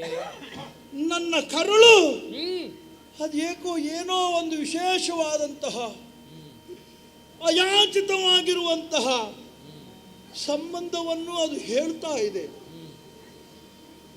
ಕರ್ಣನವೇ ಆ ಬೆನ್ನನ್ನು ಈಕ್ಷಿಸಿದ್ರೆ, ಅವನ ಶಿರದ ಹಿಂಭಾಗವನ್ನು ಈಕ್ಷಿಸ್ತಾ ಇದ್ರೆ ಸ್ವಾಮಿ, ನನಗೆ ನನ್ನ ಅಣ್ಣ ಧರ್ಮಜ ಪಡವಿ ಪಾಲಕ, ಅವನಿಗಿಂತಲೂ ಏನೋ ಬಹುಶಃ ಇವನು ಅವನಿಗಿಂತಲೂ ಹಿರಿಯ, ನನ್ನ ಹಿರಿಯ ಸಹೋದರ ಈತ ಇರಬಹುದು ಎನ್ನುವ ಹಾಗೆ ನನ್ನ ಒಳಮನಸ್ಸು ಸಾರಿ ಸಾರಿ ಹೇಳ್ತಾ ಉಂಟು. ಅದರ ಜೊತೆಗೆ ನಾನು ಅತ್ಯಂತ ಗೌರವದಿಂದ ನೋಡ್ತಾ ಇರುವಂಥ ನನ್ನನ್ನ ಭೀಮಸೇನ, ನನ್ನ ಅನುಜರಾಗಿರುವಂಥ ನಕುಲ ಸಹದೇವರು, ಇವರಿಗಿಂತಲೂ ಹೆಚ್ಚಿನದ್ದಾದಂತಹ ಯಾವುದೋ ಒಂದು ವ್ಯಾಮೋಹ ನನಗೆ ಇವನ ಕುರಿತಾಗಿ ಮೂಡುವುದಕ್ಕೆ ತೊಡಗುತ್ತಾ ಇದೆ ಸ್ವಾಮಿ. ಇಂತಹ ಭಾವದ ಸ್ಥಿತಿಯಲ್ಲಿ ನಾನಿರುವಾಗ ನೀನು ಹೇಳ್ತಿ ಕೂರ್ಗಣಗಳನ್ನು ತೊಡು ಅವನನ್ನು ಕೊಲ್ಲು ಎನ್ನುವ ಹಾಗೆ. ಒಂದು ವೇಳೆ ನಾನು ತೊಟ್ಟು ಅದನ್ನು ನಾನು ಅವನಿಗೆ ಪ್ರಯೋಗಿಸಿದರು, ಅದು ಅವನಿಗೆ ಅದಕ್ಕೆ ಅವನಿಗೆ ತಾಗೀತೆ, ಅವನನ್ನು ಕೊಲ್ಲುವಲ್ಲಿ ಸಫಲವಾದೀತೆ, ಆಗುವುದಿಲ್ಲ ಸ್ವಾಮಿ. ಆದ್ದರಿಂದ ಮನಸ್ಸಿಜ ಪಿತ, ನಿನಗೆ ಗೊತ್ತಿಲ್ಲದೆ ಇರುವಂಥದ್ದು ಈ ಪ್ರಪಂಚದಲ್ಲಿ ಯಾವುದೂ ಇಲ್ಲ. ಎಲ್ಲವನ್ನು ನಿನ್ನ ದೃಷ್ಟಿಯ ತುದಿಯಿಂದಲೇ ನಿಯಂತ್ರಣ ಮಾಡ್ತಾ ಇರುವಂತಹ ಬ್ರಹ್ಮಾಂಡೋದರ ಭರಿತ ನೀನಿದ್ದಿ. ನಿನಗೆ ಸತ್ಯ ಗೊತ್ತುಂಟು, ನಿನ್ನದನ್ನು ಅಡಗಿ ಸುಡ್ತಾ ಇದ್ದಿ. ಅವನು ಯಾರು ಅಂತ ಹೇಳು ಸ್ವಾಮಿ, ಹೇಳು. ಏನು ಪಾರ್ಥ ಇದು? ಎಂದನೆಲೆ ಮರುಳೆ ಕೌಂತೆಯ ನಿನಗೇನೆಂಬೆ ಮಂದಮತಿ ಸೂತಸುತನಿವ ನಿನ್ನ ಬಾಂಧವನೇ, ಸೂತಸುತನಿವ ನಿನ್ನ ಬಾಂಧವನೇ, ಹಂದೆ ಕುಲಗೆಡುಕ ನೀನೇ ಸುಮರುಗುವೆ ಸಾಕು ಬಿಂದನ ರಣಾಗ್ರದೊಳಗೆ ಕಂದನ ಅಭಿಮನ್ಯುವ ಕೊಡುವ ಕಲೆ ದೇವ ಸಂಬಂಧವರೆಂದಿರುತ್ತ ನೋಡಿದನೆ ಬಿಡು ಬಂಧುತರವು ಬಳಿಕ ಧನು ಹಿಡಿದು ತೋಂಡು ಮಾರ್ಗವಣಂದನು.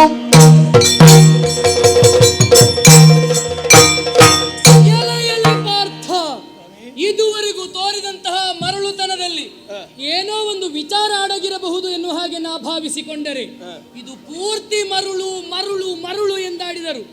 ಅದಕ್ಕೆ ಮತ್ತೊಂದು ಮಾತಿಲ್ಲ ಎನ್ನುವುದನ್ನು ಪ್ರತಿ ಹೆಜ್ಜೆಯಲ್ಲೇ ನೀ ಸ್ಪಷ್ಟಪಡಿಸುವುದಕ್ಕೆ ತೊಡಗಿದ್ದಿ. ಸ್ವಾಮಿ, ಹಾಗೂ ನೀನು ಎಷ್ಟೇ ಮರಳು ಅಂತ ಹೇಳು, ನನಗದು ಯಾವ ಪರಿಣಾಮವನ್ನು ಉಂಟು ಮಾಡುವುದಿಲ್ಲ ಸ್ವಾಮಿ.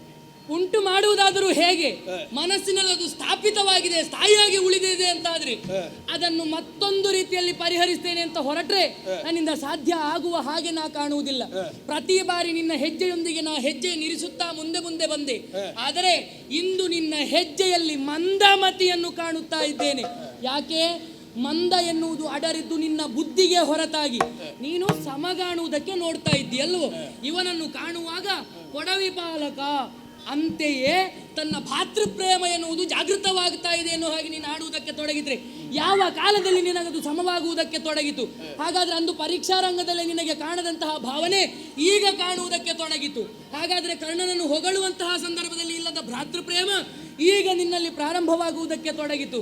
ಏನು ಅಂತ ಆಡುವುದಕ್ಕೆ ತೊಡಗಿದ್ದೀಯೋ ಅಂದು ನಿಮ್ಮ ಐವರ ಮಡದಿಯಾದಂತಹ ಪಾಂಚಾಲೆಯನ್ನು ಧರಧರನೆ ಎಳೆದುಕೊಂಡು ಬರುವಂತಹ ಸಂದರ್ಭದಲ್ಲಿ ಇವನೇ ಕೈ ಚಪ್ಪಾಳೆ ತಟ್ಟಿ ನೆಗೆಯಾಡಿದ್ದಾನೆ. ಸಾಕಾಗುವುದಿಲ್ಲ. ವಿಕರ್ಣನಿಗೆ ಬಾರದಂತಹ ಬುದ್ಧಿ ಇವನಿಗೆ ಬಂತು ಆ ಸಮಯದಲ್ಲಿ ಇಲ್ಲವಲ್ಲ. ಸಂಧಾನ ಪ್ರಕ್ರಿಯೆಗಾಗಿ ಹೋದಂತಹ ಸಂದರ್ಭದಲ್ಲಿ ಸೆರೆಮನೆಗಟ್ಟುವುದಕ್ಕೆ ಆಜ್ಞಾಪಿಸುವುದಕ್ಕೆ ಏರ್ಪಾಡು ಮಾಡಿದವನು ಈತ. ಹಾಗಾದರೆ ಇಷ್ಟರವರೆಗೆ ಇಲ್ಲದಂತಹ ಬುದ್ಧಿ ಈಗ ಜಾಗೃತವಾಗುವುದಕ್ಕೆ ತೊಡಗಿತು. ಹಾಗಾದರೆ ನಿಸ್ಸಹಾಯಕನಾದಂತಹ ಸಂದರ್ಭದಲ್ಲಿ ಇವರ ಬುದ್ಧಿಯನ್ನು ಇವರು ಪ್ರಕಟಿಸ್ತಾರೆ. ಇನ್ನೂ ಸರಿಯಾಗಿ ನೆನಪು ಮಾಡಿಕೊ, ನಿನ್ನ ವೀರ ಪುತ್ರ ವೀರ ಯೋಧ ನೆನೆಸಿಕೊಂಡಂತಹ ನನ್ನ ಅಳಿಯ ಸುಭದ್ರಾನಂದನ ಅಭಿಮನ್ಯು ಯಾವ ಕಾಲದಲ್ಲಿ ನಮಗೆ ಜಯ ಬರಬೇಕಾಗಿತ್ತು ಆ ಸಮಯದಲ್ಲಿ ದ್ರೋಣರ ಮಾತಿನ ಮುಖೇನವಾಗಿ ಅಭಿಮನ್ಯುವಿನ ಬಿಲ್ಲನ್ನು ಮುಕ್ಕಡಿ ಮಾಡಿ ಈ ಹೊತ್ತಿಗೆ ನಿನಗೆ ಪುತ್ರ ಶೋಕವನ್ನು ತಂದಿತ್ತವ ಈ ಕರ್ಣ ಆಲೋಚಿಸು. ತಡುವಾಣ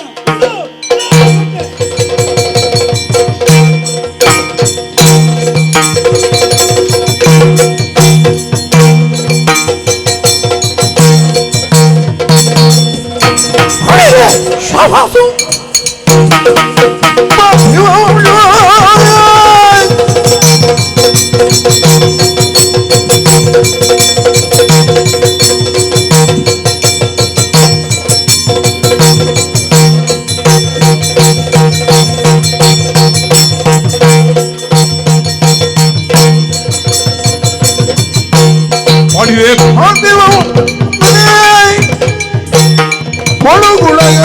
ನೀರೈ ಹಿರಿಯಲಿ ಪರಿಕೃತಿಮದಿಂದ ಕೊಳ್ಳುವೆನೆಂದರೆ ಅಳುಕುವ ಬಟನೆ ನಾನು.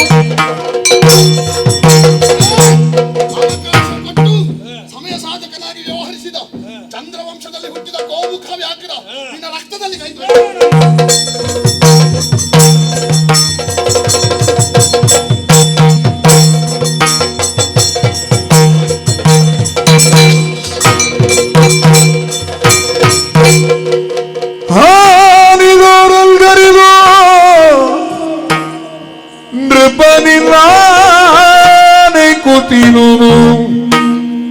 ನೃಪನಿ ನಾನೇ ಕುಸಿದುದು ಕೇಳು ಕುಳುಗುಳ ಕಾನುಮಡಿ ಕೈ ಕಾಲು ನಡುಗಿತು ಧೈರ್ಯ ಸಿರಿ ಪೊಲಗಿ ಹೀನನಾದನು ಕೌರವೇಶ್ವರಗೇನು ಗತಿಯೋ ಕೌರವೇಶ್ವರಗೇನು ಗತಿಯೋ ಹರಮಗದೇವಿ ನಿರೋಧಕಿ ಕಾದೆ ನಿಂದೆನು ತಳಲಿದನು ಕರ್ಣ ಶಿವ ಜೀವ ಸಮರದುಂಡು ಕೈ ಪೂತಿನಲ್ಲ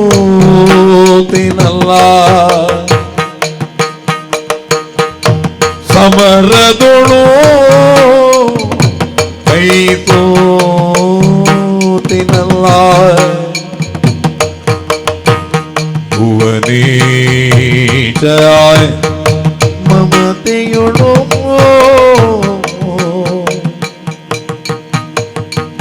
ಕುವರರು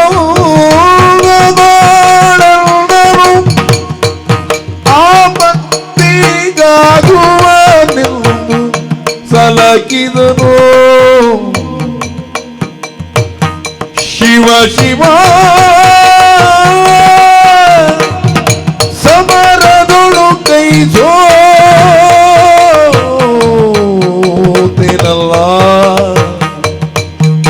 ಶಿವ ಶಿವ ಆ ಆ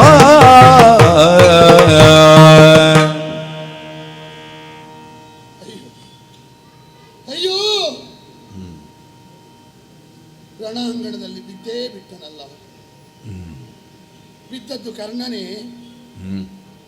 ಬಿದ್ದದ್ದು ಕರ್ಣನಲ್ಲ, ಬಿದ್ದದ್ದು ಕೌರವನ ಆಯುಷ್ಯ. ನೃಪ ನಿನ್ನಾನೆ ಕುಸಿದುದು, ನೃಪ ನಿನ್ನಾನೆ ಕುಸಿದುದು. ಯಾವ ವಿರೋಧಿ ಕದಳಿ ವನವನ್ನಾದರೂ ಹುಡಿ ಮಾಡುವಂತ ಕೌರವನ ವಿಶ್ವಾಸದ ಆನೆ. ಭೀಷ್ಮದ್ರೋಣರಿಂಗಕ್ಕಳದ ಬಲುಹಲೋ ಕರ್ಣಂಗೆ ಎದೆ ತಟ್ಟಿ ಹೇಳುತ್ತಿದ್ದವೋ ಮಿತ್ರ,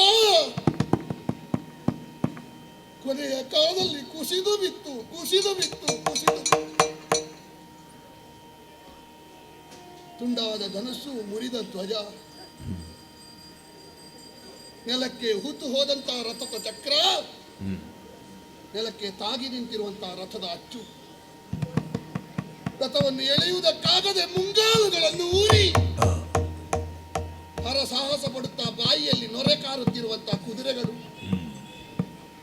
ಕರ್ಣನ ಸೋಲನ್ನು ಸ್ಪಷ್ಟ ಮುನ್ನುಡಿಯಾಗಿ ಹೇಳುತ್ತಾ ಇಲ್ಲಿಯವರೆಗೆ ಅರ್ಜುನನ ಮುಂಭಾಗದಲ್ಲಿ ಬರುವಾಗ ಯಾವಾಗ ಸಿಗುತ್ತಾನೆ ಎನ್ನುವುದಾಗಿ ಕಾಯುತ್ತಿದ್ದ ನನ್ನ ಎದೆ ಧೈರ್ಯ ಕಳೆದುಕೊಂಡಿದೆ. ನಿತ್ರಾಣಿಯಾಗಿದ್ದೇನೆ. ಕೈಕಾಲು ನಡುಗಿತು, ಭುಜ ಸಿರಿ ಕುಂದಿತು. ಶಿವ ಶಿವ ಶಿವ ಶಿವ ಶಿವ ಶಿವ. ದೈವ ವಿರೋಧಿಯಾದ ಕೆಲಸವನ್ನು ಮಾಡಿ ಈಗ ಯಾವ ದೇವರನ್ನು ಕರೆದು ಏನು ಪ್ರಯೋಜನ? ಸಮರದಲ್ಲಿ ಕೈ ಸೋತೆ. ಬೆಳೆಯುವ ಮಗು ಅಭಿಮನ್ಯು, ಅವನನ್ನು ಕೊಲ್ಲುವಾಗ 6 ಜನ ಸೇರಿ ಒಬ್ಬ ರಥದ ಚಕ್ರ ಮುರಿಯುವುದು, ಒಬ್ಬ ಧನುಸು ಮುರಿಯುವುದು, ಒಬ್ಬ ಅವನ ಕೈ ಮುರಿಯುವುದು, ಒಬ್ಬ ಅವನ ಗುರಾಣಿ ಮುರಿಯುವುದು. ಮತ್ತೊಬ್ಬರಿಗೆ ಸಿಕ್ಕಿದ್ದು ನಮಗೂ ಸಿಗುತ್ತದೆ ಅಂತ ಒಂದು ಸಲವೂ ಊಹಿಸದ ಕರ್ಣನಿಗೆ ಇಂಥ ದುರಂತ ಅಲ್ಲದೆ ಮತ್ತೆಂಥ ದುರಂತ ಬಂದಿತು. ಕೈ ಸೋತೆನಲ್ಲ. ಆದರೆ ಅಭಿಮನ್ಯು ಸಾಯಬೇಕು ಅಂತ ನನಗಿರಲಿಲ್ಲ.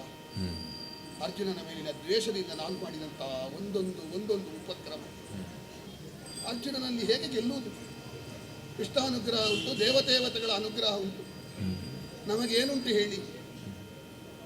ನನಗೀಗ ಕಾಣ್ತದೆ, ಇಷ್ಟು ಬದುಕುವುದಕ್ಕಿಂತ ಅವತ್ತು ಗಂಗೆಯೇ ಮುಳುಗಿಸಿಕೊಳ್ತಿದ್ರೆ ನಾನು ಇಷ್ಟೆಲ್ಲ ಪಾಡು ಪಡ್ತಿರ್ಲಿಕ್ಕೆ ಇರಲಿಲ್ಲ. ಮುಳುಗಿಸಲಿಲ್ಲ ಗಂಗೆ. ಯಾಕೆ? ಓ ಪಾಪಿ, ನೀನು ಇನ್ನೂ ಪಡುವುದಕ್ಕುಂಟು ಅಂತ ಉಳಿಸಿದಳೋ ಏನು? ತಪ್ಪು ಮಾಡಿಯೇ ಶಿಕ್ಷೆ ಹೌದಾದ್ರೆ ಹುಟ್ಟುವ ಮೊದಲು ತಪ್ಪು ಮಾಡಿದ್ದೇನೆ ನಾನು. ಮತ್ತೆ ಯಾಕೆ ತಾಯಿಗೆ ಬೇಡದ ಮಗುವಾದೆ ನಾನು? ಪೂರ್ವಜನ್ಮದ ಕರ್ಮ. ತಾಯಿಗೆ ಬೇಡದ ಮಗು, ಮಂತ್ರಾಕ್ಷತೆಗೆ ತಲೆ ಕೊಡುವಾಗ ಸಿಗುವ ಶಾಪ, ಕೋಟಿ ಕೋಟಿ ಹೊನ್ನನ್ನು ಬ್ರಾಹ್ಮಣರಿಗೆ ಕೊಟ್ಟರು, ಬ್ರಾಹ್ಮಣರಿಂದ ಸಿಕ್ಕಿದ ಶಾಪ. ಕೊನೆಯ ಕಾಲದಲ್ಲಿ ರಥದ ಚಕ್ರಗಳು ಹೂತು ಹೋಗಲಿ. ಇಂದ್ರ ಕವಚ ಬಂದು ಕೇಳುತ್ತಾನೆ, ತಂದೆ ತಾಯಿ